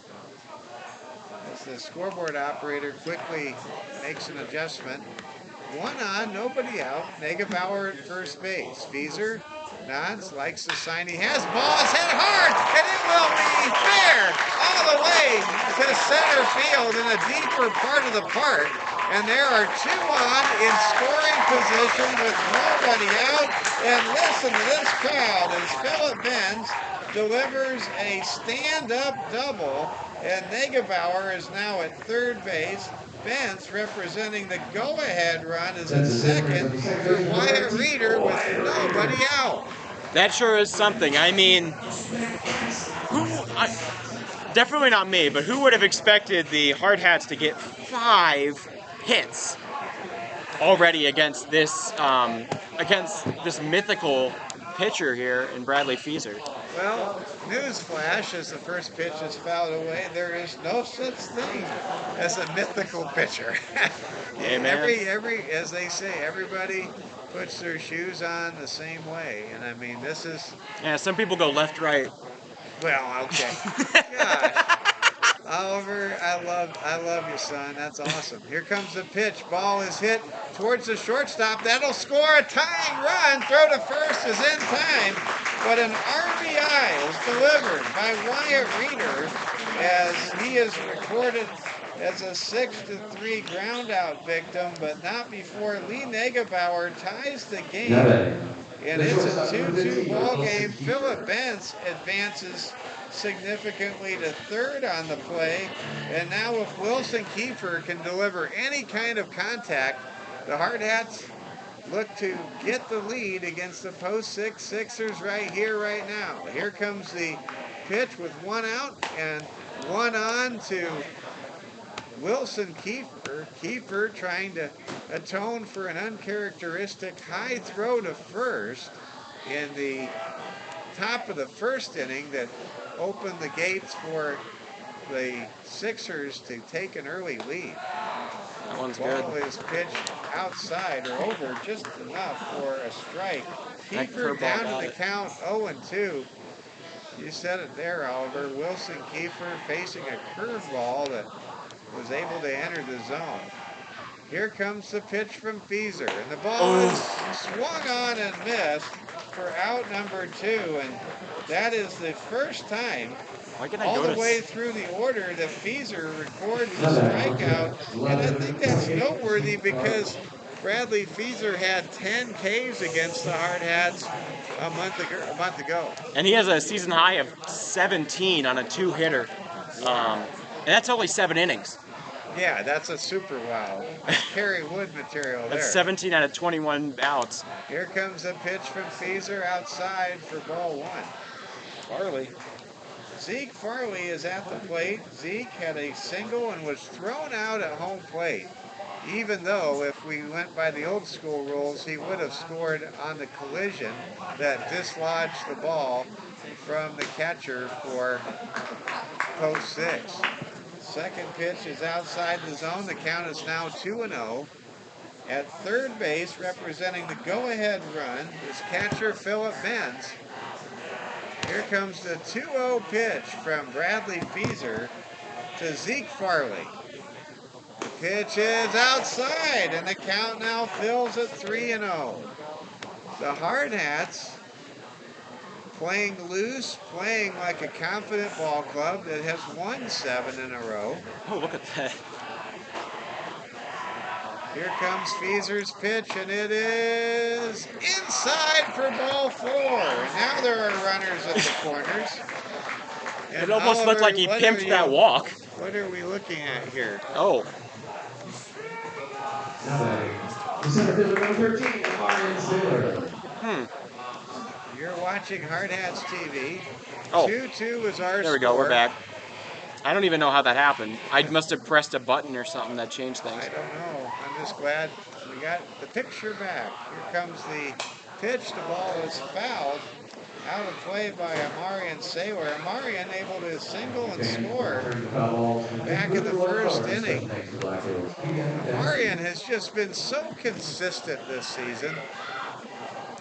Let's see if he can deliver the first lead of this game for post 22 here as he faces Bradley Fieser with an 0-1 delivery, and that pitch is over for strike 2. Bradley Fieser, when you have ace stuff and you can throw as hard as Bradley does, you don't get rattled when things go wrong. You just saddle up for the next ride, so to speak. Here comes the 0-2 pitch with 2 outs and Ben's at third. The pitch is outside. Oh, he's going for home! Oh! Time, and that'll retire the side. Oh, What man. a tremendous play by the catcher, Hayden Swain. Swain able to throw down to second base to Cade Coates to end the inning as Zeke Farley is caught stealing on a 2-4 put out, and that will strand Philip Benz. And had that base been stolen, Benz would have scored. Probably. And we finished the 2 innings of play with a 2-2 tie. Recapping the bottom of the second inning, the Hardhats were able to score 1 run. It was earned. There was 1 hit, there were no errors, and there was 1 man left on base. Through 2 innings of action here at Fitzgerald Stadium, it's the Cheyenne Post 6 Sixers 2 and our Post 22 Hardhats 2 live from Dave Blue Field in Rapid City. Now here's Oliver with inning number 3. Yeah. Well, I mean, the Hardhats probably a little bit upset that they weren't able to cash in on that lead that they had set up so nicely with Bentz there with 1 out, sitting there on third. But that's that. Also, I know that regionally it's not exactly all the way, but I know some of you out there are Nuggets fans, and a little bit of a recap from there. The Nuggets won on the road at LA 119-108, and they are 1 game away from their first ever finals appearance, being 3-0 in this series. Oliver is a native of Denver. I know you really like the Nuggets, and it's pretty special. Nuggets fans have never seen their team in this position ever before. Nope. And they look like they could win it all right now. All right, Jacobs. First pitch is a ball up here against Coulter Mickinelli, the future Ute. That's a strike. 1-1. Closer to home, Reese Ross missed basketball in South Dakota for St. Thomas More. She will be a Utah Lady Ute next year. No, they're just Utes. Okay, Utes. Oh, that one bounced. 2-1. So, kind of neat to see some of the players in this part of the country going to Salt Lake City and playing Pac-12 athletics. It's pretty exciting stuff. Totally. All right, 2-1 here for Jacobs up against Mickinelli. He reached on an error last time up. He hits that one high into the night sky, and Saylor has it. Had to get down onto a knee. There were 3 guys calling for it, but Saylor got it in the end. Kevin Kiermaier would be proud. Well, I'll tell you who should be proud is Number 16. Coach Torby. Yeah, that's just great teamwork, great communication.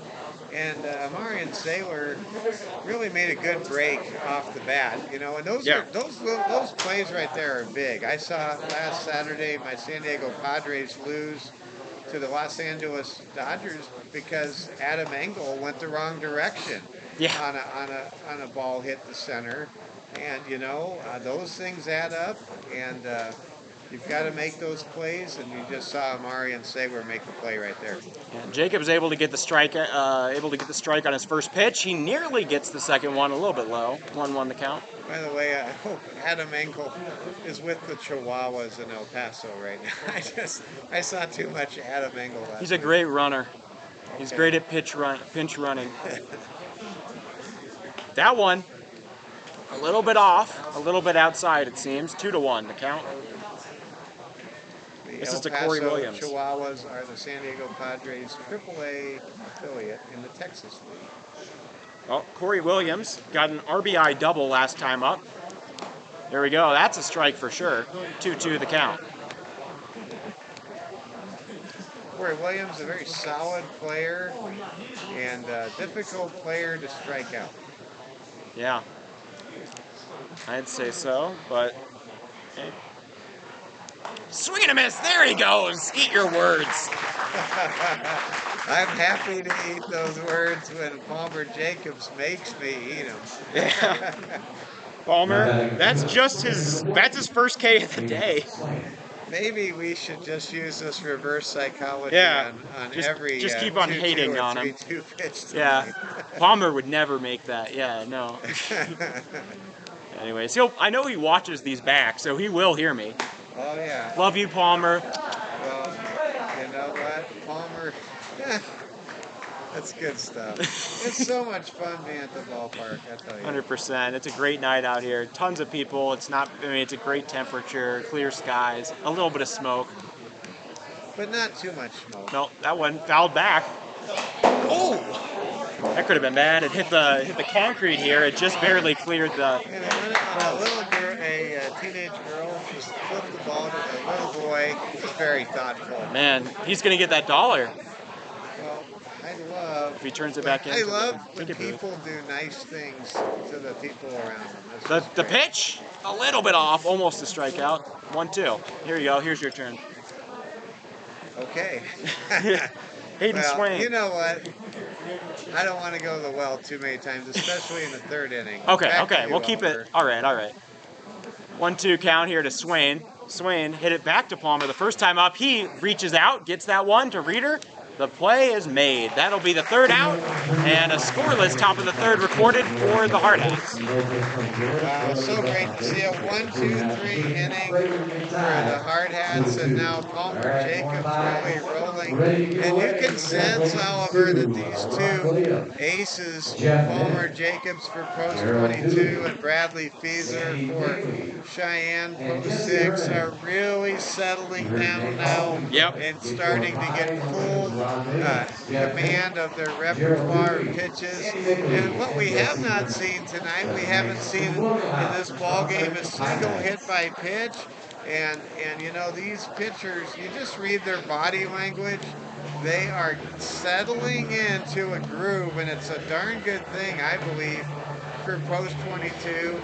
And on the flip side, for Cheyenne post 6, that they were able to not fall behind their opposing ace on the mound here. Yeah, I mean, it would have really helped to have the lead right now because I feel like Palmer is in a place where he could maybe hold it for another 3 or 4 innings. But I mean, just to recap the top of the third: no hits, no runs, no walks, no earned runs, no errors, and nobody left on base. Simple 1, 2, 3.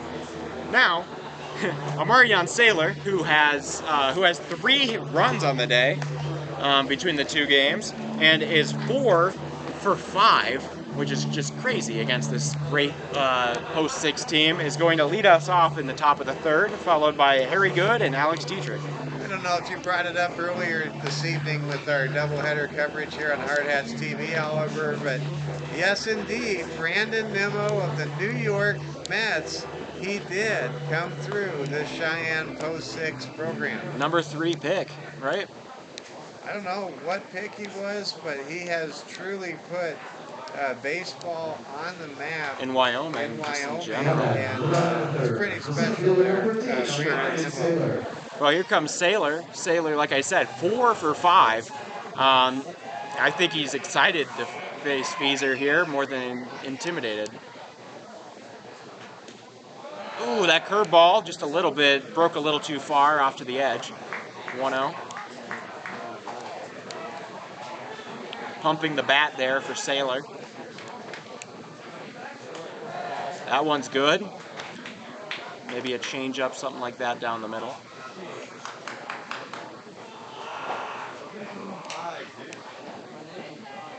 1-1. Feeser's pitch, a little bit off again. His balls just keep on breaking a little too far away from the plate. Doesn't quite have that touchdown right now. 2-1.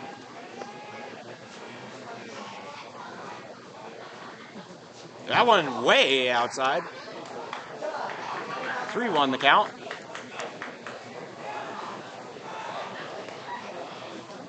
You don't get a lot of reaction time if you're the catcher for post 6 when Bradley Feaser's on. When he throws a 90 at you, Swain's just kind of, hey, that's one of the risks.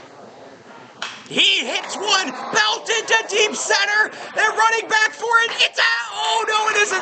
It's going to drop, hit the wall. Sailor's going for 3. The throw gets to the cutoff man, and that's a stand-up triple. Marion Sailor. Wow, he has been you can't get anything past this guy tonight. He is on fire, ladies and gentlemen, and what a way to start off. I thought that was going out. This 3rd inning. If it wasn't 400 to dead center, it might have. It would have been out of Watertown Stadium. It would have been out of a lot of Legion ballparks. It was like 385. But that ball did, on a bounce, get to the high part of the fence and almost was a ground rule double. Good thing it wasn't, as Sailor's at third base with nobody out. Yeah, absolutely.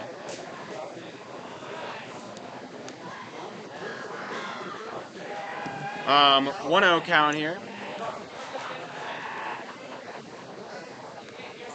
Feaser. Ooh, gets good, swinging right through that one. Took the, maybe it looked like a changeup, just took all the bottom off from underneath it. 1-1. Remember, no outs. Feaser has to say, where did this team come from? He was probably not expecting to see this till the Pac-12. This is not what he Swing and a saw miss. when he faced the Hardhats on that late Saturday afternoon. I call it the Chick-fil-A Saturday afternoon because Powers Field has a view of a Chick-fil-A. Yes. All of us in Rapid City, we're just waiting for Chick-fil-A to come to Rapid It's not City. here? It's not here. Did we not like fit? I think Long overdue. we It's fit not their here. religious ideals. Oh, swing and a miss. That'll be a strikeout on Harrison Good. Very good. Goes down. That'll be out number 1 of the inning. Sailor still on third.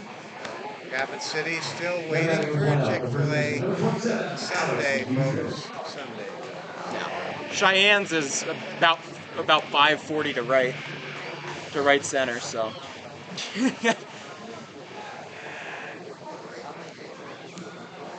Okay. Oh, steps off the mound.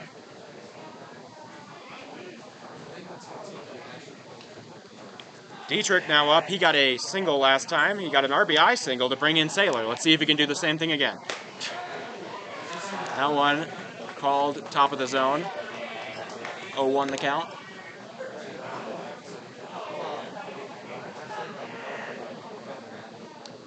Dietrich. They intentionally walked him earlier today. That was a moment in time. That went way off, but great job there from Swain to catch it. Otherwise, maybe that would have gone. Maybe that would have scored Sailor. 1-1 count. Feaser getting ready. He's definitely shaken. Dietrich fouls that one off. One-handed grab by the on-deck man. That is Hayden Hollick.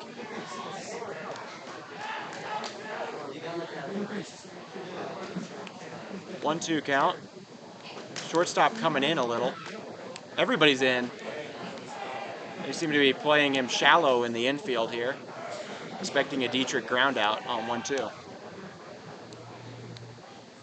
He fouls that one off. The heater up top. Every lineup has that batter that is kind of the bellwether player, and it seems like this season Alex Dietrich is the bellwether hitter. If he isn't swinging well, if he's hitting well, the entire lineup clicks. Absolutely. 22. All right, 1-2 count. He doesn't go. They're going to check. Safe. He did not go. 2-2 the count. That was pretty close, though. If you look at Dietrich in the first inning, he got that single, drove in the first run for post 22, and that was huge. I just heard "Come on, Deet" from the dugout. He gets him looking. That pitch was downright filthy by Bradley Feaser, and that is exactly why Bradley Feaser will be playing at Hawks Field in Haymarket Park next year in Lincoln. Totally. Man, Hayden Hollick on a little bit of a cold streak himself. He grounded out into that double play in the first, and has been a little bit to make anything happen. But like I said, he had 5 RBIs on Wednesday. He hits that one down to short.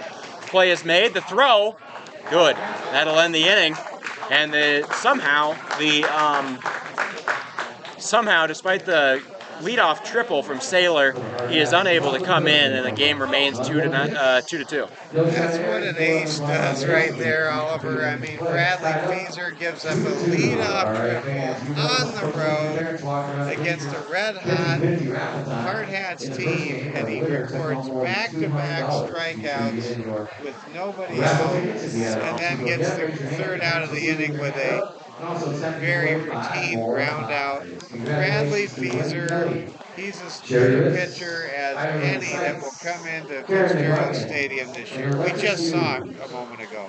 Yeah, well, I saw the first inning too, though. Anyways, but to recap that inning, 1 hit, no runs, no earned runs, no errors, and one man left on base, that being Saylor on third. But post 6, able to keep it tied, and I'll pass it over to my father, Mike Fell, for the 4th inning.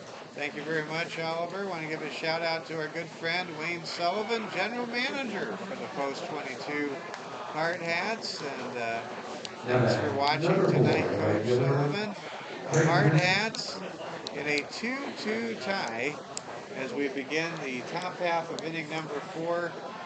Braden Peterson coming up to bat. That one a little bit off. I'm going to check my numbers. Is that Braden Peterson? It's up to Yep, Braden Pearson. Oh, Pearson. Braden Pearson up to bat for Post 6. I want to give a big congratulations again to all of you Denver Nuggets fans that might be watching tonight. Denver now up 3-0 over the Lakers, looking as though they're finally on their 4th time in their history of playing the LA Lakers in the Western Conference Finals. 4th time looks like the charm for Coach Mike Malone and the Denver Nuggets. There's a swing and a miss. The count goes to 1-2. Jacobs really dealing here in this 2-2 pitchers duel between the Hardhats and the Sixers. Ball is dribbled down to second. Pitcher feeds, and he gets the out.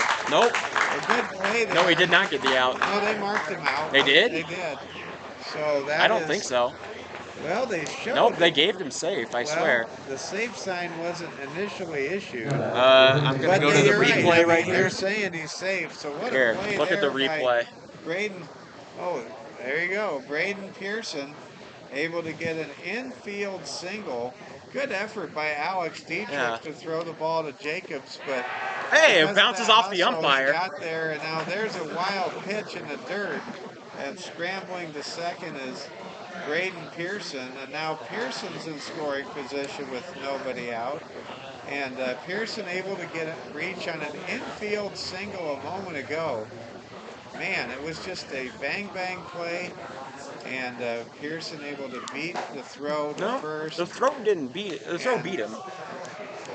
Palmer just didn't have his feet on the bag. Oh, gosh, that's a good catch right there, Oliver. 1-1 pitch now coming to Ethan Reisdorfer. Here comes the pitch to Reisdorfer, who grounded out, or rather, who was thrown out at second after a walk. Ball driven to left field. Back is Farley, and he makes the catch at the warning track. Going from second to third on the tag play is Braden Pearson. But what a great play by Zeke Farley. He is all the way back to the warning track in front of the Highmark Credit Union sign to record out number 1. And boy, that's a really big play. Sure is. By Zeke Farley to back up his pitcher Palmer Jacobs in a battle like this. I mean, he had to bounce into that wooden wall back there and left to make that play, but that's pretty good, especially considering he had the error in the first game that cost a run. He's really made up for that. We now have a conference at the mound. Philip Bentz coming out and having a quick chat with Palmer Jacobs, the starter here in game 2 of this doubleheader for post 22. Jacobs looks into Bence. Bence gives him the signals. At third is Braden Pearson, and that first pitch is over for strike 1. And Nolan Horton is now the batter. Nolan grounded into was a victim of was able to reach on a fielder's choice back in the second inning. Here comes the pitch. Horton hits it hard. Great play at second. Throw to first is in time, but a run scores for Cheyenne post 6. Great play made right there by Hardhats second baseman Wyatt Reeder. Reeder's quick throw to Dietrich, able to get the second out, but Horton, upon his retirement, does get credit for the RBI as Braden Pearson is able to cross home plate, and now the Cheyenne post 6 Sixers, trying to get a split tonight at Fitzgerald Stadium, have retaken the lead at 3-2 here in the 4th inning.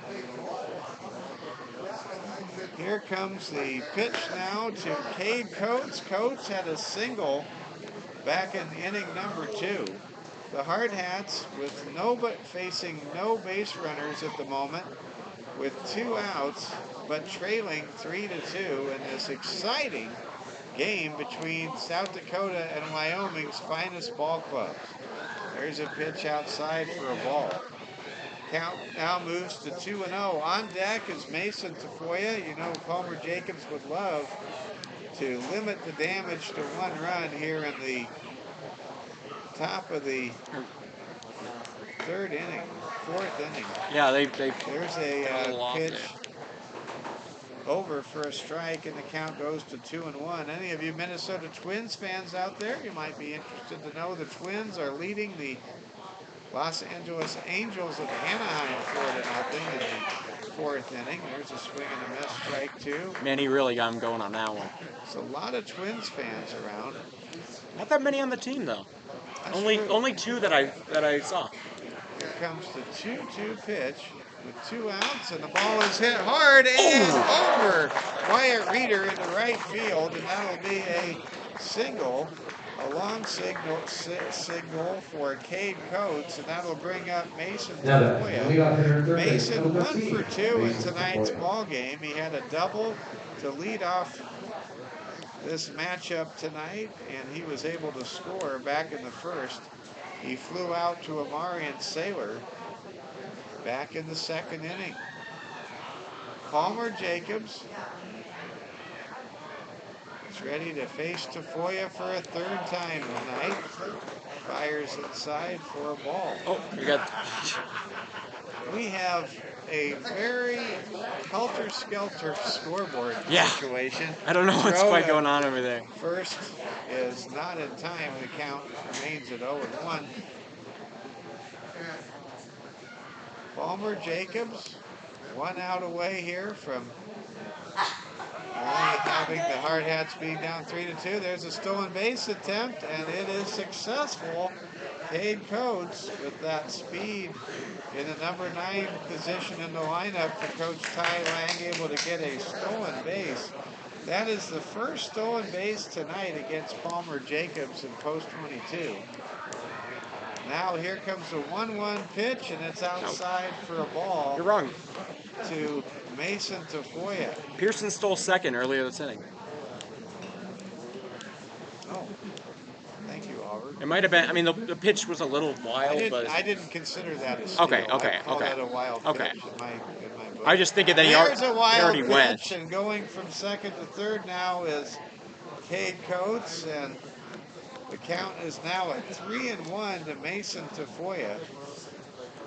So now a key insurance run for the post 6 Sixers, with Bradley Feeser on the mound, is 90 feet away. Coach Kelvin Torvey kind of back from his chair next to the pit of the dugout, just kind of talking things over with his coaching staff.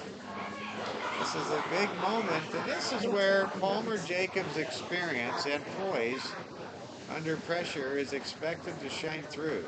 Here comes the 3-1 pitch, to Mason Tafoya here in the top of the fourth. The Hardhats trailing 3-2. Ball is popped up. Great pitch there by Jacobs, and the third out is recorded as Wyatt Reeder is able to squeeze that ball in the shallow part of the outfield. So through the top half of the fourth inning, the Cheyenne Post Six Sixers retake the lead. They score one run on a pair of hits. There were no errors committed, and there was one man left on base. Through 3.5 innings of play here in Rapid City, it's the Post Six Sixers from Cheyenne 3 and the Post 22 Hardhats 2. You're watching Hardhats TV. Fox Pendergraph, Max McGarry, Jenna Burdock, and Hadley Burris. If your pizza pie was called, if your name was called, go up and get your pie. Thanks to Colonial House for sponsoring Pie Night. Well, Oliver, looking at this ball game, this is really a different score than we expected, but we knew both of these teams were outstanding ball clubs playing very well, and we're being treated tonight. A couple, maybe 2,000 fans here enjoying, maybe 1,000 fans or so, enjoying a great night of baseball. It's cooling off a little bit, but it's not too cold, and I think we're all kind of ready for summertime. Tomorrow we're going to have Game 3 of this series, and I love a 3-game series. And for everybody out there, make sure you come out after church or after mass and make Post 22 baseball a part of your Sunday. I mean, yeah, it's gonna be a 1 p.m. game, so plenty of time to, hit mass, get some brunch, and come over. Exactly. And that's a 9 inning, I believe. It is. I think it'll be a 9-inning ball game tomorrow. It'll be a great game. That should be Negebauer, McAnally. It's going to be a great one. Here we go. Here comes Bradley Feeser back on the mound. He has started to strike out a couple of hitters in the last 2 innings. His first pitch is over for strike 1. Lee Negebauer, the designated hitter, was able to draw a walk and score back in the 2nd inning. Here comes the pitch by Feeser. He really took something off of that one, and he gets Lee to swing through the zone. And now the count moves to no balls and 2 strikes. Here comes the pitch from Feeser, and it is outside for a ball. How often do you see 2 guys that are both 6'6" up against each other? Yeah, it's not something you see very often, especially in baseball. But people are getting taller as time goes by. There's a swing and a miss, strike 3. And now 4 strikeouts have been recorded by Bradley Feeser as Philip Benz comes to bat. Philip had a double and was stranded at third base back in inning number 2. Okay, it's a 7-inning game tomorrow. I just received word from Coach Sullivan. All right, thanks, Coach. There's a pitch. It's over for a strike. Something else here. I guess I'll wait till the end of the at-bat. Here comes the 0-1 pitch from Bradley Feeser to Philip Benz. Benz hits a chopper, handled by the third baseman. Throw to first is in time for the 2nd out. And there was something you don't see every day. Pitcher hit the deck. The pitcher hit the deck like nobody's business. Bradley Feeser was absolutely laid out on the pitcher's mound. He was ducking cover. He didn't duck. He didn't squat. He hit the deck like a scene we saw in a Batman movie earlier this week. I mean he was ready for the blast. He was covering his eyes and ears. It was something else. For the flash. Here comes Wyatt Reeder. Reeder has the ball hit to first, and that'll be a first base put out unassisted as Post 22 goes down 1-2-3 in the bottom of the 4th inning. There were no runs, no hits, there were no errors, no men left on base. It's 4 innings of play, at Fitzgerald Stadium. It's the Cheyenne Post 6 Sixers 3 and our Rapid City Post 22 Hardhats 2. This is Hardhats TV. Oliver, go ahead and pass along your bulletin from General Manager Wayne Sullivan. Okay, we received word and something that we've been told that is something we want to mention here. Some of the more youth teams in the Post 22 organization, the Cadets and the Bullets. Just a little bit of a recap of how their season's going. The Cadets are 12-1. The Cadets and Bullets both won their games in Cheyenne today, and the Bullets are now 11-1. So 12-1 for the Cadets, 11-1 for the Bullets, and they won both their games against the Cheyenne teams. That's great. You got a bright future ahead of us. Oh man, the future is so bright, and it's just what Post 22 does as a program. They absolutely maximize the efforts and the instructional abilities of this great coaching staff, and hats off to Post 22's Expos and Cadets. No, it's Cadets and Bullets. Go Cadets and Bullets, thank you. And Coach, all right, Oliver, I was thinking before the game today about working on maybe some different logos. I may be getting a little too aggressive. Yeah, let's go ahead and get the back bunt. to the action. There was a bunt attempted there from the leadoff man, Julian Romero. We almost started out the inning with a bunt. He was able to successfully reach at some point here. You're going to go. All right. Well, Jacob's done a pretty good job as of late. Only allowed one run in the last 3 innings. That one high, it'll make it 1-1. The first one was high too, but didn't stop Romero from going for it though. Romero with a fly out and a ground out to third today, or at least in this game. That one low makes it 2-1.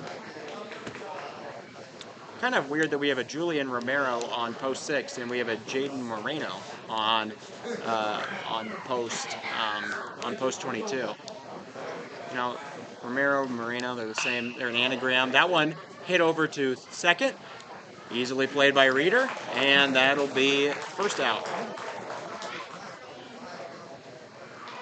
I forgot to change the innings, my bad. Anyways, now we're correct. The top of the 5th here. So first out recorded. Romero still hitless in this game. I gotta say, Reeder's been pretty dang amazing in second base today, at least defensively. I've seen a liner, I've seen some good plays. He's turned a double, I believe. I mean, yeah. Here comes Holter McAnally. That one popped up to right. Will it be playable? Dietrich ranging. Oh! He reaches for it, and it's just barely off of his glove and not in, and we'll keep on going here. Man, he ranged for it, it was playable, and as it came down, just kind of went a little bit off Dietrich's glove. Those kind of whistling high balls are really hard to play. All right, 0-1 count here for Palmer Jacobs.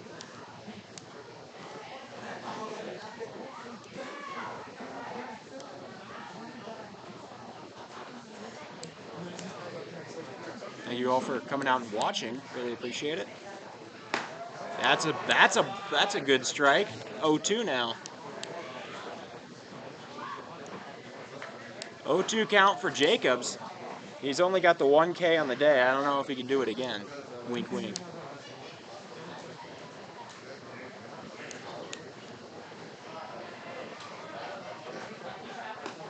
Does he? Oh, a little off the plate. That went a little outside. 1-2.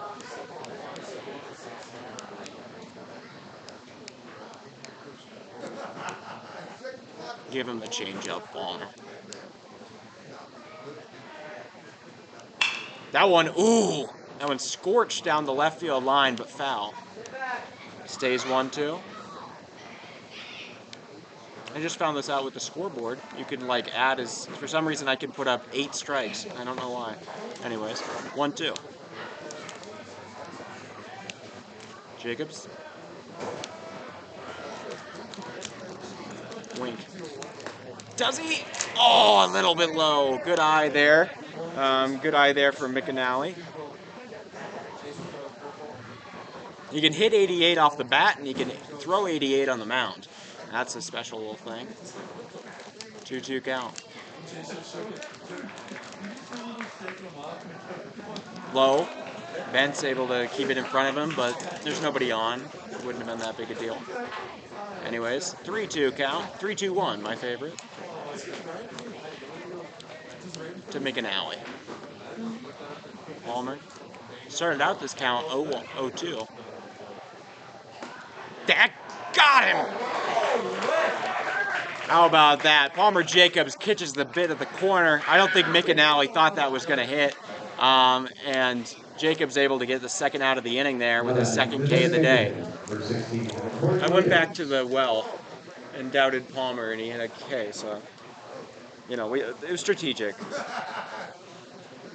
Keep it coming. Well, we don't want to use it all up. No. All right, Corey Williams coming up. Corey, so far he has a double where he got stranded at third and a strikeout, which was the first time we did that. 1-0 count here to Corey Williams. He earned 5 runs in the last game. That one is hit right up the middle. That almost sounded like a wood bat. That one goes to Saylor. I wonder if he dented it. Because it did not sound like a ding. That sounded like a pop. Anyways, he gets the single. Wonder if he deflated it. That'd be some. Not seeing anything about it. Doesn't look all that strange.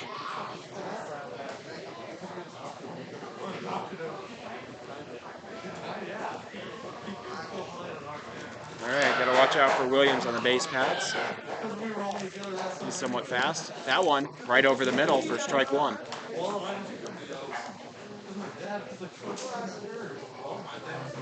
There's Swain. He has hit to first base. He has a ground out to first and a ground out to second. So surely he should get one to short now, if the pattern continues.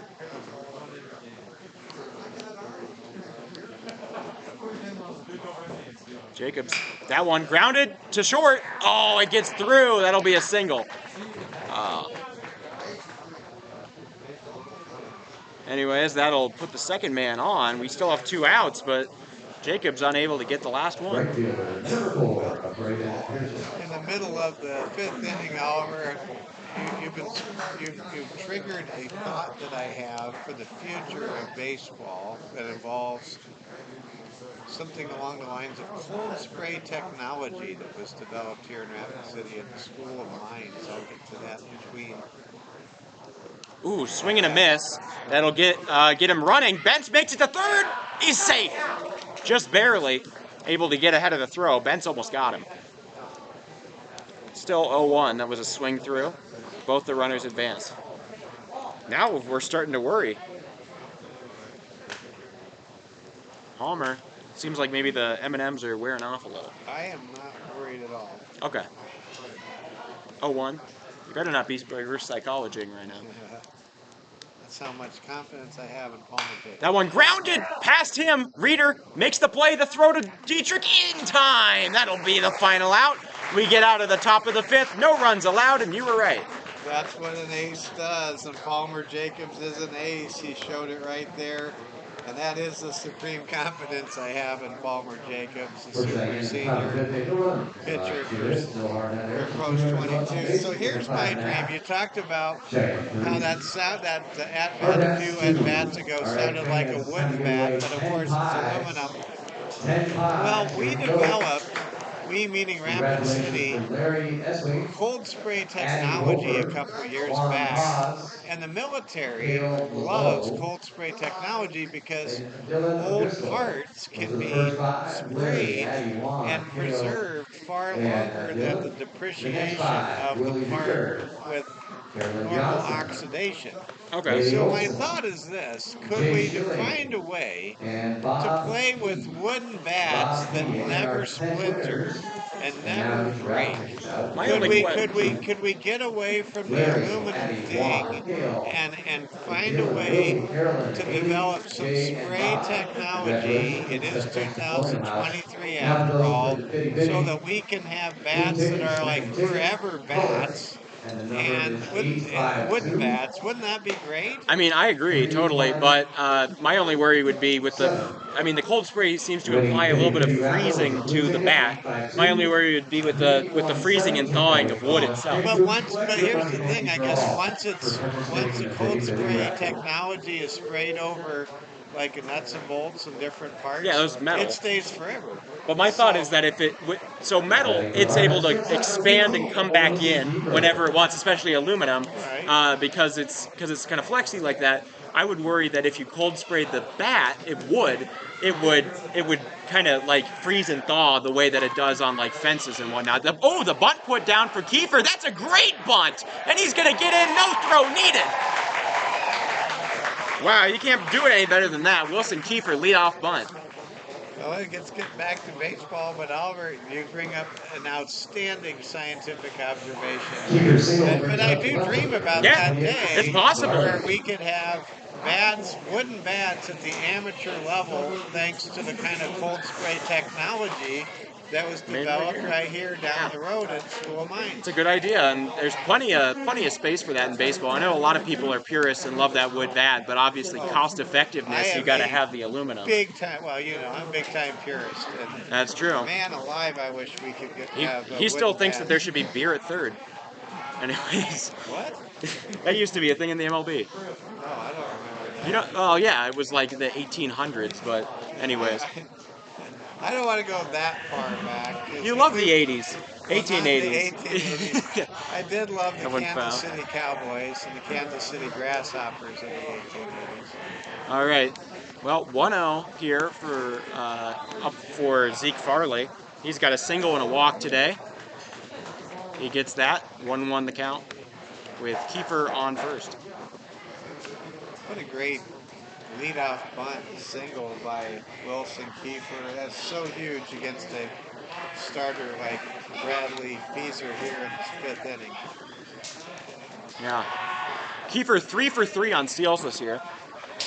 3 for 5. I'm way off. 3 for 5. He's 60% on steals. Swain, an above average catcher.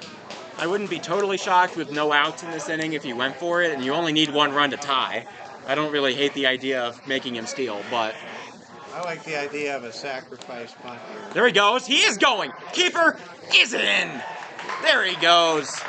Just like I was thinking might be the idea. There he goes to second. Wilson Kiefer, first stolen base of the day for the Hardhats. Either game. Well, Coach Kelvin Torby giving the green light to his number 9 hitter, the quick, fast, speedy shortstop, Wilson Kiefer. And Kiefer, he really got a good jump off of right-hander Bradley Feaser right there. And that was the key to that stolen base, was the jump. Uh-huh. Kiefer just kind of toying with Feaser now. I don't think he's going to go for third. That one high on Farley. 3-1 the count. He took a walk in the third. He might do it again here in the 5th. Colonial House Pie Night is tonight, folks. And wow. If you've ever experienced a Colonial House pie, you're a pie guy, a pie fan. It's as simple as that. I'll have to hook you up with the pie one of these days. Okay. All right, 3-1 here to Farley. Like I said, he's taken a walk and gotten a single so far in this game. That one, he'll take it for ball 4. 2 men on. Feaser starting to... I know I constantly dream about a Chick-fil-A, but I don't want to take for granted how blessed Rapid City is to have Colonial House. Truly is a restaurant unlike others. And we love Colonial House, and happy Pie Night here at the ballpark from our friends at Colonial House. Okay, Sailor. He's literally 5 for 6 today. This is, I mean, he's got a triple, a single, and a double. He could get a homer for the cycle between his games. I don't think it works that way. And it does for me. It counts in my heart. Okay. All right, Feezer's pitch. That one, ooh, popped into right. 2 men underneath it. Calling for is the second baseman. Play is, oh, he dropped it! It got away from his glove. The throw to second, not in time. Oh, it is in time to make the out. Just barely. But man, that was not expected. It just barely got away from the second baseman Coates. And man, that was nearly a disaster for the Sixers. Oh, it's so frustrating to get that out recorded there. But here's a golden opportunity to tie the game for very good. Yep. But a man on third now, that's Kiefer. Kiefer represents the tying run with 1 out on the third. And Good, been very, I mean, for lack of a better word, we'll just say he's been doing well today. Anyways, he's got a single on this game and a strikeout. Those are his 2 at-bats, and he went 3 for 4 in the first game. 1-0. Checking in, making sure that Sailor doesn't go. Sailor, 14, yep, I think he's 14 for 15. He leads the team in, 14 for 15. He leads the team in stolen bases this year. I want to give a big shout out to Darren Good, Harry's father. Appreciate all he does. He always rounds up the lineups for us and takes care of. Got me a chair today. Go on the road. That one gets away. He helped get me this chair. He got me my chair. I got the other chair. Well, I'll tell you, we sure appreciate it. We're outside. That doesn't happen very often, but our broadcast and radio friends in Cheyenne, they got here before we did, and they're inside our perch. But the weather's so nice outside. It doesn't feel bad. Outside Good. Ooh. I wouldn't trade places. Big swing there for Harrison Good. And I don't know, Harry comes up empty on that one. 2-1 the count. I love our radio. And he hits as good as any other here, I think. They actually have 2 competing radio stations that cover Cheyenne Post 6 baseball. Only one's here today. Only one. And Feezer stepping off the mound. Rumor has it that because the last place Colorado Rockies have been so bad that another radio station going for second, and it's going to get away. Coming in to score is Kiefer, and the game is tied.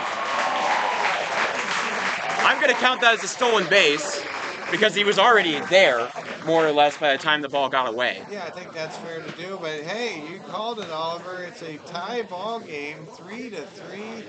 And how about the Hardhats going up against Bradley Feezer, who pitched a complete game, 2-hit shutout a month ago, and now it's a 3-3 ball game with a go-ahead run in scoring position. Mars Sailor gets his 15th steal of the day, or of the year. He's going for 3. He gets it. Oh, wait, foul ball or? It was foul tip, so he'll have to go back to second. Are they going to make him? Well, nope, he made it. I guess they're just going to say it was a strike. There we go. All right, we'll take that. Another steal. That's number 16 for Mars Sailor. He goes by. He's on third for good now. Still 1 out. Nope, they're explaining it to the... They just think it's a strike, I guess. They're explaining it to the Cheyenne Post 6 dugout. The call there. Full count, 3-2-1.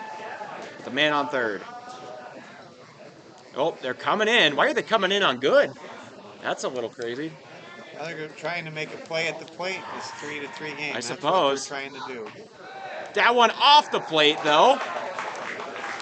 Runners on the corners. The second time a count has been drawn to full and a walk has been taken this inning. Farley able to do it at the start. Now I find it a little peculiar. I would think that Coach Ty Lang and Post 6 would drop back, and here they will drop back now, back in a double play position with the go-ahead run for Post 22 at third base and runners at the corners with 1 out. And man, this is such a big spot for Alex Dietrich to try to come through and give the Hardhats their first lead of the game. Michelle Solano. This has really been a great game, and I wasn't around Sue for and Michelle. posts for this Please head on for up. the first half of this Starting to freeze doubleheader. up. Grab What a your great game! pie. Getting a little cold out here, it seems. Oh, I'm not cold. Okay. Are you cold? Not really, but anyways, good. 5 for 5 on stolen bases this year. They might use him as a little tactic to try to draw the throw to get Sailor home. They tried that with Bentz earlier today, and the throw beat. The throw was able to. Who was it beating? It beat Zeke Farley. Farley also a great base stealer, but you do have 1 out as opposed to 2.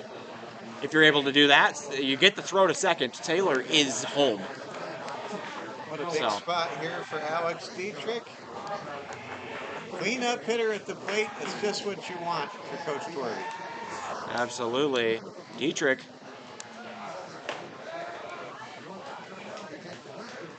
Called strike. Got the top of the zone there. Up by the sternum. This game's so evenly matched so far. Tied at 3-3 in the Throwback runs to good. department, and 6-6 between these two teams at the plate in terms of hits. Yeah. I mean, that's pretty dang tight. A couple of errors both sides, though. It's as tight as a newly strung guitar. Good analogy. That one hits the ground. Good job from Swain to keep that in front of him. That would have scored Sailor if it got away. 1-1. They intentionally walked Dietrich with 2 men on earlier, with men on second and third. It was kind of a weird choice with no outs. It was, I guess they were going for the double play, but it didn't quite work out that way. Off the plate, there goes Good, and yes, they were going to try to bait the throw. Good does successfully steal. I mean, technically defensive, that's a steal. It's a steal. Way to go, Harry. Harry, by the way, is a man now when he plays post 6 because he was 17. He was a minor when these teams met before, but it was Harry Good's 18th birthday about 2 weeks ago, and now he's officially an adult. Swing and a miss there for Dietrich. It is important to note that Harry Good was 17 at the start of the season, meaning he should get to Super Senior next year if he wants. Yeah, that's right. 2-2 count. Good point of distinction there. Yeah, he can also sign his own waiver at the trampoline park. So, did they? They say he went. That'll be out number 2, strikeout for Bradley Feeser. That's somehow only his 5th. Bradley Feeser, very capable of cleaning up his quote-unquote own mess. We've seen that back in the 3rd inning.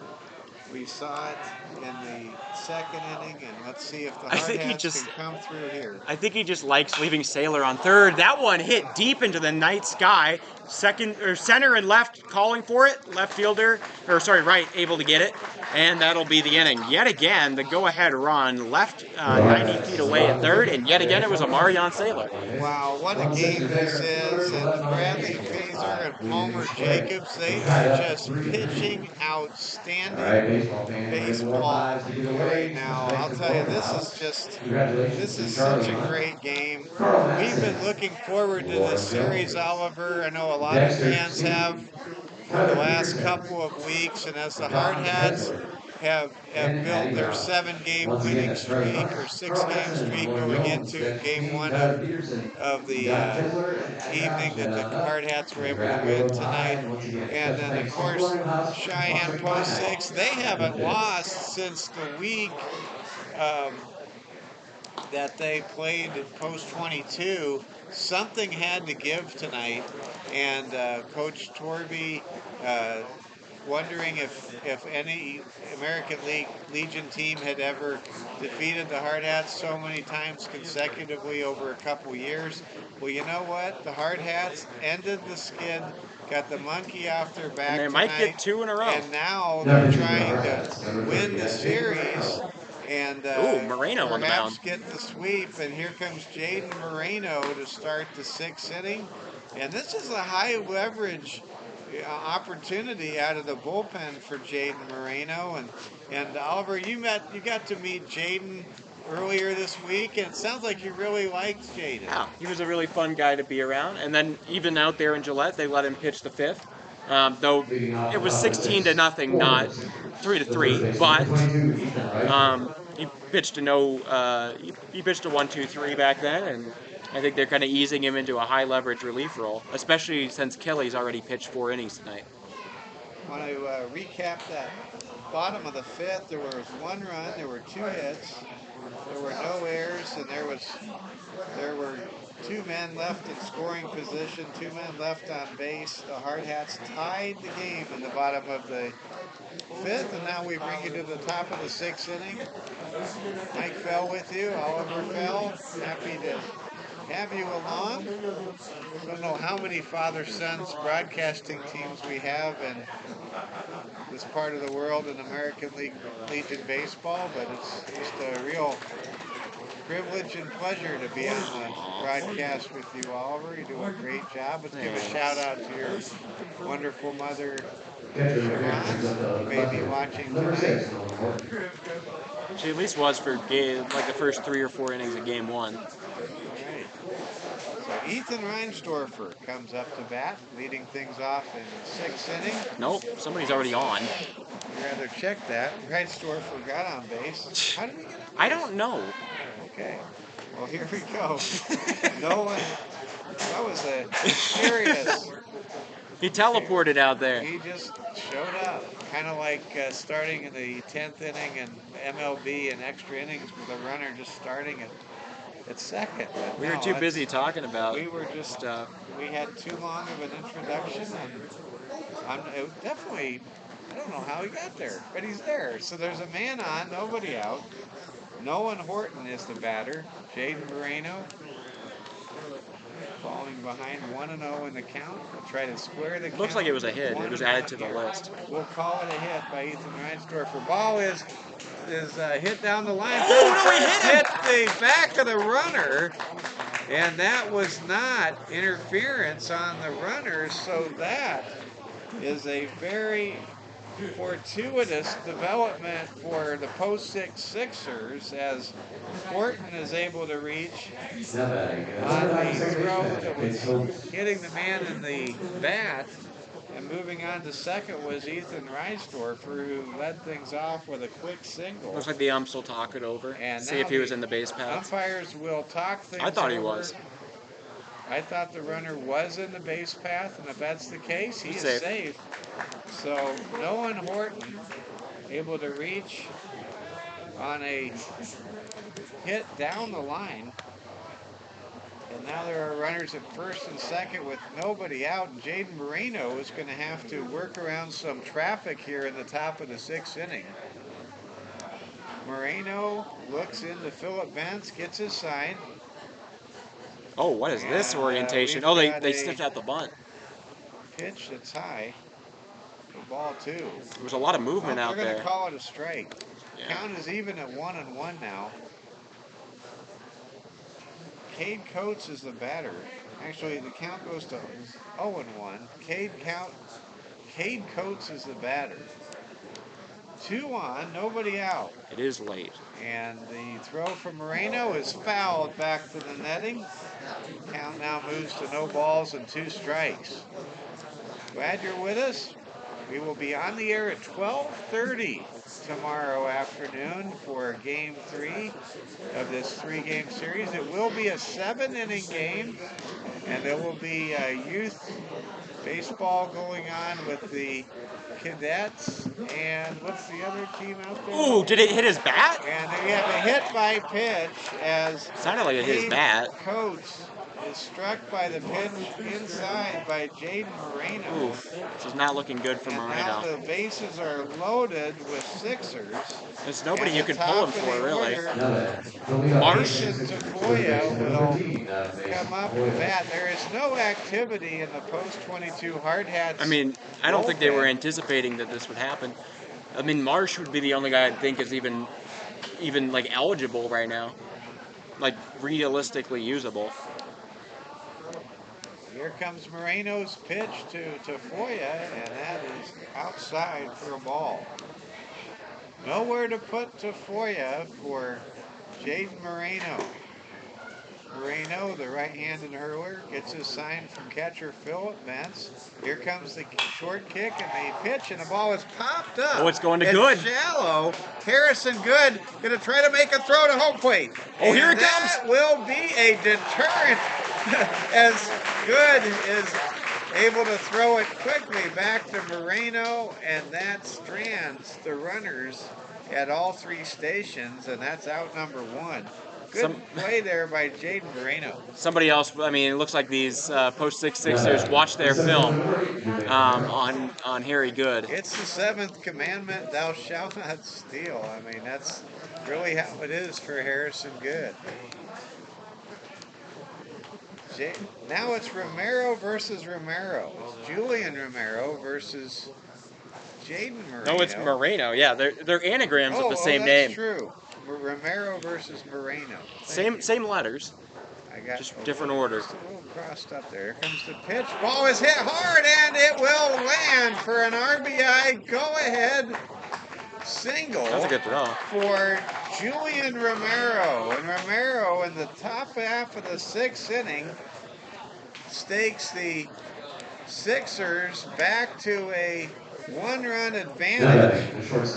Everybody scoring on that RBI single is Ethan Reinstorfer, his first run tonight. Now Nolan Horton moves on to third base. Cade Coates is at second with great speed. Julian Romero has an RBI. He's at first base. And the Hardhats thinking double play here. Down 4-3, and Bradley Feeser, who has had his up and down moments, but has been able to really pitch well when his back has been against the wall, now is the pitcher of record here in the sixth inning.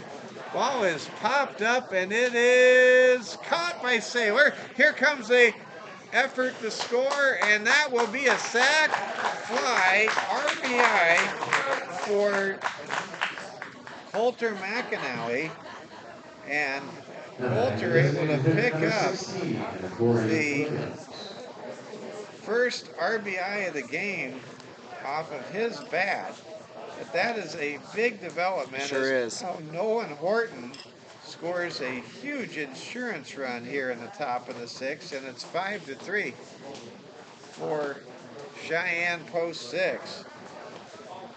At second base, it's Cade Coates. Again, Cade with lightning speed. Julian Romero remains at first base. There are two outs, and Jaden Moreno faces Corey Williams. The count is 1-0 to Williams. Williams tonight, 2 out of 3, with a single and a double for post six from Cheyenne. Cheyenne, Wyoming, the capital city of Wyoming. Northern edge of the Front Range. Ball is low for ball two, and Yeesh. Little America, the resort, is located in Cheyenne. It doesn't hold up with Watiki. No, I think Watiki kind of edges. I agree. Yeah. Watiki gets the W over Little America. Now, if you're looking for like more of a luxury hotel, maybe it evens out, but maybe you're not looking for that. Here is a 2-0 count to Corey Williams. 2 on, 2 out. 2-0 pitch is over for a strike, and the count moves to 2-1. It looked like the ump was right on the edge of decision there. Yeah, he was teetering on the call. He gave it to him. 2-1 count. Now to Corey Williams. Here comes Moreno's pitch. He looks back to second, now delivers. The ball is hit hard to center, but Saylor's there, and he makes the catch to retire the side. But the post six Sixers from Cheyenne are able to score 2 runs in the top half of the sixth inning on a total of 3 hits, there were no errors, and there was 1 sixer left on base. Through 5.5 innings of play here in Rapid City, it's the Cheyenne Post 6 Sixers 5 and the Post 22 Hardhats 3. The Hardhats are coming up in the bottom of the 6th inning, sending Lee Negebauer, Philip Vance, and Wyatt Reeder to the plate. The bottom half of the order will come to bat as the Hardhats look to come through against Bradley Feaser, the future Big Ten pitcher that has a 2-run lead in the latter stages of this doubleheader here in Rapid City. Oh man, this is going to be the Hard Hats are going to have to give it everything they got here to get those off of Feaser. They've gotten so close. I mean, Sailor's been left on third twice, and it's just they have not been able to cash in on those because Feaser just tenses up and locks down whenever the runners are in scoring position. It's been really tough, but these Hard Hats have definitely gotten to him, and they've gotten close, and they've scored 3, and who's to say they can't do more? I like the way Marino turned around at the end of that inning and came together. I think that he pulled it, although it was a little bit rough at the start, he hunkered down and got out of there. I think this is gonna be it's gonna take a lot, but I think that the Hard Hats can do it, and today especially. Definitely believe in the Hard Hats. I want to give a shout out to our friends over at Fox Sports Rapid City, Jerome and Dean calling the ball games, and happy to have those broadcasters in the house. And let's now begin the bottom of the 6th inning. The Hard Hats bring up Lee Negebauer. Lee, he's got some prodigious power. Let's see if he can turn on a fast pitch here from Feaser. First pitch is over for strike 1. Bradley Feaser has thrown a lot of pitches in this ball game. He's been able to strike out a handful of Hard Hats. Let's see if Negebauer can get on base and bring the tying run to the plate here in the 6th inning. Pitch to Negebauer is high for ball 1. Post 22, winners of 7 games in a row, finding themselves behind here in the bottom of the 6th inning at Fitzgerald Stadium. Ooh. Pitch is inside to the screen for a ball. Oliver, we saw something very interesting when we were in Watertown last Sunday. A ball was hit back to the concrete base behind home plate, and the ball ricocheted and hit catcher Philip Benz in the mask. Everybody was okay, but I've never seen anything like that. I mean, it came back at like still 80 or so. It was crazy. 2-2 pitch from Feaser is fouled off of the mask of the umpire. Boy, I almost feel guilty for talking about mask ricochets. Yeah. As soon as I bring it up, the umpire takes a ricochet to the mask, but he has the neck guard out there, and he's okay. But give Philip Benz some credit, some love. He just checked on the ump and made sure he was okay. Very thoughtful, Philip Benz, very conscientious young man. Here comes the 2-2 pitch from Feaser to Negebauer, and that's a high swing and a miss. And Negebauer strikes out for the 2nd consecutive time tonight against Bradley Feaser. Well, here's something that's a little surprising. So Negebauer and Feaser, both 6'6", starting pitchers normally. Also both quarterbacks of their high school teams and play basketball. They've got a lot of similarities. They sure do. Parallel existence, it seems, between two great 6'6" players and pitchers from bordering states, each representing their reigning state championship programs extremely well, standing tall, literally and figuratively, for their ball clubs. We get back to action. First 2 pitches from Feaser are balls to Philip Benz. Philip, 1 for 2 tonight with a double back in the 2nd inning. Here comes Feezer's 2-0 pitch to Philip Benz. The pitch is inside off the plate, and the count moves to 3-0. Wyatt Reeder's in the on-deck circle. Hardhats would love to make a rally here, down 2 runs in the bottom of the 6th. Pitch is over from Bradley Feezer for strike 1. Well, you can definitely see why Nebraska skipper Will Bolt likes Bradley Feezer so much. What a complete pitcher. Ball is hit hard off of the kneecaps of Colter McAnally, and that'll be an error on McAnally, and Philip Benz will reach base. That is the 3rd error of the ball game for the post-6 Sixers. And now the tying run is at the plate in the person of Wyatt Reeder, the second baseman, the left-handed hitter for post 22. He did hit that bomb against Watertown. He did.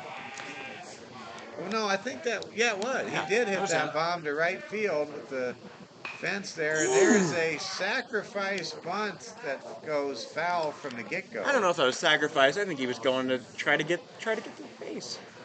Okay. Yeah. I'll go with that. Hey, Kiefer just did it. I will go with that. Here comes the 0-1 pitch from Feezer to Wyatt Reeder.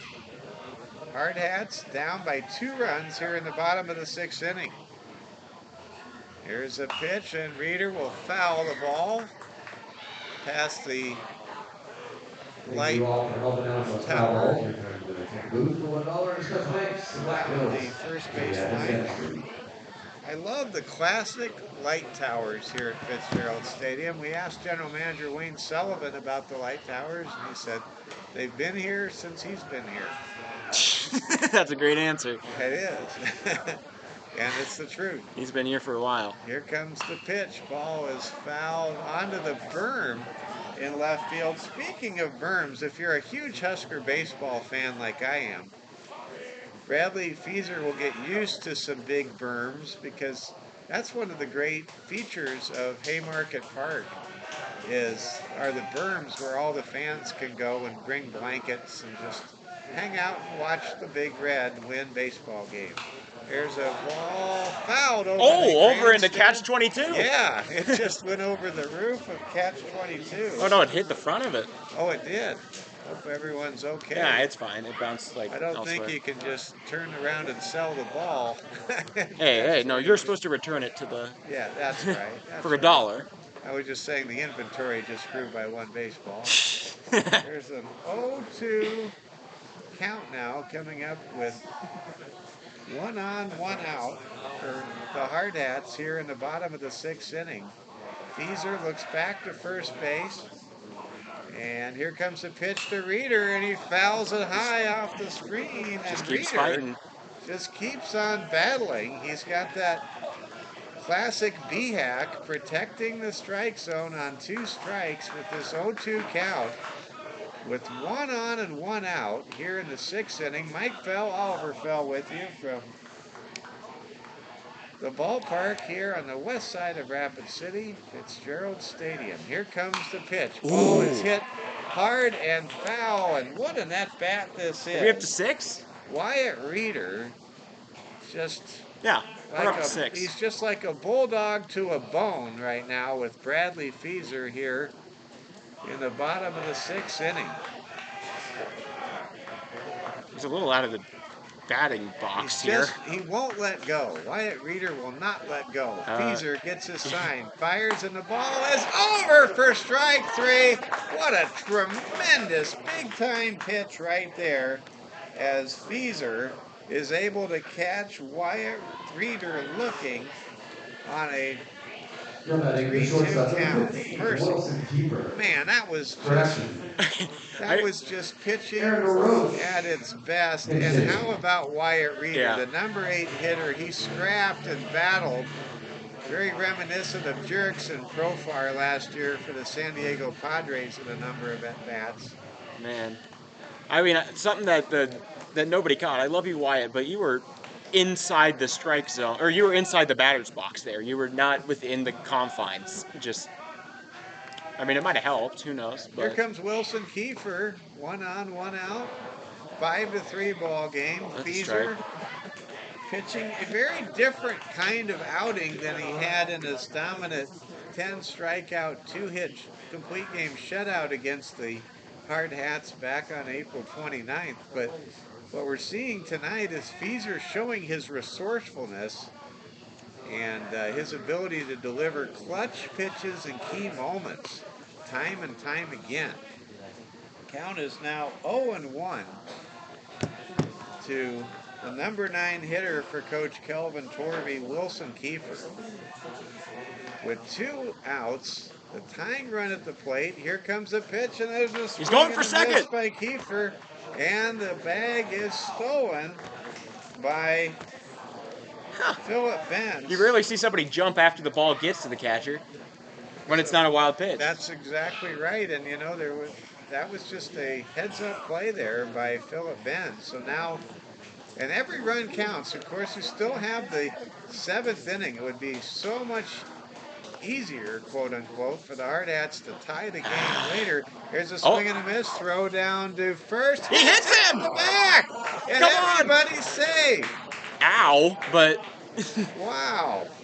And the Hardhats inning continues on a strikeout, dropped ball, throw to first. I'm glad they gave it back to us. So that is going to be the 8th, I believe, the 8th strikeout of the game.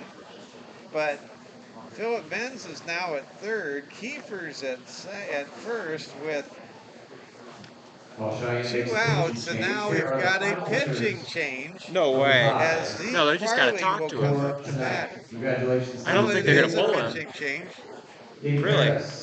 So John Newland. apparently Bradley Feeser's night is over. He gets a standing ovation from the Post 6 Sixer fans who have made the 5-hour trip to be here. And Marissa Morgan. And Bradley Once again, Feeser, Dave, I just have to say out of respect to you, go Big Red. It will be exciting to watch Bradley Feeser pitch for Nebraska the next few years. Yeah, I mean, you're 60 pies given away. there's not a lot of Sponsor will be the Post 22 Cornhusker fans Webmaster. as dedicated as you. I mean, Well, I thought there were lots. that's Steve Ammerman. okay. There you go. There you go. So out of the 20,000 people in America that care about Nebraska baseball, you're probably in the top 1,500, I'd say. Okay. Actually, I have a good friend of mine named Mike Urkowski who lives in Columbus, Nebraska, and he is a bigger Husker baseball fan. He'll shoot me a text every once in a while, and I'll admit that I'm caught flat-footed more times than I care to admit by his text. So I haven't had a chance to listen as often as normal this year to Husker baseball, but anyway, well, we've got a pitching change. Do we know who the pitcher is? We sure do. Tell us. Peyton Seeley. Okay. You said Peyton Seeley? Yeah, Peyton Seeley is the new pitcher for Tai Wang and the Cheyenne Post 6 Sixers. Now, Peyton Seeley was the relief pitcher in Game 1 of the Saturday afternoon doubleheader in Cheyenne back on April 29th. Seeley was the relief pitcher for Corey Williams, in that 9-6 ball game that we had for you on Hardhats TV. Starting to see a few fans head to the exits. And boy, I'd say don't go away, folks. This is a 2-run game. Long way to go. Actually, some of the fans might just want to get home and watch Hardhats TV. I want to notice that there is a substantial growth in viewership over the last 20-25 minutes as, you know, bedtimes approach and the night gets a little colder. You bet. Well, one of the great Farley. things about Saturday night is usually bedtimes and curfews tend to be relaxed a bit around houses. Ball is over for strike one to Zeke Farley. Zeke Farley tonight is 2 for 2.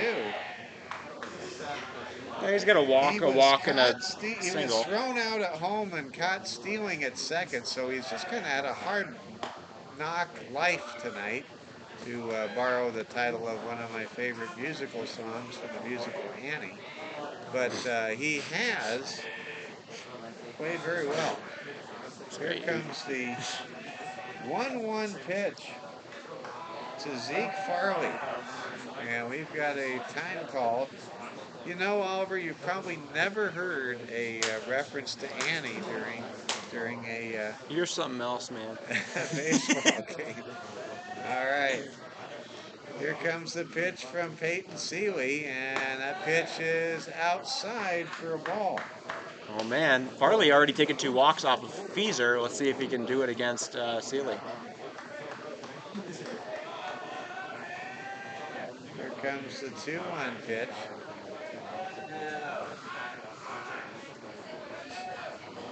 Heckling the pitcher. And it is high for ball 3, and now Zeke Farley, the leadoff hitter for post 22, has worked the count to his advantage. Here comes the 3-1 pitch from Peyton Seeley with 2 outs and runners at the corners. Ball is fouled. Way out of play down the first base line. For post 22, they have played valiantly tonight against Bradley Feezer.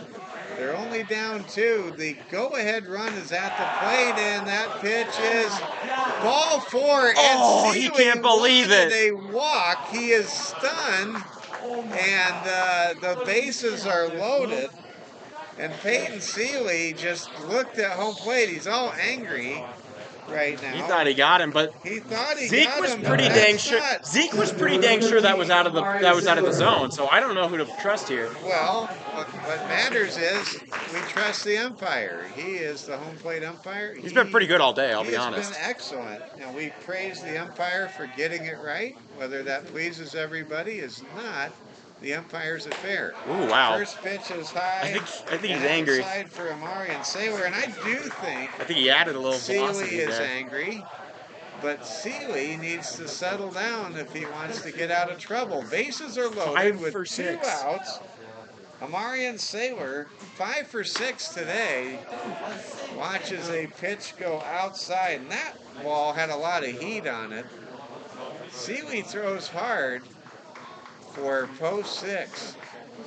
Bases loaded, 1-1 count, 2 outs. Pitch is fouled up into the air. It might drop. This is going to be interesting, and it is caught for the third McAnally. and final out by Coulter McAnally, the future Pac-12 star, and that retires the side in the bottom of the 6th inning, as that is an F6 for the third and final out. A lot happened in the 6th inning, but a pair of hurlers for Ty Lang's Cheyenne post 6 Sixers able to keep the Hardhats off the scoreboard. There were no runs. Man, they dodged a bullet.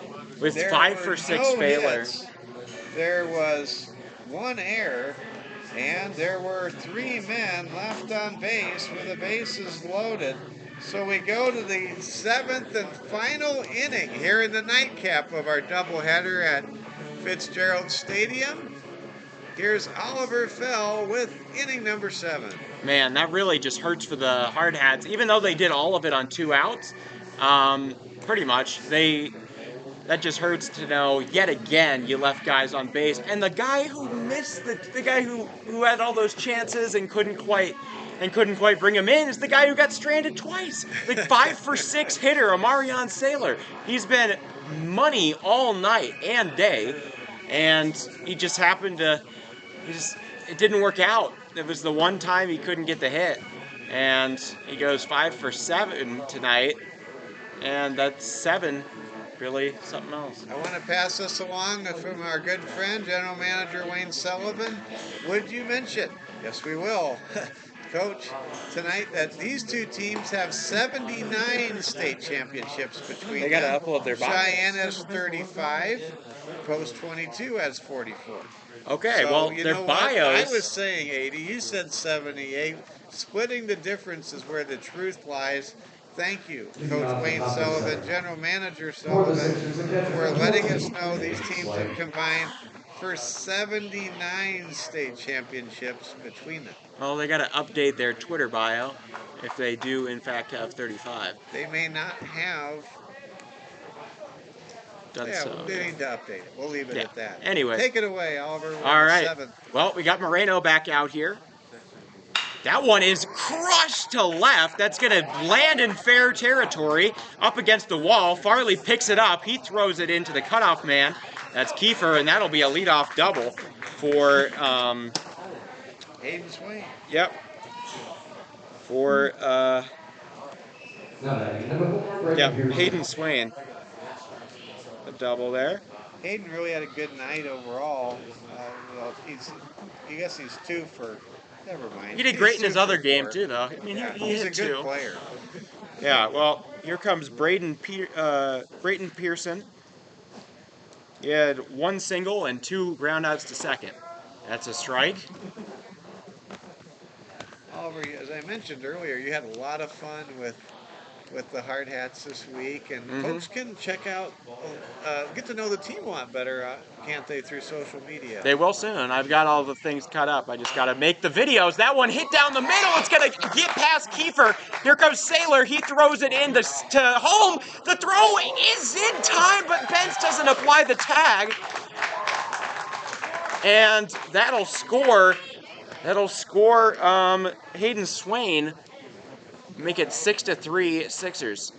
Well, to be fair to Philip Benz, the ball was well up the line, and you have to give Hayden Swain credit. He really turned on the Jets, and I think he was behind Philip Benz before Benz could make the tag. Maybe. We just have a position at this spot of the ballpark where it's kind of hard to see it all from that angle. Yeah, that depth perception. This position is the same one you're seeing on your screen. Exactly.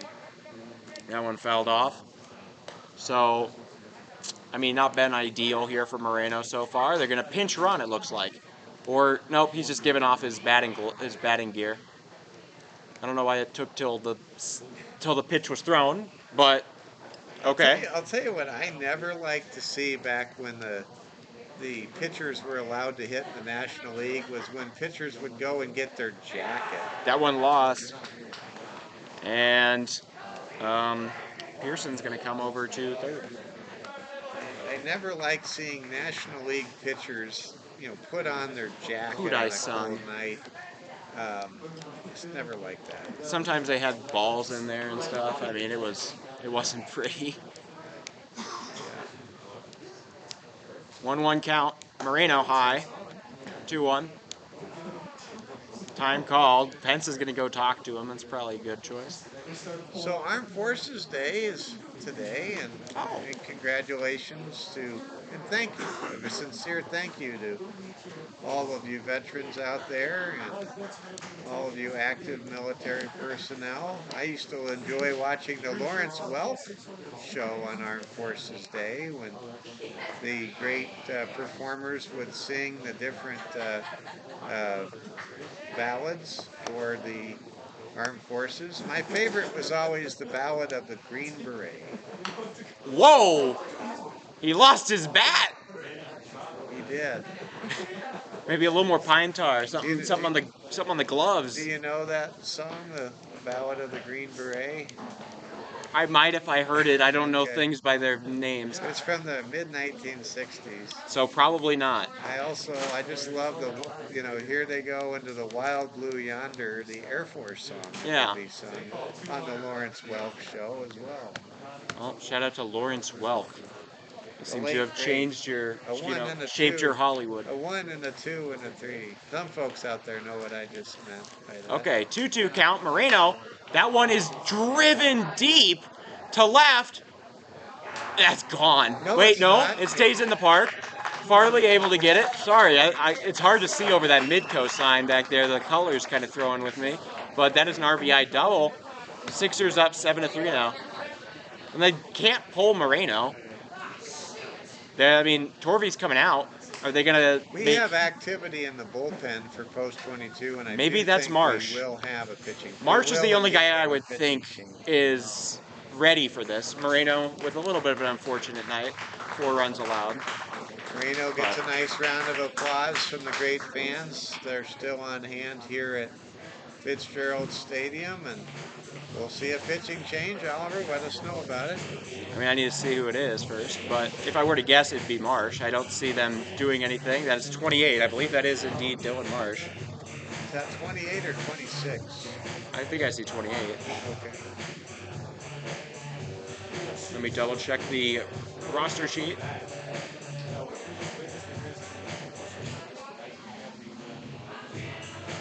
It's not in frame, but we are, no, it'd be 26. Yeah, 28 is Farley. So yeah, I believe that's Dylan Marsh. Okay, Dylan Marsh out to pitch, and you know, I just have to give a lot of credit to Cheyenne Post 6. I mean, they are facing the best version of Post 22 tonight, a version that has won 7 games in a row, took down the Sixers in game 1 of this doubleheader, and not only did Bradley Feaser dig deep with the help of his defense to avert a number of scoring opportunities for post 22, Oliver, but these 2 insurance runs in the 7th inning, they do a lot. That's what great teams do. Yeah. Especially great teams that go on the road, is they get those insurance runs. To me, this is a staple of what a 18-3 team does, is come through with key insurance runs and getting into the bullpen for the opposition. And I just tip my hat to Ty Lang and his post 6 Sixers and how they have bounced back seemingly after the Hardhats got a big win earlier tonight by the same score that we currently have in game number 2. So it isn't Marsh. 7-3. It's either River Walters or Declan Mickley, but I believe it might be River Walters. It looks like River Walters to me. That's not Declan Mickley. Let me check on the game changer We know for what the numbers. Mickley looks like, and that's not. That is indeed River Walters. He is coming out for his 3rd appearance. He's pitched 5.1 innings this year, and has a 5.2 ERA. Now batting for the Sixers, number 6, Nolan Horton. River Walters will place against Nolan Horton. I want to again thank Colonial House for Pie Night, and how about all those bakers at Colonial House? You got to do a lot of When baking. gets away to from make all Bentz, those pies he's for gonna this not ball. throw to 3rd. That'll advance the runner. We don't give enough shout out for bakers, do we all? No, they keep the world running, but They do. I don't know. Sometimes my bagels burn. That's not a baker. Oh. That's just a bagel preparer somewhere. I see. Sorry. My apologies to all the real bakers Yeah, for comparing you to the bagel people. that's just not the same. That one hit into right, good after it. He's not going to get there. Makes it 1-1. I don't know what was said out there, but Hardhats and Sixers will do it all again tomorrow, and 9. it's Or looking more and more Wayne like, told me 7. more and more like a rubber match in this 3-game series as we make our way into the 7th inning. River Walters, when I talked to him the other day, he said that his main thing was trying to lower his walk rate this year. That was one of his big personal goals.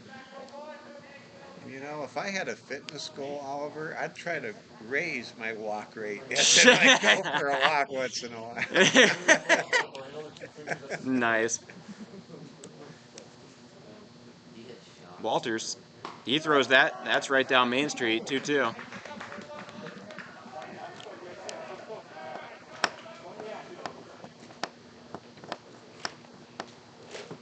Hardhats. It's getting a little quieter. A lot of people either gone home for the cold or for the fact that it is 10:38 at night. That one is fouled. Oliver, you may not believe this. Maybe you would believe this, but our opening night doubleheader featured temperatures the entire time in the 30s when Fargo post 400 was here. They must have felt at home. I would just say it was cold.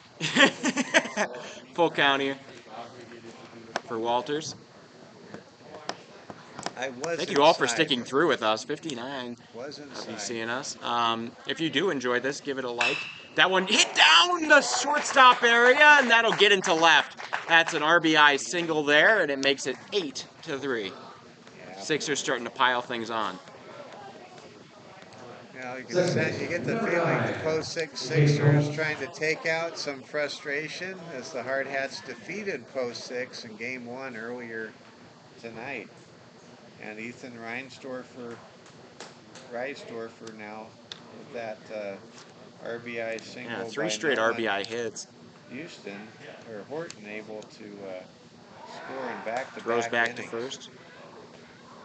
Yeah, this Nothing to game be really done. getting out of hand, but you know you never know in baseball. It's a sport played without a clock.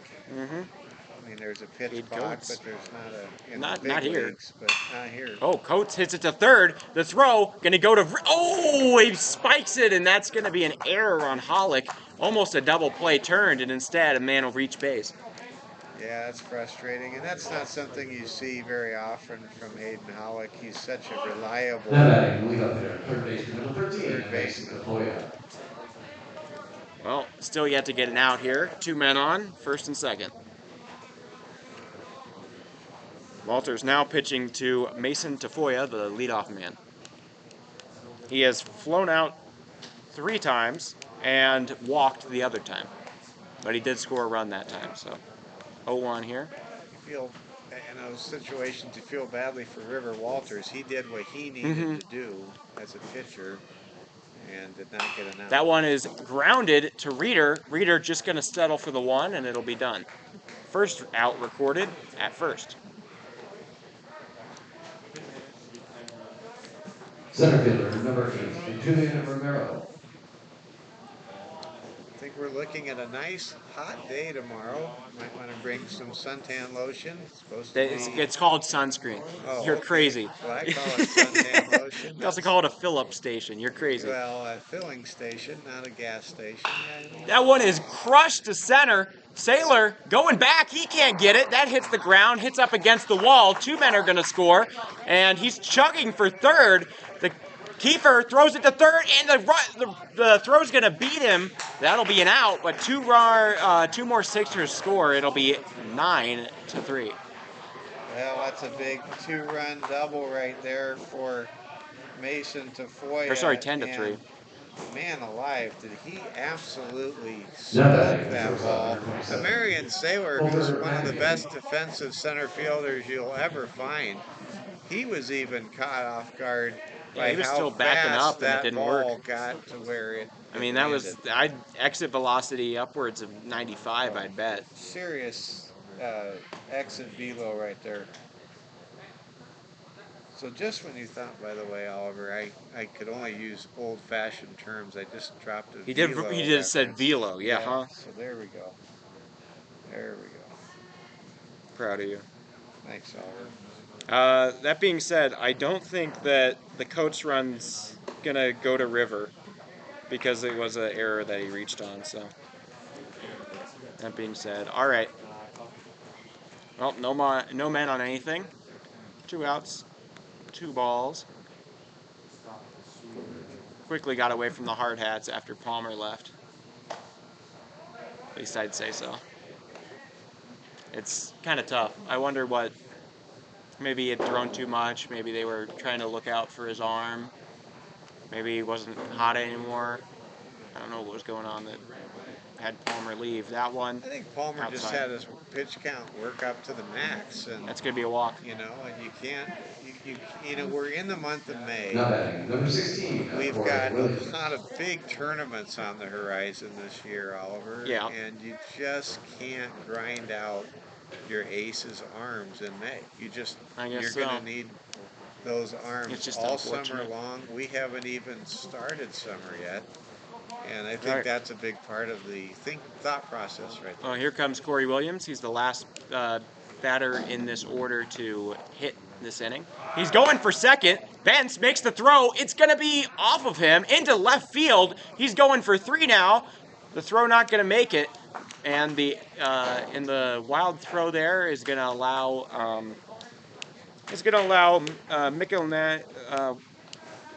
Micanelli to not only get the steal but get over to third.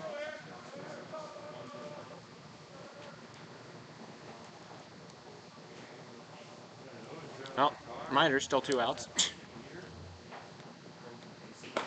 He goes from corner to corner on that one. That's strike number, no, that's ball number 1. 1-1 the count. Hardhats just trying to get done with this so that they can hit and then get a good night's sleep for tomorrow. Post 6 has broken this game wide open in the 7th. 2-1. River's getting some good innings in, I'd say. It's been a while since I've seen River pitch. Frustrating thing for Hardhats, the Hardhats, and all of us with Hardhats baseball is we just don't like losing a season series to an opponent. And This for will clinch it. Cheyenne Post 6, this would clinch the season series for the Sixers if they can hang on to the 7-run lead. Corey in the Williams, 7th inning. 3-1 count. The delivery, he fouls that one off. Well foul. 3-2 count. I'm not a person that believes in putting an asterisk next to very many things except steroid-related baseball And the stats. Astros 2018 title. And that too. But I will say that the Hardhats should be noted to not have some of their top starters available when these teams met before. It's a walk. That'll put another man on, and for the second time this inning, we're going to get to see Hayden Swain go up to bat. Number 14, Hayden Swain. Gosh, these Hardhats just sitting around. I do feel for all of the fans out here. I mean, we still have maybe 150 just in the stands. But we have something else, and that is we still have 3 outs to work with. We've got a team that's still on a 7-game winning streak, and that one fouled. And this Hardhats team, they've shown resilience, faith in one another, and all the trademarks of a Kelvin Torby program, and have the heart of a champion. And they really so they broke see. it. They broke that streak earlier. And the Hardhats are not going against Bradley Feeser in the bottom of the 7th. They're going against Seeley, who they were able to load the bases against back in the bottom of the 6th inning. So this game's not over. It's a long way to go. It's a hard row to hoe, but it's still a ball game. All right, 1-1 count here. River checking on the batter. Swing and a miss. Good pitch there. River Walters gets him going. Swain. Pair of groundouts and then a single and a triple, or not a triple, a double. That started out this inning. 1-2. A little bit off the plate. Good job from Bence. Ben's been pretty good behind the plate all night.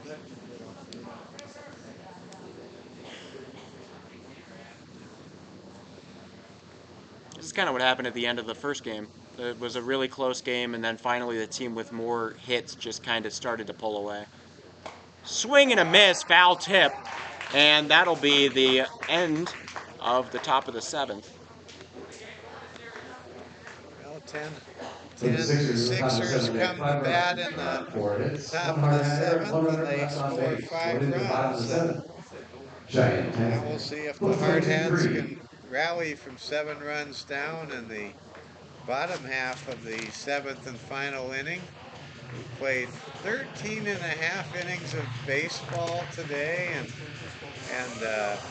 well, check that. We played 13 innings because we didn't play the bottom of the seventh. That wasn't necessary in the first game. But, you know, for the Hard Hats, even if they're not able to pull this one out, I mean, that win was a big deal. And it sure was.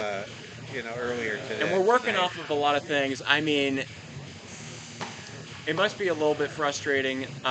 Eli Kelly, absolutely. I mean, he was one of the biggest keys to us winning Game 1 was his relief appearances. And Coach Torby clearly had the same kind of faith in Moreno today, and it's just kind of rough that that kind of thing happened to him. And same with River. I mean, that relief pitching, it's almost like turning into a little prophecy kind of thing where Kelly just kind of goes out there and he knows he's going to do good, and then it seems like Moreno expects a little something else, and it starts to happen. And the relief pitching is it's still improving. Let's go ahead and give everybody a full accounting of the top of the seventh. You got a recap? No. Okay, I think I do.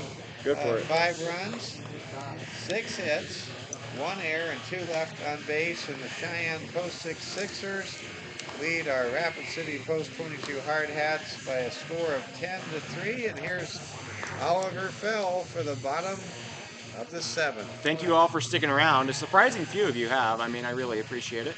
Quite a few. It's Yeah, been I great. mean, really do. As always, if you haven't, I mean, you're probably here because you like the Hard Hats. So if you're not subscribed, then you know what are you doing? I mean, you're probably gonna want to watch another one at some point. Anyways, if you've enjoyed this, like it, please. That helps us see it. That helps other people, you know, see it out from outside in the community, and I mean, helps with some of this. Leading off for the Hard Hats in the seventh, we've got Harry Good. Good single and a walk today. He fouls that one.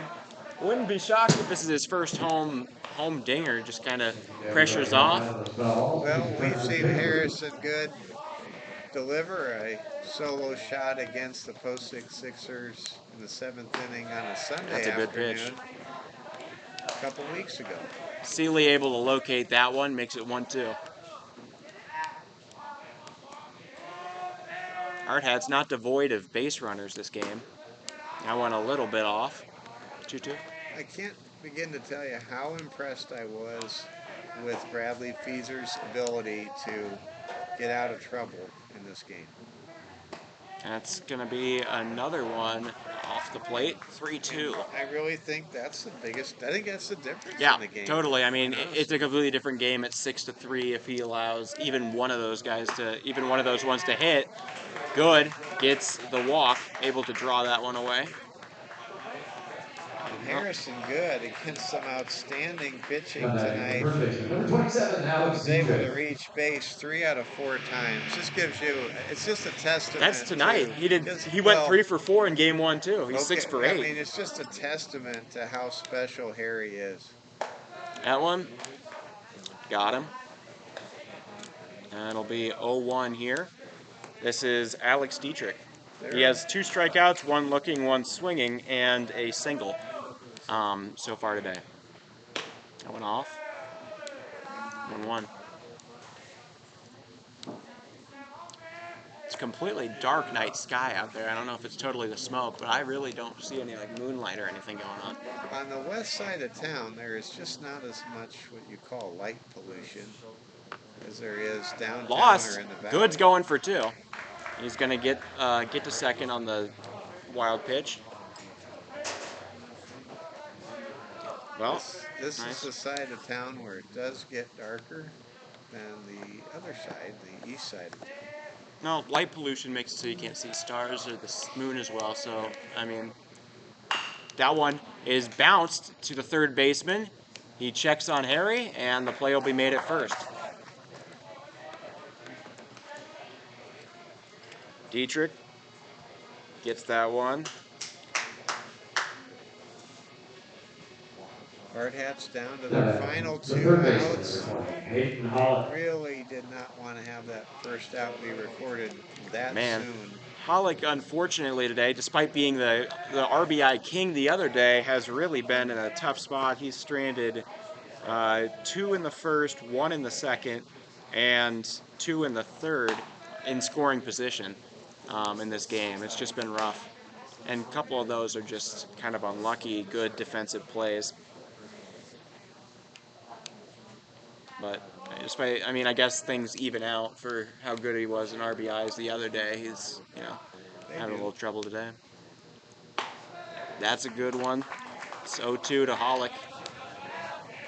Give Hayden Hollick a lot of credit. He took a terrible smash to the leg when he was playing third base against the Billings Royals 2 weeks ago, and he was able to get back on the field. And he, by the way, did not come out of the game for another 2 innings after taking that smash. Somehow he just stuck it out. But no, he's definitely showed a great measure of toughness to get right back out there for the Hardhats. Yeah, you know, it's great to see. Oh, there goes good. The throw way high, nearly lands on him. Luckily, that does not happen. The third baseman there, that is Tafoya, who is not able to do that. But another stolen base for good. Batting the designated hitter, Or I guess it's his Lee first. Hagebauer. I guess it's his first stolen base. No, it's No, a he stole second. He stole stole second in the fifth. Yeah, yes, he did. Well, anyways, that was a strikeout. That one, here comes Lee Hagebauer. He's been surprisingly like a really consistent hitter today. For the fact he came into this game 1 for 8. That one. He's just a great ball player, and what a pitcher he is. Mm-hmm. I'm excited to see him tomorrow. We're going to see him tomorrow for the rubber match, it looks like. It should be him against McAnally. It's going to be special. It sure is. Make sure you're here if you Inside. can be, and if you can't, we'll be with you with Hardhats TV all summer long with Game 3 of this series between these legendary Legion programs tomorrow under the sunshine. Ooh, big and swing. 80 degrees I don't heat. think he didn't strike out. What are we doing? That was 2 strikes. What's going? Yeah, we were at 2 strikes. What was happening? Lee, come back. You didn't strike out, buddy. And a run scores. Yeah, I guess so. Yeah, it does. So Harris. Does that count still? You bet it does. Just because somebody doesn't pay attention to the count doesn't mean Harrison. So you can just like fake scored. run if you want. Hey, he crossed home plate. He was not out, and that was it's a 4 to live, 10. That was a live play. I guess Lee Hagebauer, really good, savvy play there. It's a heads-up play, and it's now a 3-2 6-run game. Ooh, that one off the mask, fouled back. Kelvin Torvey. I've never seen that before. Yeah, I hadn't either. Where Kelvin you're able to Torvey, score like an RBI fake strikeout. It was not a fake. It was I think he meant it, It was a but confusion. that one off the plate, and the game is not over. Another run scores, and Lee's on first. Well, That was there's weird. Not another run that scored. Harrison good already. Yeah, I mean, I was just saying comparative to what he thought happened, at least. Philip Bentz. Lee takes the walk. So Philip Bentz picked Clint Black as his walk-up music, and it's I'm Leaving Here a Better Man, and it's a great song, but it's a really downer, especially if somebody like breaks up with their girlfriend or something.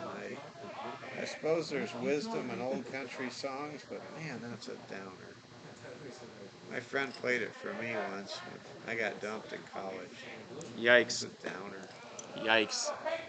Thanks for sharing that. All right, You 1-1. know, that's what you do in a 6-run ball game sometimes. Yeah, You man. take a song, you take a memory, and you just intertwine it if you feel like it. Okay, well, here comes Bentz. He hits that one high. It's bouncing. First base. They throw it over to Seeley. Does he get there? Oh, he does. And that'll be the game. final score here, 10, post 6 Cheyenne, Sixers 10, Rapid City post 22 Hardhats 4. Today we split the two games. On your way out, if you wouldn't mind picking up any trash around your area, drop them They're gonna do a little. the concourse. We appreciate Yeah, you in the being bottom here. of the 7th At inning, the Central Hardhats Walmart scored play on 1 Davis run Field at Floyd on Fitzgerald no Stadium. hits, and they had 1 man left on base, and the final score, post 22 defeats Cheyenne, post 6, or rather, post 6 Cheyenne defeats the post 22 Hardhats 10-4. The Sixers out-hit the Hardhats 11-6, largely on the strength of a 6-hit outburst in the 7th inning where the Sixers were able to achieve a good measure of separation and roll to a victory, overcoming 4 errors committed by Cheyenne post 6 in tonight's game. And tip of the hat to both of these teams, Oliver. These teams split the doubleheader tonight, and both teams played great baseball, and we were all treated tonight to some outstanding pitching performances. Totally. I want to point out we do, in fact, have sandals on the turf. I don't think I've seen that yet from one of the assistant coaches here, or parents or something going on there. Well, we're going to do it all tomorrow. Yep. A rubber One. match of the series, and it'll be the final game until after Memorial Day weekend. So keep in mind, ladies and gentlemen, that this is a big game to sets the tone for the extended holiday break. And the Hardhats are right there. The long skid against post 6 came to an end. And now we will see if the Hardhats can win the series tomorrow. We'll be with you at 12:30, and then at 5 o'clock, or rather at 1 o'clock, we'll be there with first pitch. The Hardhats versus the Sixers. Oliver, I have do you need to wrap say it something up? else here. I don't know if you're still out there, Trevor. Thank you. He was able to solve our teleporting batter problem. Apparently, there was catcher interference. Well, there you go. So, all right. Well, thank you all for tuning in. I mean, a lot of you were here. I really do appreciate that. We had a high of 68. That is a record, and that's for a home game, which is something that I'm not expecting. We usually do better on the road, but I really appreciate you all tuning in here. We split the two games, 7-3 and 10-4, the finals. But thank you all. I will see you tomorrow, 12:30. Be there.